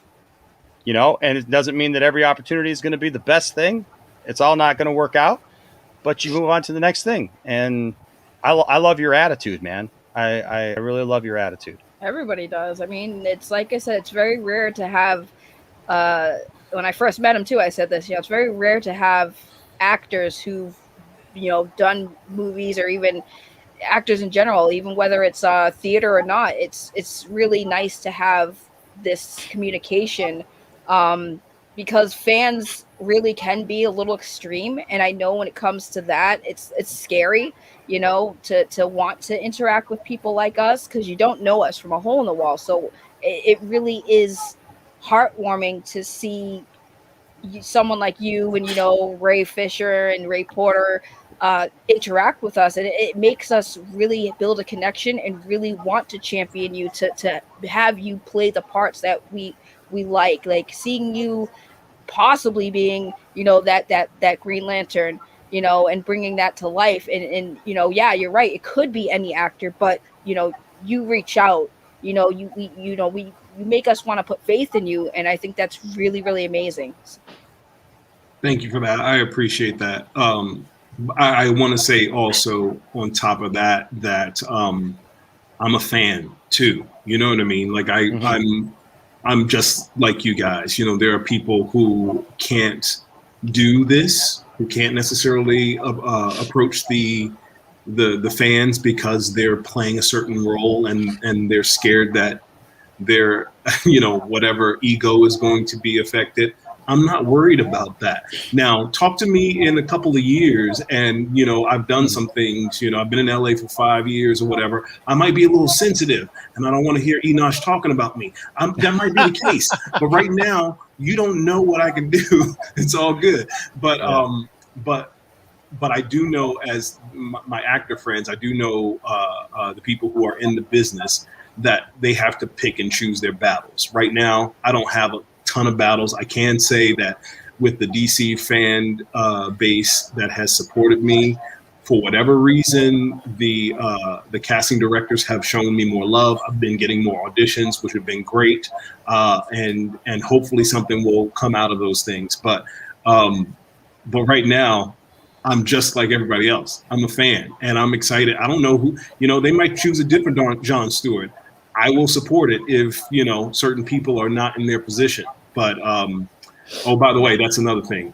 I just, after thinking of this crazy fucking COVID year, man, sorry about the cursing. I'm sorry, Enosh. No, dude, you do you, man. The crazy COVID year has been so insane, and with all of the protests and things like that, and with my buddy Ray taking the stance that he's taken, as much as I love these movies, as much as I love these characters, I have to take a stand on what I believe, and there are certain people who are in certain positions that I disagree with, and I can't support that. And the only power that I have is my few bucks, and so I'm deciding not to see the film, and that's the reason for that. Initially, I was like, Ray's a fan. He's going to go see it. I'm going to go see it. We had a conversation, and I was just like, I hear where he's coming from, and I'm not going to do anything that Ray does. Ray's not going to do anything that I do. We have conversations. We talk about things. And after our conversation, I was like, I got to take a stand. I got to do what I need to do. And so that's what I'm doing. And he would say to any of the fans, like, look, do what you need to do. Go see the movie. Don't worry about that. But as an artist and as an activist, we have to do what we have to do. Well, and I'm glad you're here to say that, because like I can appreciate that, because because like after talking with you and Ray, right? Like, so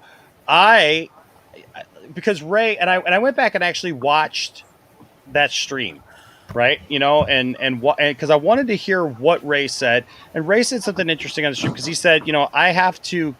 He actually said it on another stream when he was here with Ray Porter. I'm sorry. Not the one where he was here with you, but he says, I got to compartmentalize what I think about who's in positions, of power and things like that at Warner Brothers and whatnot.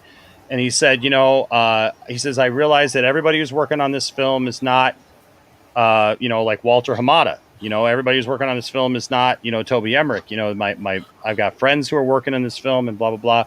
And I see that point, and I agree with that point. I personally took some flack because I believe that, and I still honestly believe that. I believe that we can all protest in different ways, right?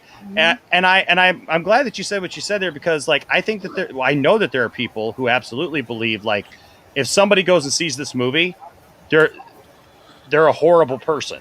Mm-hmm. They're a traitor. Wayne, all I did was mention the fact that I thought it was okay for people to go see The Flash if that's what they really wanted to do. And I literally had an inbox full of people telling me that I had betrayed Ray Fisher. And I'm like, I don't. Yeah, it's ridiculous. You even got shit for. That's crazy. That's crazy, man. But I understand. Yeah, I understand where other people are coming from, because their heart is in the right place. Yeah, it's just I that get they it. don't. Yeah.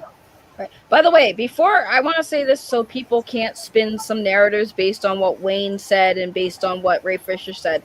When they're saying they're not seeing the movie in protest, or and Wayne just said they're not asking for anyone else to do that. And the only reason why, before people say, oh well, they're saying it to their platform and that they're all their followers, I'm like, listen, people asked them if they were going to see the movie. People asked Ray if he was going to see the movie because of the controversy. He gave an answer. That wasn't him saying, I'm not going to go see it, and Wayne's not going to go see it, and we don't want you guys to see it either. They were asked the question. They gave the answer. That's not them basically rallying troops and saying don't go see it. So I hope people understand that that's not what they said. They both have clarified many times that they've said, you guys can go see it, and we don't care if you see it, enjoy it, do it if you want, but they're not going to go see it because they were asked. Well said. That's exactly right. Yeah, I you know what, man, I appreciate you, man. I think, listening to you talk, man, I get where you're coming from, and I get where those people are coming from, and it's like we all have decisions we make. We all have that line in the sand, that's like, hey, this is where I'll go, and I can't go past this line, and I respect that. I mean, William, yes. What are your thoughts? That's a tough one, because I understand where you guys are both coming from. As being somebody of color dealing with any level of anything, having things done to you, and it just makes you not want to support an entire, project at certain times. But at the same time, for me personally, I see a guy like Andy Muschietti. I see, another person of color as a director. I see a lot of people that are involved in this movie. And I think the biggest defeat for any of us in any fandom would be to let a handful of individuals constantly put our skulls in a vice when we're thinking about going to see these movies, or when we're thinking about doing anything with these movies. We're letting these guys take away our enjoyment without them ever even being in the vicinity of us. I'm personally going to go see The Flash because I want to go see the movie and enjoy it.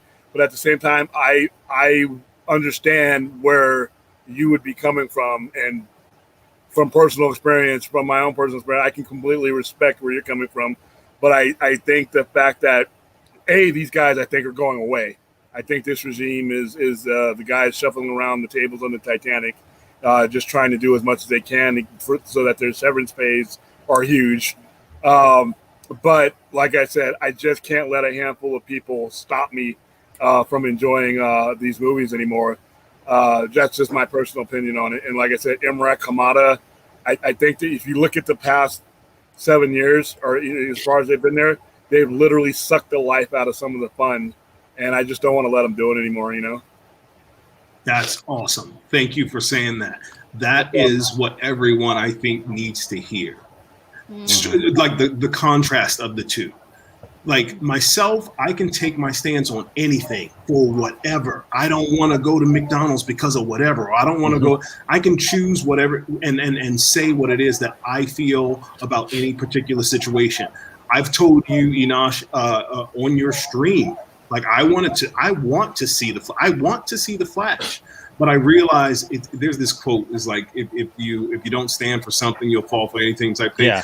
That's kind of where I'm at right now, where I'm like, you know Gotcha. what? I don't have much power, right? There's not much that I can do, but I don't want to take anybody's joy away. But I also know that if I don't want to support a company, I don't have to. And it makes me feel better about myself and who I am. I walk taller with my confidence, and that's all that it is. And so, and I will change my mind tomorrow if something changes, but I feel like William has a really, really great point. And those people who I mean, I want to be entertained. I want to enjoy the characters that I have grown up to love and wish the best for them. It's great.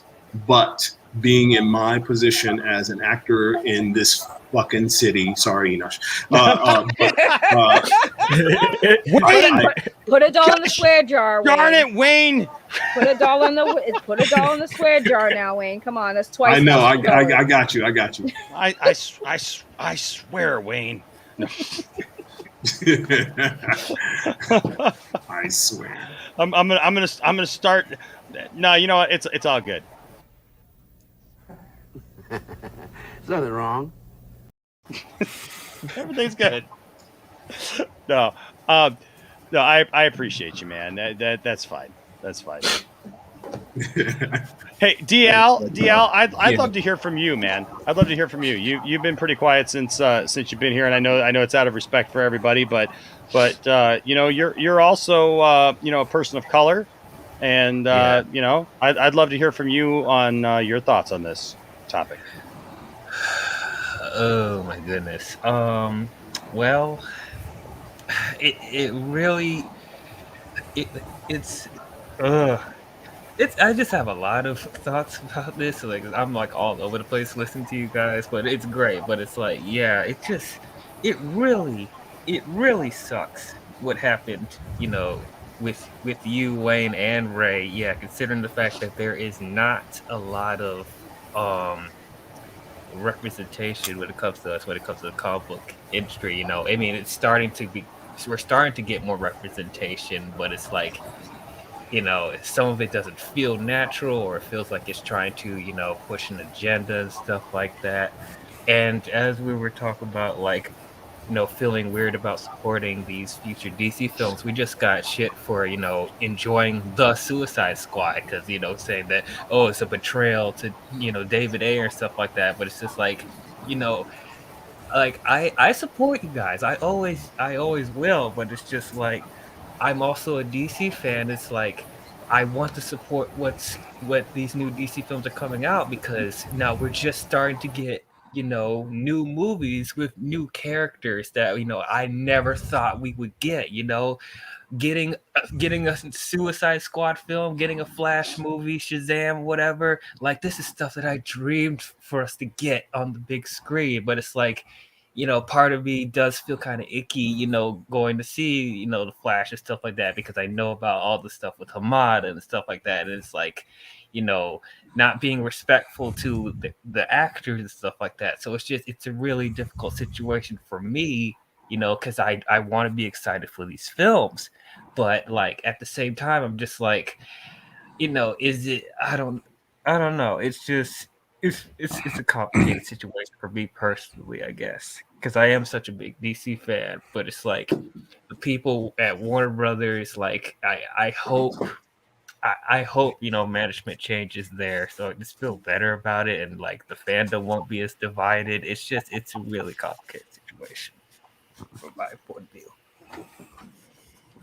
Yeah, man, it's hard, bro. I you know what, and that's thing is it is hard, because for those who want to do the right thing, for those who want to stand for the right things, like it sucks to be a DC fan and feel like you can't just be a DC fan because there's idiots like looking over your head. Yeah, like, just because, and it goes back to my point at the beginning of this conversation, right?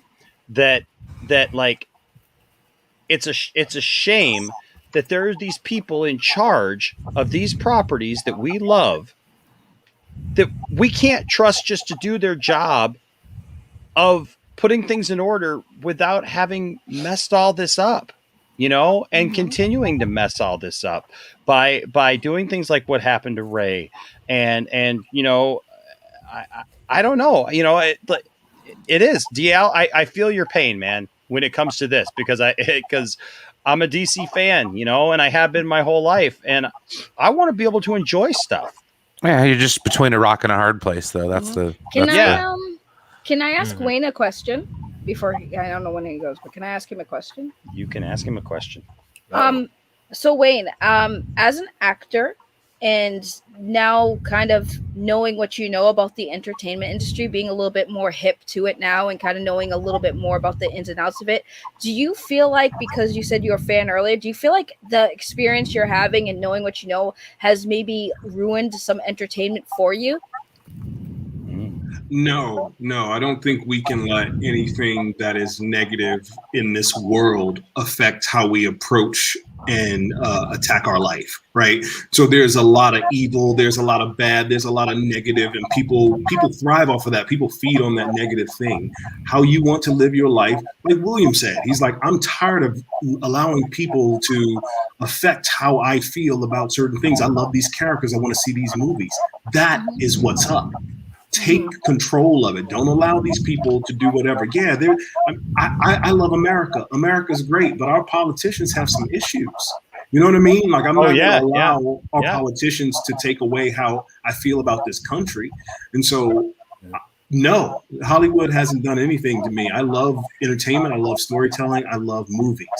So, yeah, they're not going to take my joy away. Okay. That's awesome, and that's encouraging. That's encouraging right there. I like that. Caden Reed here. What's up, Caden, from Pop Culture Corner, where you just were, Wayne. And I'm going to be on there tomorrow, actually, at 4 p.m. Eastern. Says Enash is the best one on here. I don't know about that, but thank you. I appreciate it, and cannot wait to work with him more at the Pop Culture Corner. Thank you, man. As to Wayne as well.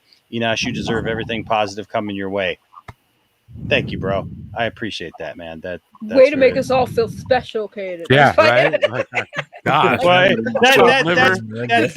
know what? That's been sitting up there for a minute, and so I wanted to get to it before it went away and just disappeared. Not even Wayne, bro. That's wow. Well, let's be honest. Can we be honest, Saggy? We really haven't seen what Wayne can do. So let me put myself back. Caden's seen what I can do. He hasn't really seen what Wayne. Wow. Kick yourself out of your stream right now. Wow. Canceled. Okay, now Brian's turn to shine. Okay. Hey, everybody. It's Mr. America from the early 90s. A little bit better. Hey, how's it going? All right.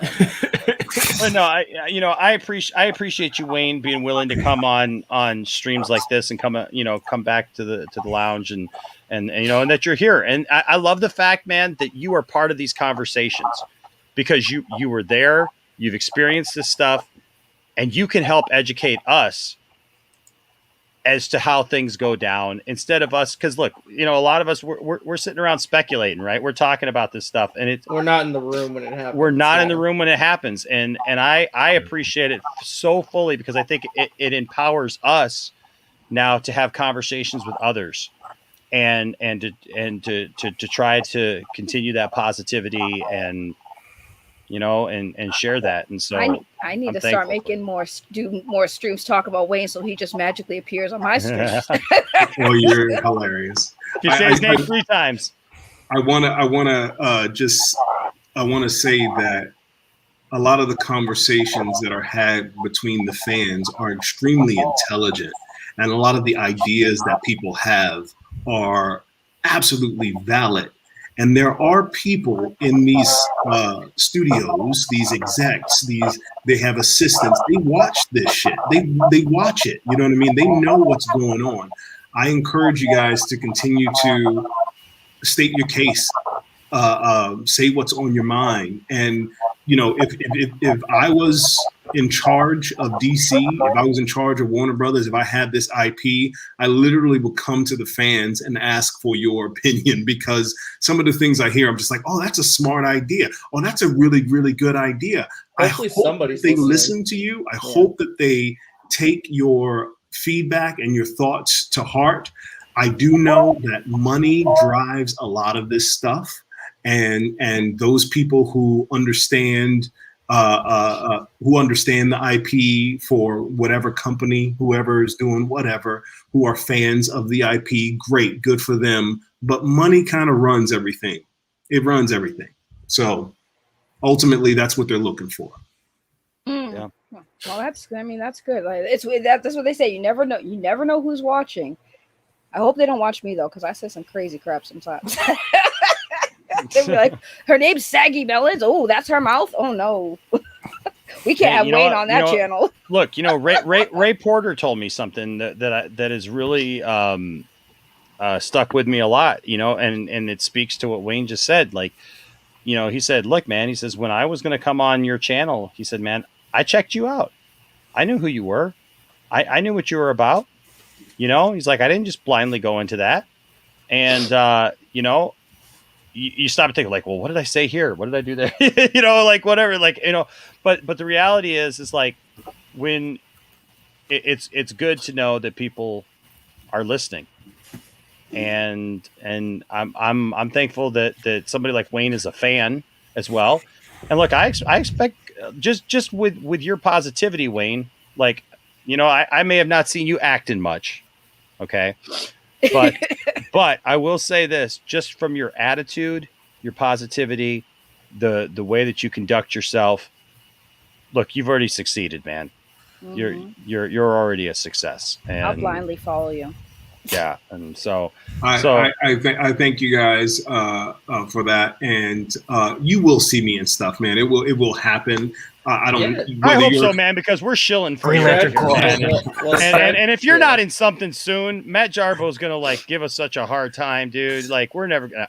No, you will see me in something, man. Well, the like tragedy of Macbeth comes out. Green next Lantern month, Corps. so.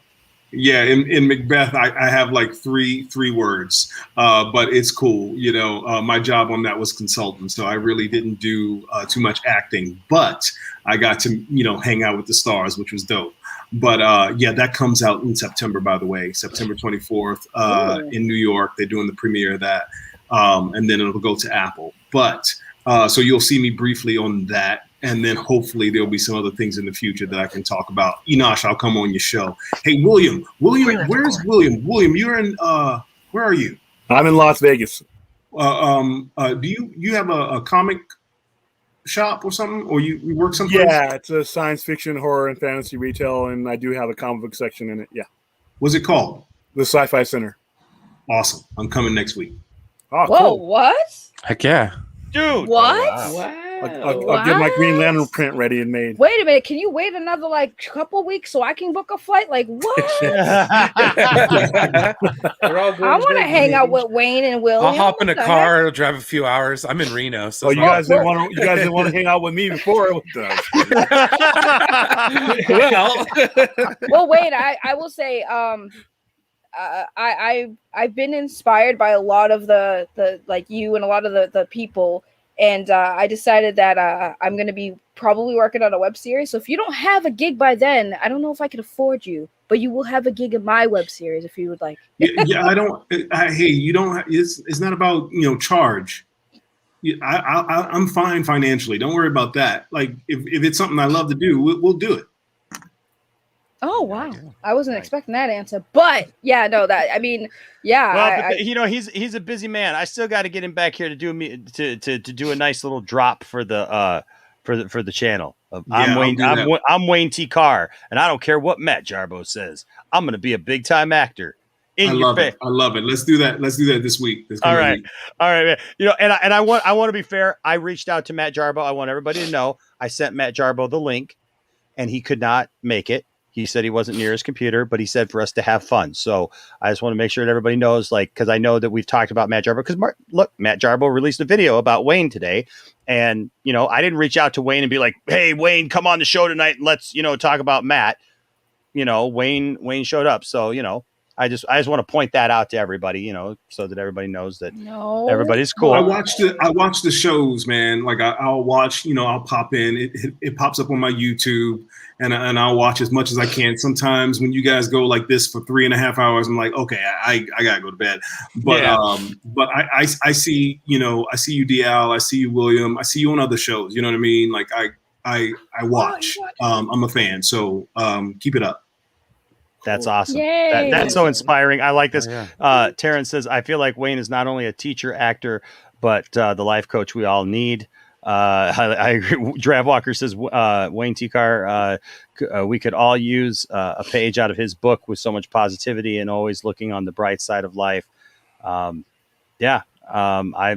agree. I'm thankful. I'm thankful for people like that. I mean, like whether or not Wayne is an actor or was in, Justice League or not in Justice League or whatever, Wayne, you're just a nice guy, man. And so are you, bro. and I appreciate that, man. You're just a good guy, and so like, so I don't know. I mean, people can joke and say we're simping for you, whatever. I don't know, man. I simp for anybody who's just a nice person. Like just a good person, man. That's all I care. I don't care if you're in a movie or not. You just mad. Stay mad. Stay mad. Hey, I simp for all DC fans, man. I absolutely love this community, and even the negative part of it. You know what I mean? I think it takes a little bit of everything. So a lot of good comes out of it. So I love the opposite end of things.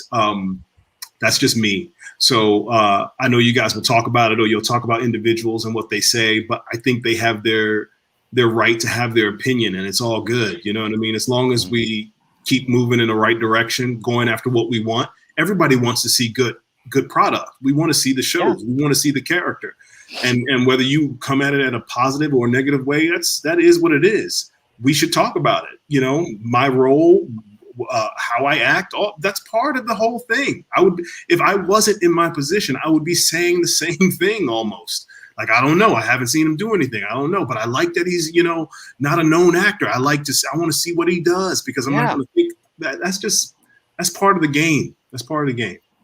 No, I agree. I totally agree. Because, I mean, that's how people are discovered. Like that's how we get fresh new faces. I mean, that's how we're finally going to get past the idea of, oh, hey, here's a major role. Wayne, not Wayne. What's his name? Michael B. Jordan should be that. You know what I mean? Like there are more people out there, folks. Michael B. Jordan's a fine actor. I've liked a lot of stuff that he's done. What? There's more black actors than Michael B. Jordan? Or Samuel L. Jackson. Or Samuel Idris Elba? Oh my God. Well, and that's what I'm saying. But that's how you find new people is when directors like Zach and like others take a risk on somebody, whether it's black, white, whatever. Look at Christopher Reeve. Christopher Reeve was an absolute unknown. We were joking about Sylvester Stallone earlier tonight. The fact that he has attained having a #1 film in 6 decades. That's huge. But they originally wanted him to be Superman. Back in the 70s, like I could see it. I could see it. They went through Stallone. Like there was Clint Eastwood. Like what? Robert Redford. Mm-hmm. There were. I'm trying to think of who all else, but there were quite a few other. There was a lot. Like they tested the dude's dentist. Like the Saltkind's dentist. And they're like, hey, you look like you could be Superman. And then if they would have picked any of those guys, we would have never been the wiser. It's just like when they picked Hugh Jackman to play Wolverine, but there were other people. And now that we've seen him for 20 years, we can't imagine anybody else ever playing that character. Absolutely. I have another question. But that's what I'm saying though about that is that from that though, the fact that they picked Christopher Reeve instead of Sylvester Stallone, for example, right? It who knows about the performance, right? What it could have been or should have been. But we got Christopher Reeve out of that, who was an unknown. Look at Harrison Ford. Ford was literally, working as a carpenter, and got the role in American Graffiti with George Lucas, and then George wasn't even gonna test him for Han Solo, but brought him in to just test with the other actors, and Harrison Ford was fine doing what he was doing. And, and in the end, they're just like, yeah, you know what? He deserves the role. And then look what he, look at the amazing things he's done. So you got to take a chance on. Well, it all goes back to that Val Kilmer documentary that I watched earlier. I know Wayne's going to be watching that. It's like Val Kilmer's just a theater kid. He worked his butt off. He made those little movies with like his family, and look where he got to later. Right. He got to be in Top Gun, all these big movies. You just got to keep trying. I has a question. Oh yes, go ahead, Saggy. I has a question for Wayne. Okay. Wayne, I has a question. You might not be able to answer the question. Oh, here we go. Okay. So the question is, you don't have to tell us what it is, but could you tell us, has Zach, are you planning on doing anything with Zach in the future? That is the hope. Yes. Okay, but there's nothing confirmed. No, we can't. You can never do that. You never. You know what I mean. But we've talked. We've had our conversation. He would love to work with me again. We'll see what happens. Yes, that's all I needed to know. Yeah. I love it. I love it. I love it. As our friend Dawson would say, pound it. I love it. Oh my god! I got to get Dawson in there. I do want to say a shout out to my friend Bruce, who makes all these custom toys for me and stuff. Jenner Custom Toys. Go check him out with a $3.50 super chat, because he always gives Tree Fitty for the Loch Ness Monster. He is. That's his thing. Bruce always gives Tree Fitty. He'll always stop by. He's like, I'm here to give Tree Fitty for the Loch Ness Monster. Just stop by and say hello. What's up, Bruce? Good to see you, man. He makes custom toys. Yeah, I've showed. He's been on the show. He's been on the show. All of these Star Wars ones right here are all his. He made all these for me. Well, where's my Saggy Melons toy? You have to know what you actually look like first. He made the Doomcock action figure. Yeah, he made my Doomcock action figure. I'm sorry. I know. Well, if he can make a Funko Pop of me, but I will ask. Well, hold on. So H Barts with a $2 super chat says, "Question for Wayne: do you like Kermit the Frog?"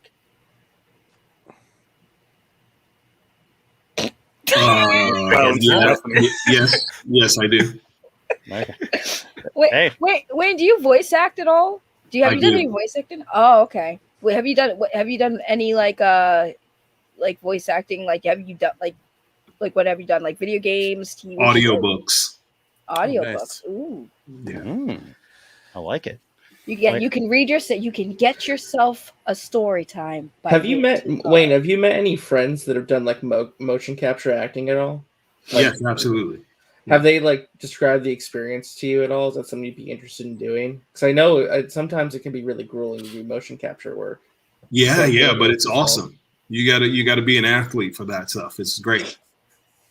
You know what, Wayne? If you like to do voice acting, you should reach out to Respawn Gaming. They're always casting. They cast a lot of people, and they do. I love Respawn Gaming because they have a game, and I know you guys are gonna hate me, Apex Legends, but they're very they're very good at representation. Like every voice actor who voices a character, they're cast the people that represent the characters. So you have an African American character voiced by an African American woman, Asian characters voiced by Asian people, and so forth. But they're really great company, and their game is really killing it right now. So if you ever get a chance and you're interested in like voice acting, I would reach out to them because they do really amazing work over there.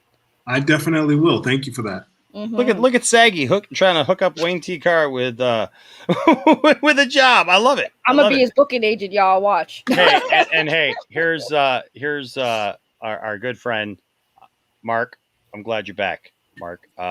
Benson's with a £2 super chat. Mark, you're the man. Oh, look at there. Benson's with a £2 super chat says you discuss black actors and omit Lou Gossett Jr. That's a William joke because he thinks William looks like Lou Gossett Jr. I wish. He does not look like Lou Gossett. Oh, there you go. Wayne T. Carr just told you. You got it. No. What? That's crazy. He hides in the dark. I don't know. Well, because I'm at home. I'm not at the store. Yeah, it's true. He's also got to shave the hair off. Yeah, Mhm. and, Dude, I and love- win an I- Academy I- Award and all of be that stuff. multiple nominated, being Watchmen. Hey, I adore you guys. I'm going to bed. That's fine. That's William, fine. I'll Yeah, see thank you you. for coming on, Wayne. I'll see you on the 28th, man. Hopefully you're at the store. I'll make sure I'm there.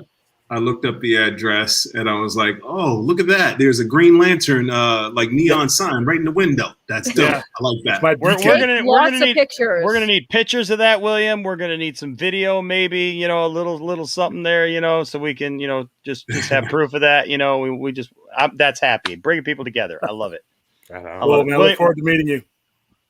Absolutely, man. Same Wayne, here. Good night, Wayne, thank you, Wayne, for coming on. We appreciate your time, and hey, man, congratulations. Are you getting any sleep yet? Sleep. What is that? I know. I know. It's all good. I'm taking care of this beautiful girl, man. I'm blessed. So that's awesome. Thank you guys for having me on. I happy for you. appreciate it. Keep talking about what you're talking about, doing what you're doing. I appreciate it, and I love it. It's entertaining. Keep it up. I'm going to bed. Good night. All right, bro. Good Good night. night. Later, man. Night, Wayne. Have a good night. Night. Aw, You that was never a great know. surprise. Guys, That's Remember hilarious. when you Eno just- said he was like, I gotta go to bed at 2:30. I know. 3:30. Here's the thing, guys. You guys all don't know this, but like before all this happened and we started in on the Ayer cut stuff, I put in the private chat. I was like, hey guys, I think I'm going to wrap it up about 3:30, so that we don't have to go on too far, but we can talk about the shows and whatnot. But you know what? It's You like I just say. never know. You're watching Poindexter Lounge. Do you like nerd stuff? Yeah? Then you'll love this. You never know what might happen or who might show up at the lounge. You never know. Where did you get that from? You know what? It was some stupid I'm not saying it's stupid, but It's one of those AI programs. Yeah, it's like an AI program, and like you could get a free AI video. So You're watching Poindexter Lounge. Synthesia or something like That's that. It's like creepier than hell. Yeah, you That's could like type one of it. those AI dolls that they have here in Vegas. Well, yeah. The funny thing is you had to type in what you wanted to say, and then it had to be approved before they send you the video back. So they literally email you the video. You said, so like you can't say like anything too dirty with just it. got I love you. Give me more. Right. We're not gonna have like some of these like wrestler things. Talk dirty to me. Yeah, we ain't gonna Daddy. be. Give me more. Yeah, right. Yeah, it ain't gonna be cameo. like Hulk Hogan. I'm over gonna here. get off by cranking your knob just a little beyond the breaking point. No, it ain't gonna say that. So. But hey, man, that was great. That was great. I love that, man. That was That was very unexpected, but yay! I love when Wayne comes on. He always Me has too. fun conversations. Me too. Good guy. And hey, William, pictures, man. We Fine, want I'll pictures take of many. we want pictures of you with Wayne T. Carr for sure. Can we replace RJ with Wayne? Why me? Wow. Because you're a Stinks Pinks. Dang. And he's Wayne T. Carr. So one real quick thing, because we did talk about What If a little bit. Basically, you liked the episode. Yeah, I really liked the episode. I thought that the show was really good. Have the rest of you seen it? Yeah, I've seen it. It was good. Yeah. I got Okay. listen. I have the same problem with this show as I did with the original What If concept, and why it never really caught on, that much. Is I like the animation, the voices are all right. It's just the premise of it was just like, wow, all I'm doing is watching Captain America: First Avenger with her inserted, and I know that's the point.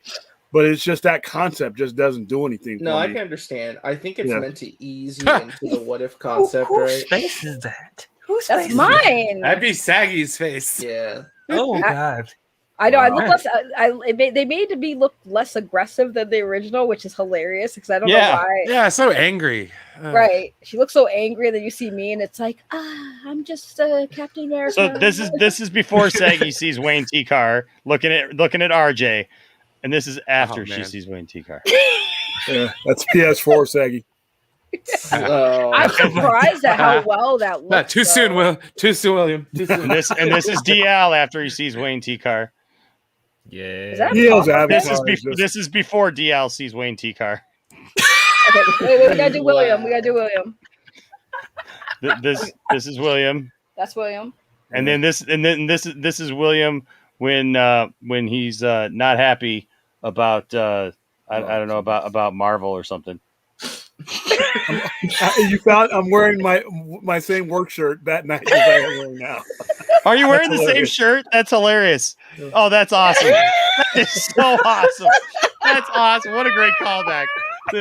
This is William when he's just hanging out. This is William after Walter Hamada's name is mentioned. No Hamada. Emmerich, I will take you down, Emmerich. I'm about the Jorgensen run of Superman. hey, dude, where is your? You got to have your wrestling belt, man. William, you got to have your wrestling. Which one? The new one? No. I'm saying like Saggy, go back to the last one. Yeah. No, go back to the last picture, Saggy, because you need to have your belt in on this picture to be like, Hamada, I'm gonna take you down. I'm gonna twist your knob. Sunday at the pay-per-view, brother. Sunday at WrestleMania. This Saturday at SummerSlam. Backlash. I will not be twisting anyone's knob. hey, actually, speaking of SummerSlam, it's in Vegas this Saturday. You gonna go, William, or no? I wouldn't go for free. Oh, because of like COVID and everything. I'm exhausted with the WWE product and going to wrestling pay-per-views. Like I was supposed to go to the New Japan one or Resurgence, and I was going to fly down there and fly back, but I totally spaced that was free comic book day, and then we had the Candyman promo on the same day, so I ended up having to sell my ticket. I even bought that belt you see in this belt right here. I bought this belt so I could go to that show, and I ended up not going. It's me. Just hanging out, totally cool. And then I don't know what causes that. Sour. I said right after you just bring back nightmares, huh? Okay. That's after the banana. Yeah, right. I would love to forget that. Right. So I gotta share. I just got to share this with you, and then we'll talk about Titans real quick because I want to kind of get through that real quick so we can kind of start to wind it down. That's Earth 2 Wino Enosh. What? Rel. It's Bizarro Enosh. Yeah. So, like a year ago, I made a short video because AEW. It was like, remember when what's his name who passed away came in as the Exalted One. Brody. Yeah, Brody. Yeah, when Brody Lee came in as the Exalted One. Hey, look, everybody's here. Tony's here. What's up, Tony? Good to see you, bro. Showing up fashionably late. Yeah, always showing up fashionably late when we're trying to wind it down. No, no. So no, you're good, man. You're good. Tony shit. No, I know. So listen. So a year ago, when they first introduced him as the Exalted One, right? So for those of you who don't know, AEW. If you're not into wrestling, AEW is a smaller wrestling, company. Company. I wouldn't call it a territory because it's not. Yeah, no. They're not that small either. No, they're getting big now. They're starting to grow. They're actually starting to get some traction. But the thing is, they've got a lot of young stars and some older veterans now that like they've put a lot of stuff together, and they're just kind of I think they're on the cusp of something. It's a WWE retirement home, which is called. Well, it's starting. That is not accurate. But it's not accurate. There's some good young talent there. But my point about this is like a year ago during COVID, a guy left WWE, was going over there, but nobody knew it was him. Okay, and they kept on this storyline about this guy named the Exalted One was coming. The leader of the Dark Order. The leader of the Dark Order. Nobody knew who it was. So the night that they showed who he was, like wrestling always tries to do these things like with the Undertaker, right? Like where the Undertaker just like appears in the middle of the ring, and it's like we all know that he was hiding under the ring and he had to like get it out in the dark, and stand up in the middle of the ring, and all of a sudden he's just standing there, right? But the way that it's portrayed is like it's like this supernatural thing, right? So they were doing that exact same thing, and they were getting ready to shut off the lights. And the thing is you saw Brody Lee walk out from behind the curtain because nobody was in the audience. right? Because it was COVID. So nobody was there. So they were like getting really kind of lax. Whoops, I think I'm I think it's Ben Williams. Hold on a second, William. I'll bring you back in just a second. But I'm talking. I'm getting. Yeah. Oh wait, hold on. Or is it Rick Tony's? I don't know. Anyways, so the thing is that because nobody was in the audience because of COVID, they just kind of got lax in what they were doing. They got this big wide camera shot, and here comes Brody Lee as the exalted one, just walking out and just walking nonchalantly down the thing to go get in position because they had this video play and the lights were supposed to go off. And when the lights come back on, like the exalted one was supposed to be standing there with two other guys in the middle of the ring. Yeah, Evil Uno. And so I caught this live and I filmed it. And all I did was I did a little video. I said, hey, I saw a botched, thing on AEW, they kind of botched the whole, reveal. And, so here we are, like over a year later, because that was last May, like in 2020. Yeah, and it was like April or May. Yeah, and now the guy's passed away now and everything, and I don't know if I should even take the video down. I don't know, but anyways, the thing is somebody commented on that video this week and said, because I mentioned in the video, I do a little commentary, and I'm like, actually AEW, because I was setting it up for anybody who didn't know, and I said, AEW is proven to be a really good company, like they're doing a really good job. This person.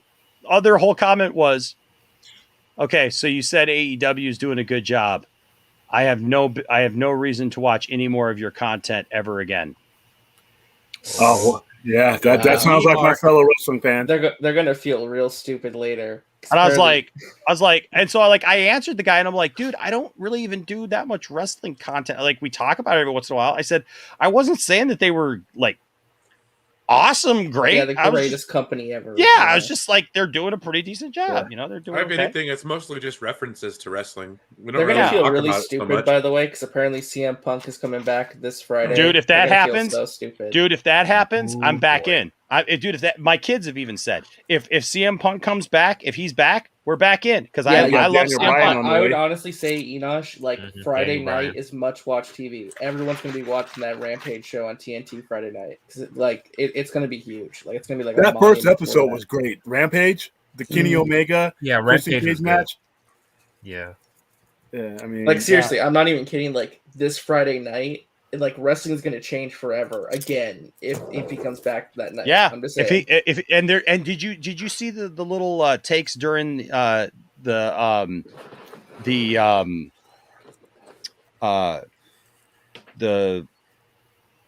what's the kickboxing thing that he UFC? Did you see his commentary with the UFC guy? Mm-mm. So there was video this week of CM Punk doing commentary at a UFC thing, and it was hilarious because the other guy doing the commentary says, what did he say? He says, he says, because they're doing the commentary and these guys are going around and one guy's kind of wrestling the other guy, and he's like, yeah, there's CM Punk. Yeah, he's like, CM Punk here. CM Punk returning to his wrestling roots. He's returning to his wrestling roots. CM Punk. He's returning to his wrestling roots. Like acting like he's talking to CM Punk, but using CM Punk's name, saying that he's returning to wrestling. Yeah, right. He just posted on his Instagram too. And then CM Punk answers that with like, because what's AEW's slogan? It's All Elite. All Elite, right? All Elite. And so then CM Punk goes, Yep, I hear he's going all elite. And it's like, okay. Yeah, on his Instagram. Well, Darby Allin already dropped it when he said, even if you think you're the best in the world. The best in the world. And remember, it's United Center in Chicago. It's his hometown. Yeah, it's crazy. I'm going to be in Chicago, actually, the 29th. Japanese wrestling? Dude, you got to watch H Parts with a $5 super chat says, I gave Enosh a lesson on Japanese wrestling back in July. Yes. If you're not watching New Japan, you're really missing out on some really, really good stuff. Now, how do you watch New Japan, though? New Japan World. There's a website you can subscribe to. Access New TV, Japan right? World. And you can watch it live. Like, I stay up 2 o'clock in the morning watching some of the stuff. Like, their major pay-per-views are on Sundays and, like, sometimes on Mondays. Mm-hmm. So I'll be watching. It'll start 2 a.m. here, and I'll watch it. And you can click on the English commentary. and like Kevin Kelly will be doing it. So they have an English commentary and they have a Japanese commentary, and you can just watch it live. I mean, I've Wrestle Kingdom. I watch it all. Like I'll say this, like WWE is in such a horrible spot right now. The build to SummerSlam has been absolutely garbage. Like AEW this weekend. Goldberg. Oh yeah, Goldberg versus. That's all I need to tell you. Goldberg. Yeah. Well, they're releasing wrestlers now with that out of NXT without even telling Triple H, and Triple H runs NXT. So yeah NXT's dead. That's not a good idea. They killed that show this week really bad, and like I said, it's been a bad product. To be honest with you, since about '99. It's been a deteriorating product, and the bad thing about it is in 2003, right around 2001 or so, you had 6 to 8 million people total between the two Monday night shows watching wrestling. After that bogus sell that people should have gone to jail for, in my opinion, the audience just collapsed. Well, like Raw barely hits 2 million. AEW is going to surpass Raw pretty soon in ratings. Like So higher and higher. So what you're saying is that Vince Russo is the reason why wrestling was successful, and then in '99 when he went to WCW is when wrestling went to shit. No, wrestling went to shit when Ted Turner no longer owned WCW, and when the AOL Time Warner merger happened, he lost control of the company. When he was running it, that was where you got the majority of your success from. That was Cowboy Bob Watts and all those guys. When AOL Time Warner took over, that's where they're the ones who sold the company for a cheap price. You actually had better people wanting to buy the company than Vince, actually offering 2 and 3 times the money, but it was a crooked sale between a guy named Jamie Kilner who sold it out from under him, and that's how that happened. Yes. Oh, dude, my God. I'm gonna throw up. That's why. I've made it in the world.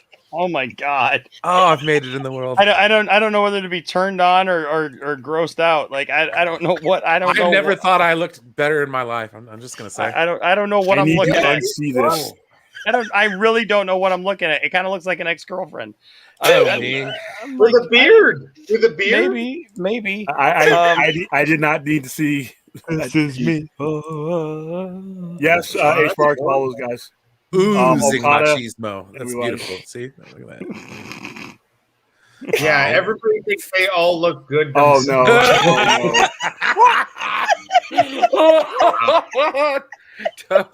Don't ever do that again. The world. Why? Look like a fat version of an Asian girl. Yes. I like Ray Liotta better. Oh wow! Wow, that's horrible. That's please, move on. William, you're probably next. Wow. So glad you didn't. I like it though. Now I'm more into it now. I can Look at the chat. Brian Cena. Yes. Oh God. Oh, tonight is awesome. It And to is think, I started. was not even going to do this. I was going Right? to lay in Right. bed and watch Titans.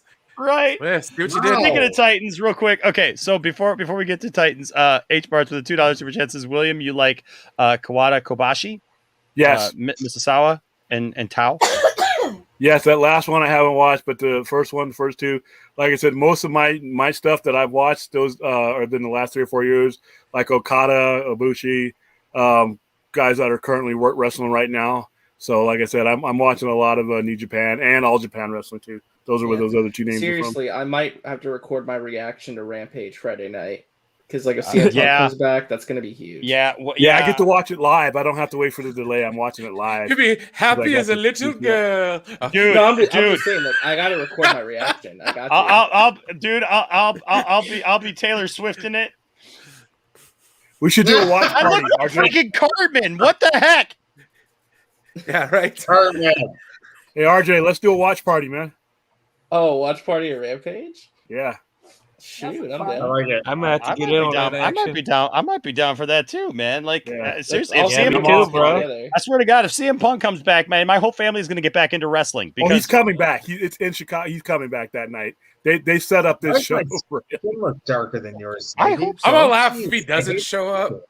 That Right? would suck. Dude, Right? that would kill that Oh, show. bro. That would kill that show. No one will ever watch it again if that happens. And Rick Astley's like, never gonna give you up. Oh So my you guys are gonna God. be like, oh Can you man, imagine?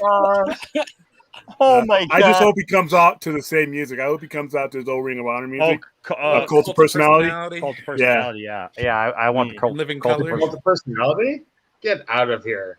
Yeah, he comes out to it, and the first time he did it again, he had his own straight edge song for a long time when he was in ECW and all that, and it was just, it's a cool song. But when he came back after not officially losing the title, and John Cena was in the middle of the ring, and all of a sudden you hear Living Color come out, and you see him coming out with his own belt. That's such a great song too. It was one of the coolest things that they've done, and the only time I really didn't DVR and speed past it was when CM Punk was on the screen, because he was the whole reason to watch Raw. No, you're right.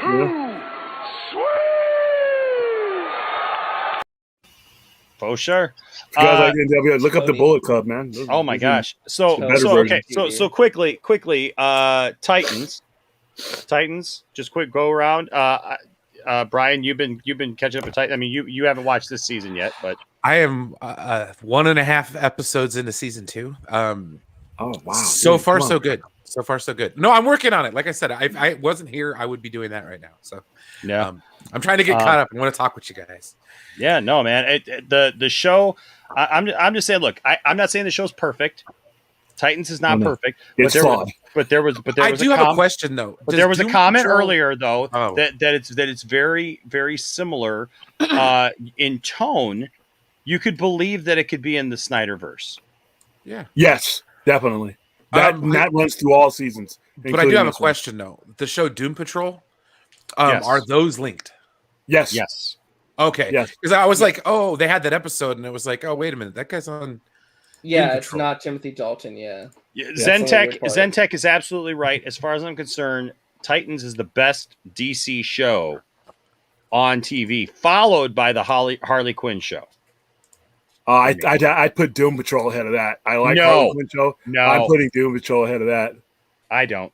This is our nerd war going here. I like the Harley Quinn show, but Doom Patrol I think is a special show, and I haven't seen a show like that in a long time. Well, I'll agree with you. I think it's special, but no, they're both really good. They're both really good, to be fair. I mean, nothing has surpassed. Right here. I'm sorry. Go ahead, DL. I didn't hear you talking. No, just saying. To me, nothing has surpassed Justice League Unlimited. So that's just me. Oh, that has to stop saying. Well, I'm just going to say this. I've said this on a couple streams already this week, but I say it again. I was not necessarily a fan of the Titans. I knew who the Titans were, but I didn't watch the cartoons. I didn't watch Young Justice. I wasn't into all those things until the Titans live action show, and that got me into it. And I love Dick. I love Dick now. I've said it. I said it on Dawson's stream. I love Dick. I love Dick so much. I love Dick so much. I went out and bought about 5 of them. Wow. I went out and bought about not quite 5 a beach. Do you smell it like Tony does? Well, no. Didn't like to smell that. That was the funniest moment of this show. That was the funniest. That was the funniest moment of this show when Jarbo, because he tried to delete it, but it was still in the private chat. Yeah. Yeah, no, I got what you just said. I so tried. Okay, whatever. It was a mistake. I'm just telling you. That show made me love Dick Grayson, and then I think the casting. He's the best part of the show. Look, I think the casting in the show is amazing. I love everybody in their roles. The only thing that, I get the timeline. They're kind of hurrying it up to do the Death in the Family storyline, along with bringing back Red Hood. I get all that. So there's obviously issues, but I'm just telling you, for me, oh my God, none of the small nitpick issues that I may have with the show are beyond how great the show is. Wouldn't you agree, Saggy? How are you Saggy Jarbo? I don't know how you're Alfred Woodard from. I'm laughing because William legit looked at the side. It's scaring me. The way he looked. Did somebody say Candyman 3 times? Did somebody say Candyman 3 times? Oh yeah, it looks like Tony Todd. Oh my god. Why I look cute as hell though? Just explain to me why I look cute as hell on William's body like this. It's like I don't Worf's understand. brother. Oh my gosh, I'm gonna clip that. Why do I look cute as hell on William's body? Hey. Wow. You ever I been look- There's a Walk lot of into stuff that getting one. clipped tonight. That's I for look the really- OnlyFans page. I look really cute. You're in that not shirt. gonna bust a nut anytime we're in the ring. Yeah, please don't. I'm just saying, I look hella cute. I get my hands on you, I'm gonna eat your ass like a pot of collard greens, baby.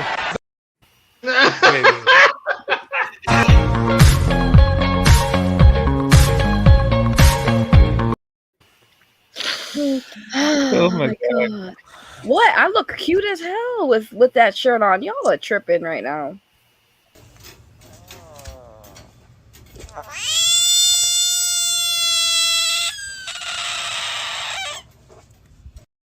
That poor frog. That poor frog just got violated by that dog. Hope that wasn't a poisonous frog from South America. Or maybe that dog wanted to get high. That's it. I've heard stories. hate these big ass prices. Sounds like you could use some big ass savings. I'd love.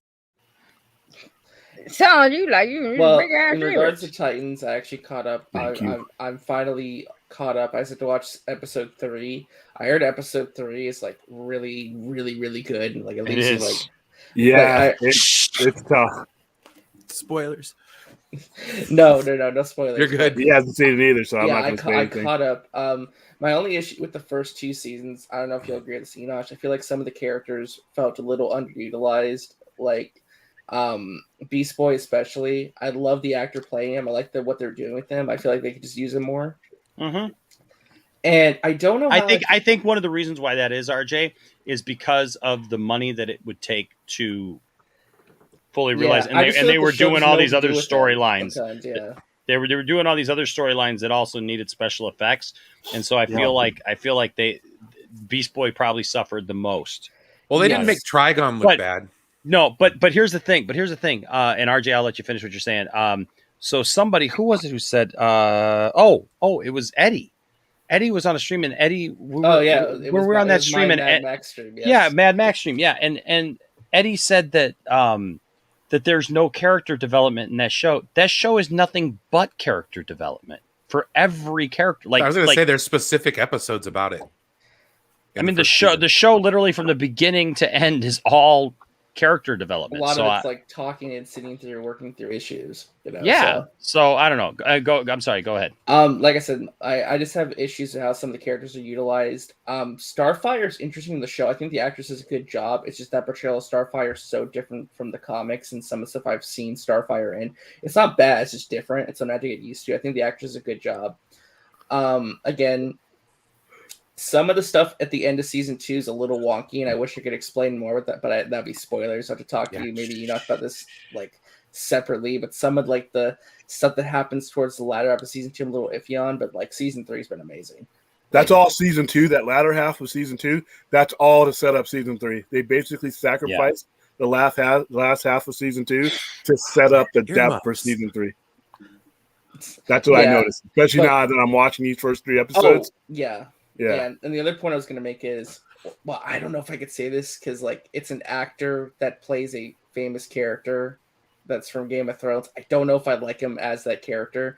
It's not. He's a good actor. It's just like some of the stuff with that portrayal is like so weird to me. I have to get used to it, because I've seen that character so many times. Other stuff, I'm trying to be very vague, not to spoil it, but yeah. Good job. When that particular character has always been told from a different point of view, and he's now being told from the point of view of the people in right and see, and that's what I like about the story. The core story is being told from their point of view and not their namesakes. The great part about the Titans, it's been sidekicks learning to like grow out of the shadow of the heroes that they are connected to, right? It's them coming. You barely ever see any of those heroes. Yeah, the journey of Dick, like honestly, like Brendan Thwaites says, Dick Grayson carries the show. He's honestly like the best part of the show to me. Yeah, Dick Grayson is the best. Yes, he is. I think he's the best actor on the show. I think he's the best written character on the show, easily. And I believe that he could be like the Robin to Ben Affleck. Ben Affleck. Like I just I get that vibe from him, and I mean he's so good he could be in the movies. Like yes, that's I my main really feel takeaway. like he is like he made Robin in that first season as Robin. Cool. You weren't going to mess with Robin. And you know what? It was super cool that they had him in Detroit. As a Michigan guy, I thought it was cool. Most of the first season, most of the first season, all the been there, characters man. are located in Detroit, which I thought, oh yeah, look at this. You know, no wonder Elon loved the show, giving some love to Michigan. Heck yeah, baby. Hey, Michigan. Carter Walters does a great job as his own version of Robin too. Oh, dude, Jason Todd. Oh, Yeah. I love Jason Oh, Todd. I like. I wish I could talk about season 2 more because like some of the stuff they do with like the villain of that show and his family. Well, it's everywhere. So They good. basically use that to market the show. So I don't know if you're I was spoiling gonna say, anything. actually, I'll take off. I'm a guy to get to bed anyways. So go ahead and talk spoilers after I leave. I'm Y'all have a didn't good see night. it. Wait, I haven't. Oh my god! I'm just saying, gotta don't hold back because of me. Well, I mean, I haven't seen it either, but- we're winding it down. Maybe another day. Maybe We'll do a full once we're all on here. We'll there's 10 more episodes in the season. I do want to ask Brian. Well, hold on a second, Brian. I got a quick question for you after we touched on the one last thing here. Free Guy.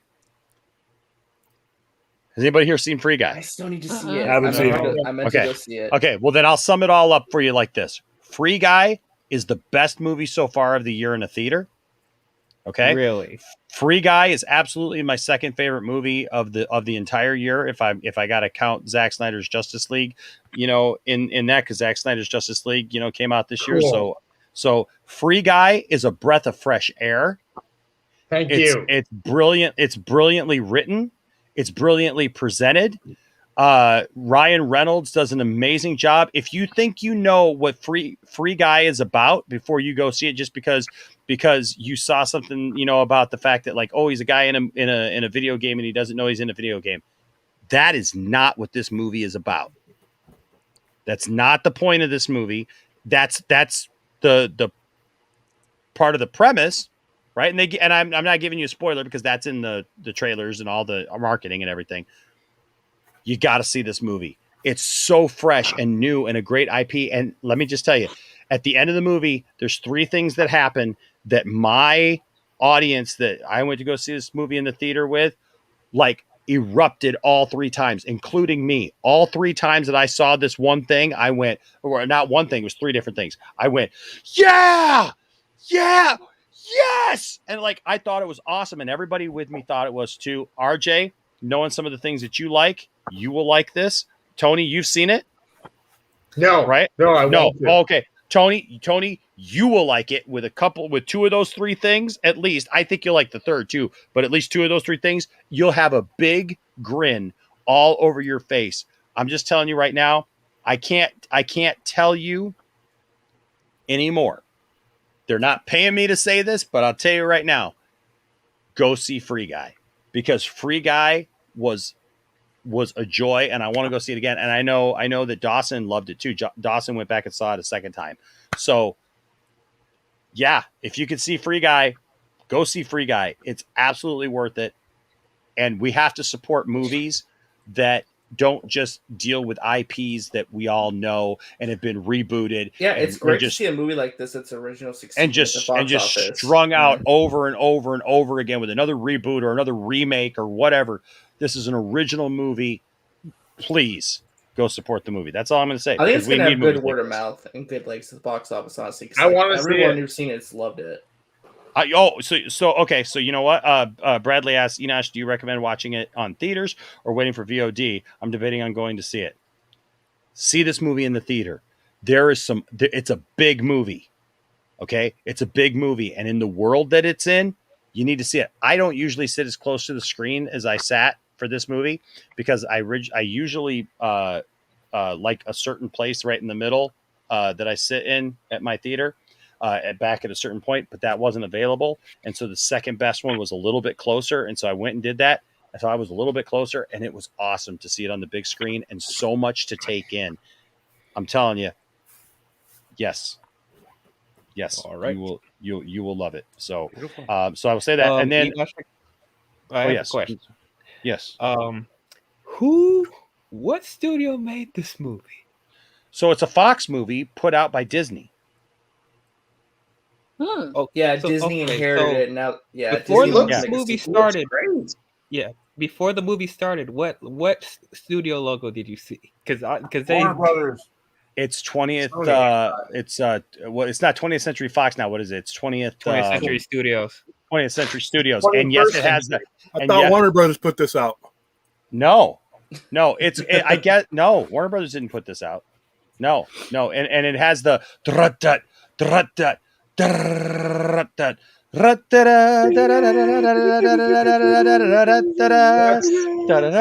put out Indiana Jones. Whoever put out Indiana Jones. That's the same thing. That's What's that? 20th Century Fox. No, Paramount put out Indiana Jones. Remember the first scene in Indiana Jones when they use a Paramount Mountain? Mountain? That's the same one. No, it's not. That's not. No, Fox is the spotlights going all over the place. They put out Star Wars, the original Star Wars. Paramount is the big mountain. The big mountain. Because they actually use in the first scene in Indiana Jones. That plays that music though? Paramount plays that music? No. Paramount doesn't have any music. It just has the mountain. Fox 20 well, it used to be 20th Century Fox, but now it's 21st Century Studios or whatever it is. I don't know, but it was 21st Century or it was 20th Century Fox, and it did the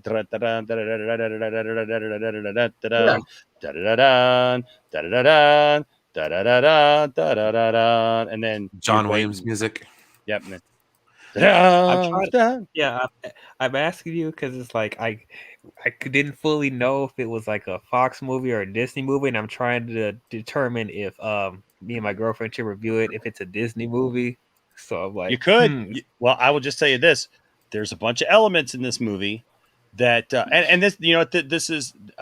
So I'm not going to tell you what happens, but there's some things that they got that the director did an interview this week where he talked about the fact that they got certain things because Disney bought Fox, studios. To do some certain things. They do some certain things in this movie that they wouldn't have been able to do before, but were now super easy to do because Disney owned them.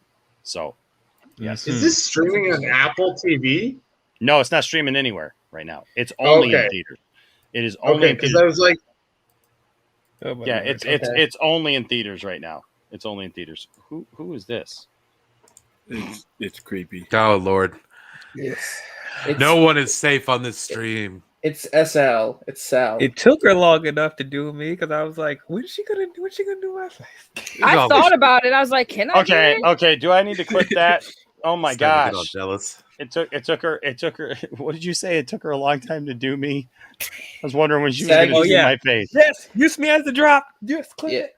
Yeah, Saggy's not gonna do me as one. She has no enough pictures of me to work with, so that's what happened to Bradley. I don't know if it. I don't get know. caught one day. I don't know if it is. I think it might be PG-13. Yes, it's PG-13. It's PG-13. Yeah. It's not. It's not dirty. It's not dirty at all. It's just fun, and Ryan Reynolds is fun in this movie. And no, it's not Deadpool. People are like, "Oh, it's just Deadpool." Like just because Ryan Reynolds is in it, people act like it's all got to be Deadpool. Listen, y'all need to watch Voices. Y'all need to watch Voices because cheap to make too. It's only $100 million. Ryan Reynolds was in this movie called Voices, and he played basically 3 roles. He played kind of like a weird character, but he also did the voices of the dog and the cat, and he was absolutely amazing. And it's hilarious. And if you don't see it, I'm gonna uppercut all of you. Have you seen Ryan Reynolds in that Buried movie? Yes, yeah, we were talking about that. It's so good. Oh, he can have bury. you seen Ryan Reynolds in Canada and his original stuff where he did this thing back in the day? It was like, oh yeah, he was on 15. He was on the kids soap opera 15, which was on Nickelodeon, and I used to watch that every Sunday afternoon. Hey Enosh, I was going to ask you a question. Yeah, considering that Ryan Reynolds said that Disney's super happy with the movie and that they want to make a sequel right away, are you surprised by that? No. It feels like it deserves a sequel to you. Oh yes. Yes, okay. And here's the thing: it does. I'm going to give this away. It doesn't end on some cliffhanger where they were like pretentious to be like, "Oh, we need a sequel for this." It's self-contained. What? Oh. He froze. He froze. Oh, this is your fault, Saggy. Why is it always my fault? Could be, it could be your fault. You guys are mean to me. I feel personally targeted. Yeah, really? 4 hours on the stream. Holy crap. At least he lasted this long. He hit his So this- data cap. So this is They're now like, my. "It's time to Oh, end the there he show." goes. He moved. But yeah, I was just Yeah. curious because like it seems Disney's so happy with Free Guy that's like they want to make a sequel right away. Yep. Even though it's because like they're I good at don't even know- recognizing success. Yeah, I don't know if it's gonna make Are they? like break even at the box office, but they seem happy Better with than it, like some. quality wise. So I'm just gonna say this, and then I'm gonna ask Brian a question, and we're gonna bring it. But okay, here's the thing, guys. Stop comparing movies that are coming out right now with movies that came out 2 years ago, and how much they made at the box office, or 5 years ago, or 10 years ago. Come on, really? Pandemic. Really? No, There's it's a free- irrelevant. The pandemic. I'm sorry. Like, and look, I get it. If you hate the idea of Suicide Squad, look, I fully support David Ayer. I want to see the Ayer cut, but this idea of like somehow like putting down Suicide Squad because it only made $28 million its first week because supposedly nobody likes it.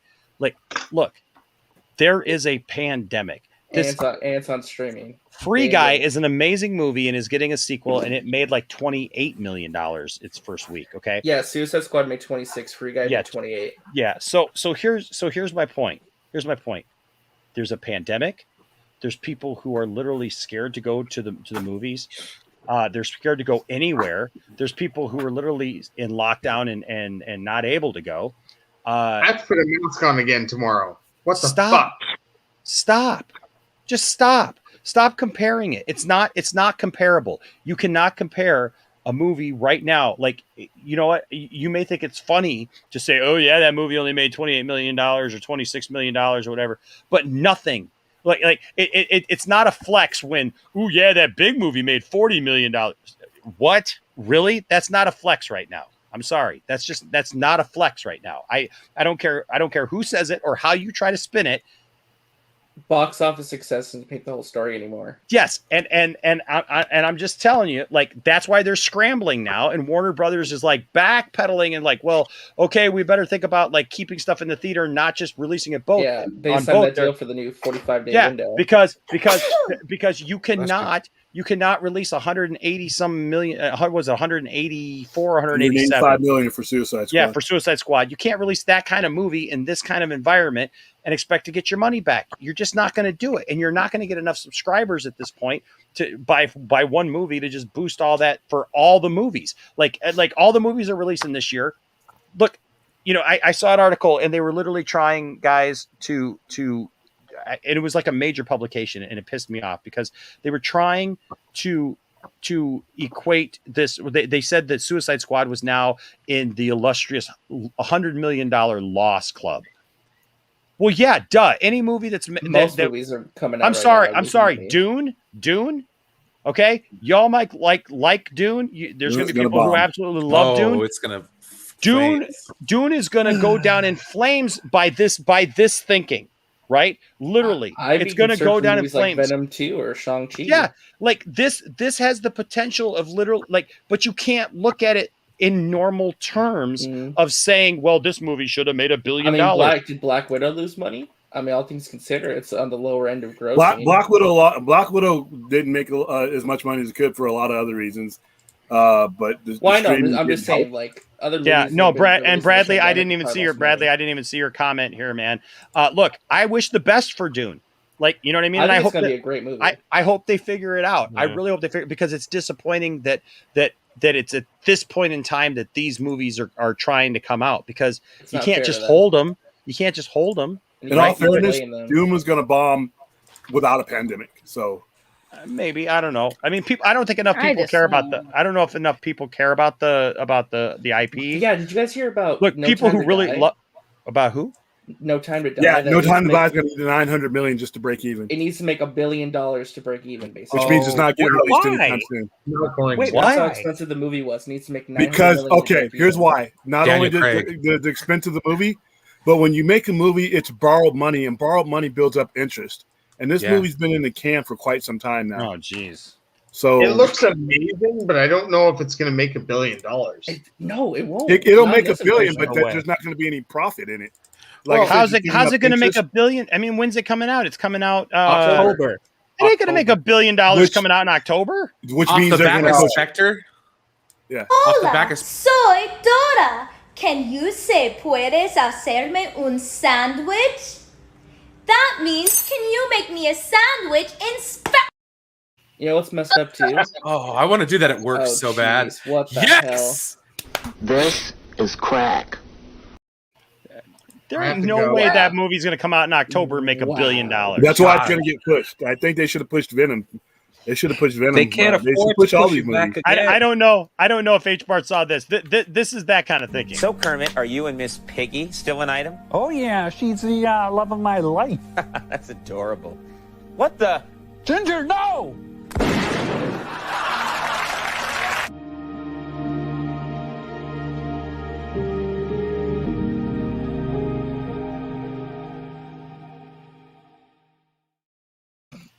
It ain't What? making $1 billion. It ain't going to happen. There's no way. Yeah, so a lot of the movies are gonna Honestly, take a bath on it. the people who own Bond should have taken Amazon on their deal for $400 million or however much it was. They should have just sold it to Amazon Prime. They would have made more money. They would have made more money for that one. It's a tough situation because, like I said, on the one hand, you're sitting on borrowed money. On the other hand, these movies are collecting dust. But in a pandemic environment, it's just you're gonna take the hit one way or the other. Well, not only that, but a lot of Bond success kind of rides on the successor. And personally, as a huge Bond fan, I did not like Spectre at all. I didn't like Spectre, but I don't think it would have, under normal circumstances, it wouldn't have done enough harm. Do you guys that think No Time to Die wouldn't have pulled in $1 billion? Do you guys think Venom 2 is And the going to only get delayed Bond- again? Yeah, You think it's going to get delayed out of October? yeah. If they're smart, they will. That movie, like I said, in a non or 'Cause in I a think better they're waiting to see how pandemic Shang-Chi does first. I think Shang-Chi's going to struggle anyway, no matter what. Because they're saying it's going to open as high as 50. Oh, No, it's not. And if it does, great, congratulations. Yeah. But you're taking the toys are already on clearance. Yeah. At Target. And it's Shang-Chi. I mean, And that is a that's very not- good gauge of success. Well, according to Doomcock, if a toy is on clearance at all from any property, no matter what it is, that property is absolutely doomed to fail or already has failed. So, just saying. I'm just saying, if No Way Home gets delayed out of Christmas, I'm going to be so sad. I've been waiting for that movie all I year. think it's gonna get delayed, bro. I think the smart business decision would get it delayed. I mean, you got to make back that interest. You got to make back that financial money. Oh my god! Don't ever challenge me. Challenge accepted. So, oh my so god! Saggy went from having a beard to shaving, and now the double chin camouflage is worn off. Yes, now it's the double chin camouflage. We almost got 3 chins there, so congrats. For the record, I look. Would you rather be smart and beautiful or dumb and ugly? Dumb and ugly. No, wait! Smart and beautiful! Wait, I didn't understand the question. For the record, I need this off the I screen look right now. good as RJ. I make RJ look good. You want this off the screen? Okay. His testicle sack is now so large, he has to wear a huge hoodie upside down instead of trousers. You could have picked a more flattering photo, by the way. Saggy. Did you really just put that big balls in front of my beautiful RJ face right That's now? your fault. You could have. What kind of drop is that? You really want to put big tonight. balls in front of my beautiful RJ face right now? Oh my god! This stream started off fire, and like it is just continued to put good stuff right in our hands. So I'm a beautiful I'm RJ. just pissed you didn't pick a more flattering photo. I mean, Listen, I tried to do this quick before the stream ended. I had limited time. Okay. are there more flattering photos? Yes, of course there are. You know, my husband started acting pretty strange. He kept. So you're not even gonna ask me where I even got this from? I'm terrified to know. RJ, you don't remember? You don't remember? I don't remember. You don't remember? This was from my celebration monetization stream when you actually got on cam, and I remembered that. So as soon as somebody said, when you were like, well, there's not many picture times I get on camera, I was like, there was one. I remember because it was on my monetization stream when you were flaunting your Saggy Melons shirt, and I was like, I'm gonna go clip it. You need help, woman. I do. I listen. Maybe she's born with it. Maybe it's Maybelline.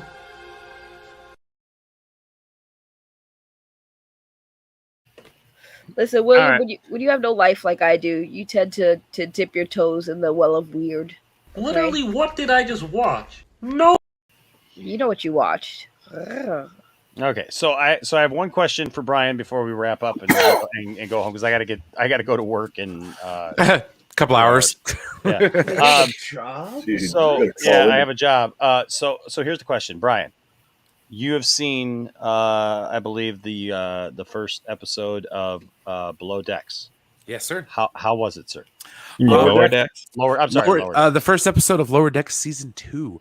I did a review on my channel, Brian Master of None. I'm also probably going to do a live stream tomorrow with anybody else that may or may not have watched it. I freaking loved it. I'm so glad it's back. I'm glad to have Star Trek back in my life again. You know, and I'm hoping to share that with others. Yeah, no, it was there was a lot of good stuff in there. I like how they basically carried on a lot from the season before, especially with a lot of the relationship dynamics between Mariner and Captain Freeman, her mom. You know, I really like the show, and then Boimler being on the Titan with Riker. That just, I mean, I always like Jonathan Frakes. Anytime he comes back for Star Trek, it's amazing, whether it's in the director's chair or behind the camera, or in front of the camera. So I mean, yeah, I loved it, and I can't wait till Wednesday so I can watch the next one, or sorry, Thursday. Good. You know what? H Barts is here too. H Barts, is here. Copyright infringement. I know I played that. So you know what? I'm going to do one. I'm going to do one, Saggy. I'm going to do one. What? And because I'm closing it out because I think it's funny. And I'm just going to do one. And if there's another one, it's gone. No, I was hoping you highlighted that. So here's the thing, and I knew he was going to do this because he knows I'm about to pop off. Why am I being so hold on. Can I just say this? Can I just say this before whatever you say? Because whatever. Oh, okay. Yeah, I don't know. I've only been streaming for like months, all night long. Welcome to the Poindexter Lounge. Welcome to reality. Welcome to real life. Cold hard facts. Yeah, Wayne T. Carr came on the show. Thanks for watching. Appreciate it. You have a great night, man. You know what? Here's the thing. I text Matt Jarbo. I've got Matt Jarbo's phone number. Do you? So, you know what? Matt Jarbo's a big boy. Matt Jarbo was given the invitation to be on the show, and I gave it to him when he was not at his computer. Okay? He said that it's not his computer. You don't have to defend Matt. Matt can defend him if he needs to be defended, but we didn't even throw Matt under the bus. Yeah, there was no shade being thrown. I literally there was literally no shade. There was no shade. We literally you guys are former guests now? And and here's the thing. So, here's the thing. Me and RJ. Thanks for playing. Me and RJ. Hold on, RJ. Shush. Hold on. Here's the thing. Here's the thing. First you of and all, RJ have bonded. Right. Here's the thing. We're guests on multiple shows, and here's the thing. You don't tell us who we need to defend. And on top of that, we are people with our own independent thinking. And again, you come in here saying it's very sad, former guests. Like, are you serious, dude? You've only been on there once. You've only been on there once or twice. Yeah, we ditched him. Apparently, we got it's not like I've ever been on there or anything. We are all friends here. Do you know what friends are? Clearly not, because we're not guests on the show. We're friends. We were all on this. So if right, like, and here's the thing. Stream. We like literally we were all on appreciation stream. Like, who are you? I want to know, like, who are you? Because that comment, right? It makes no sense, dude. It makes no sense. And then you're gonna call us chameleons? Why? Because we're all friends. We all stream together on multiple different channels. I literally told Wayne T. Carr, I explained to him that Matt Jarbo had no ill intent with that video towards him. Right. We all said that when Wayne T. Carr was on here, and we all said that Jarbo was a good dude, and he even started his video saying that Wayne was a good guy. So what do you talk about? It Number was one, not we even kind a of bashing right. him thing. It was just a So conversation. I don't know where you rewound to watch the stream, but you need to go back again and then bring that energy Brian, somewhere else. But Brian, Yes, Lower Decks was cool, right? Yeah, absolutely. Something to look forward to for next week, and something to actually consider getting Paramount Plus for, especially if you do like Star Trek. There's plenty of Star Trek content on there. That's what I'm getting Paramount Plus for? Well, heck yeah. I got it for Star All Trek. the I got other it- I actual got it Star for- Trek stuff on there? You're going to give me that? Yeah, right? No. You get Paramount Plus to binge watch Bar Rescue. That's what you get Paramount Plus. No, you get Paramount Plus to binge the iCarly revival. Well, No, I get it for Star Trek. The but other Star you- Trek this is shows. true. That's This why is I'm true. getting it? Ugh. I'm getting it for iCarly. I'm getting it for I got it for iCarly. My kids bought it for iCarly. Carly. Yeah, I got it for Star Trek Picard. Truth be told, I just realized something. I just What about realized something. Strange New Worlds? I'm waiting for that to come out. Hopefully, it comes out either before Discovery or after. It's going to be slotted in between. I'm pretty sure. Nerds. That's right. Right. It'll be out nerds. before Picard. Okay, keep telling yourself that, Dawson. What's that CGI Star Trek show that's about to Oh, by the way, you forgot and then Prodigy's coming out too. That's really Enoch, good. you forgot something in that little spiel you did. You forgot to mention to that person who apparently isn't going to talk anymore because we shut him down. But real quick, if you're still listening, by the way, Jarbo showed up in the chat, so he was also watching, he was here. and he was fine. So why don't you white knight somewhere else? I just think it's funny that the guy's simping for Jarbo pretty hard. I mean, We all simp for Jarbo, but he wants the number one title, and I'm sorry, but that goes to RJ, so you can bite me. Stark Tower. Thanks for your engagement. It really helps boost my views. Appreciate it.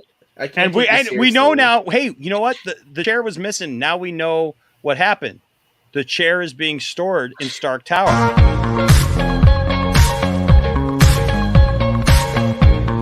It all makes sense. That's the estate That's sale. not They're nice. from Stark Tower and Spider-Man: Homecoming. I know.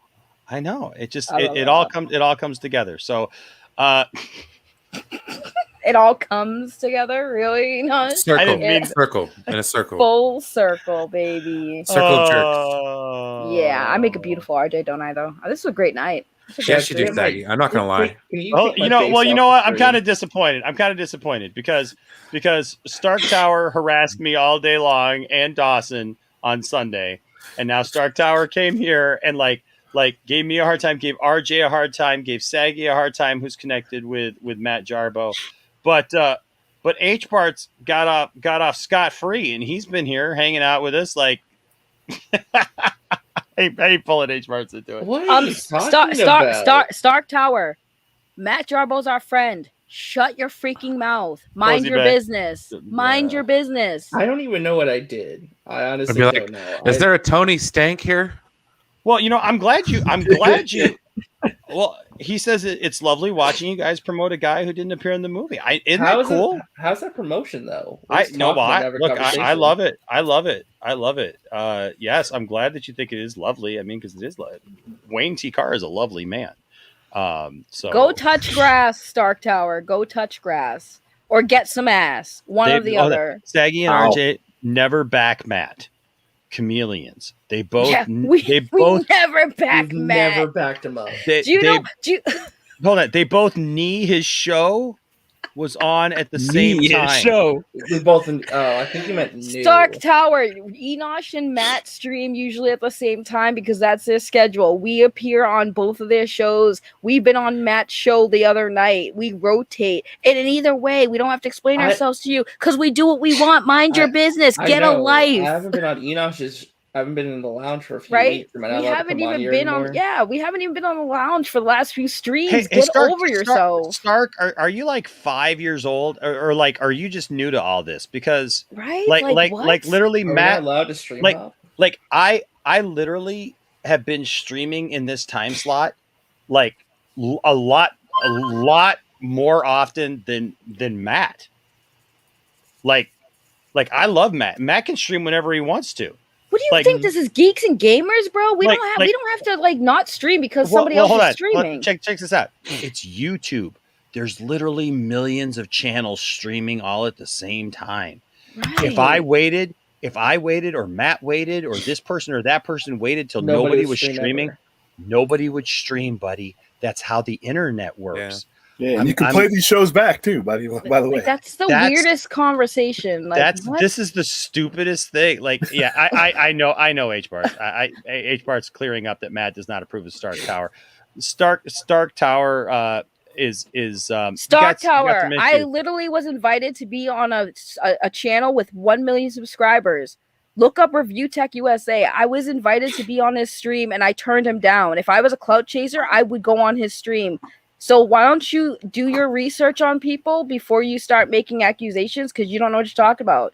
And like I said, you can call us clout chasers, that's fine. But I turned down being on a 1 million subscriber channel. So how am I clout chasing if I turn down that?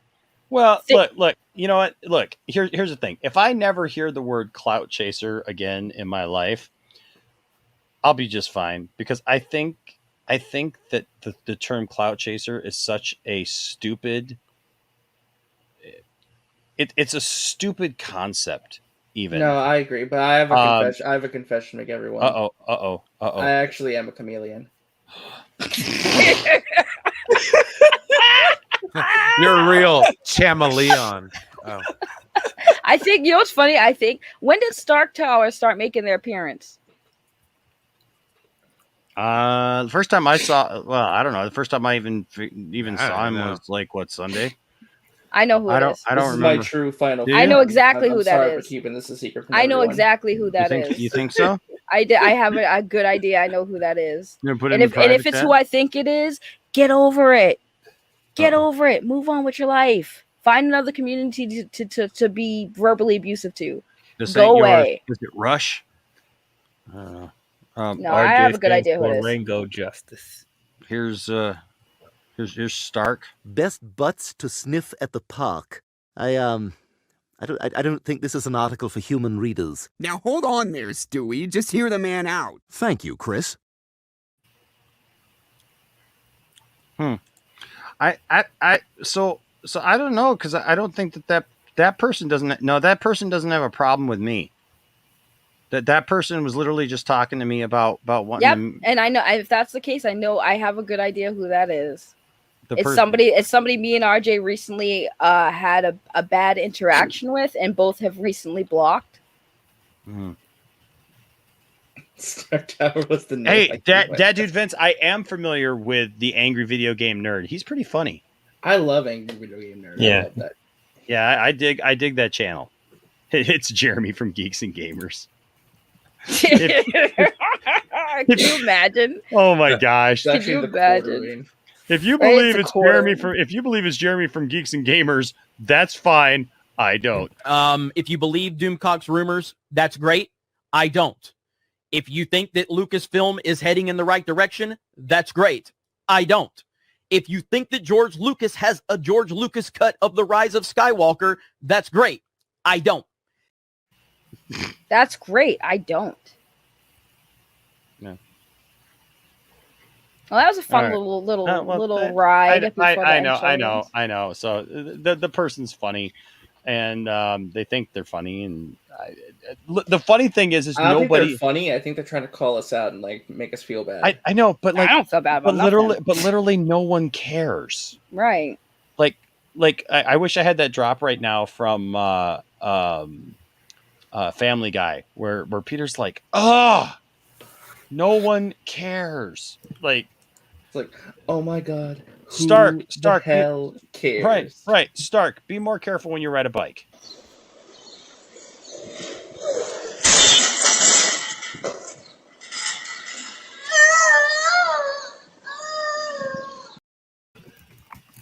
Poor kid. Does your butthole itch? All the time. Yeah. Nailed it. Yep. What's that? I said nailed it. There you go. All right. So that's when nobody cares, you leave. So here's the thing. What's up, Metaverse? Good to see you. Hey guys, this stream has been fired. This stream has been a lot of fun. Thank you to everyone who's been here. Thank you to Wayne T. Carr for showing up. We had a good time. Thank you to everyone who came in. Thank you to Saggy Jarbo there in the corner. Saggy RJ. Yes, thank you to William. Saggy Justice. Yes, thank you to DL Vince. Love the DL Vince. Thanks. I know I came in a little late, but I'm glad to be here anyway. Absolutely. Didn't matter. You still got 3 hours in. Yeah. Thank you to RJ. Thank you to RJ for Enosh, did you get the Gibby shirt? It'll be going out, man. Tomorrow I plan on catching up on all that. I do have some catching up to do on sending out some stuff. So I'll be hopefully sending out some stuff tomorrow. Cool. But yeah, thank you again for having me on, Enosh. I'm glad I could be open about my secret of being a chameleon to everyone. Well, you know, if you know what, if we really want to be honest, you guys were mine first. So let's, you know, like, so maybe I should be pissed off that you guys have been moonlighting over at Jarbo's place. Like, what the hell?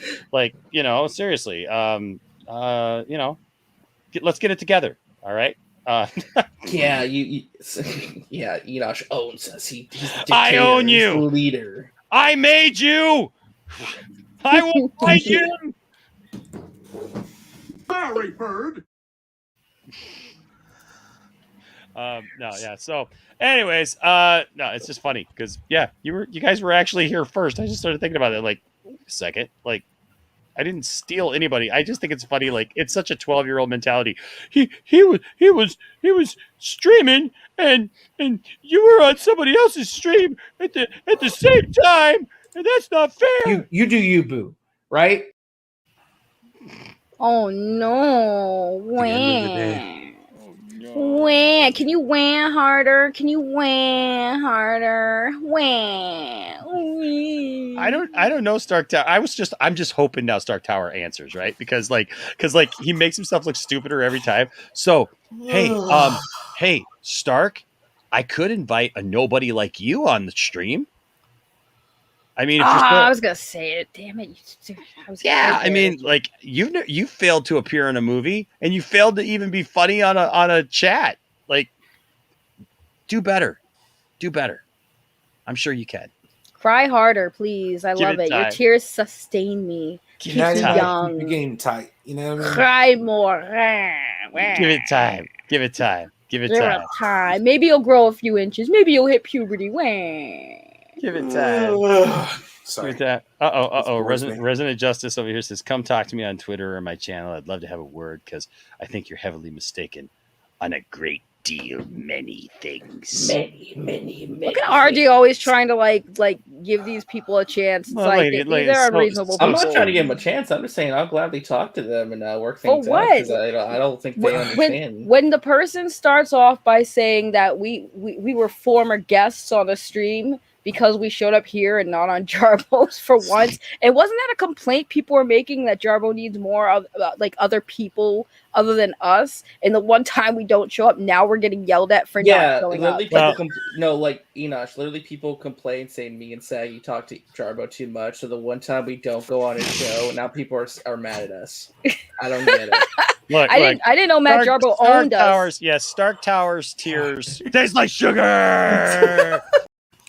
I didn't know we were owned by Matt Jarbo. Did you know that he owns us, RJ? Well, he apparently missed it. I own you. Oh, okay. Well, sorry. I guess it's Enosh's decision if we appear on Matt Jarbo's show. Yes. Well, you know, we just know that. Amazing. Every word of what you just said was wrong.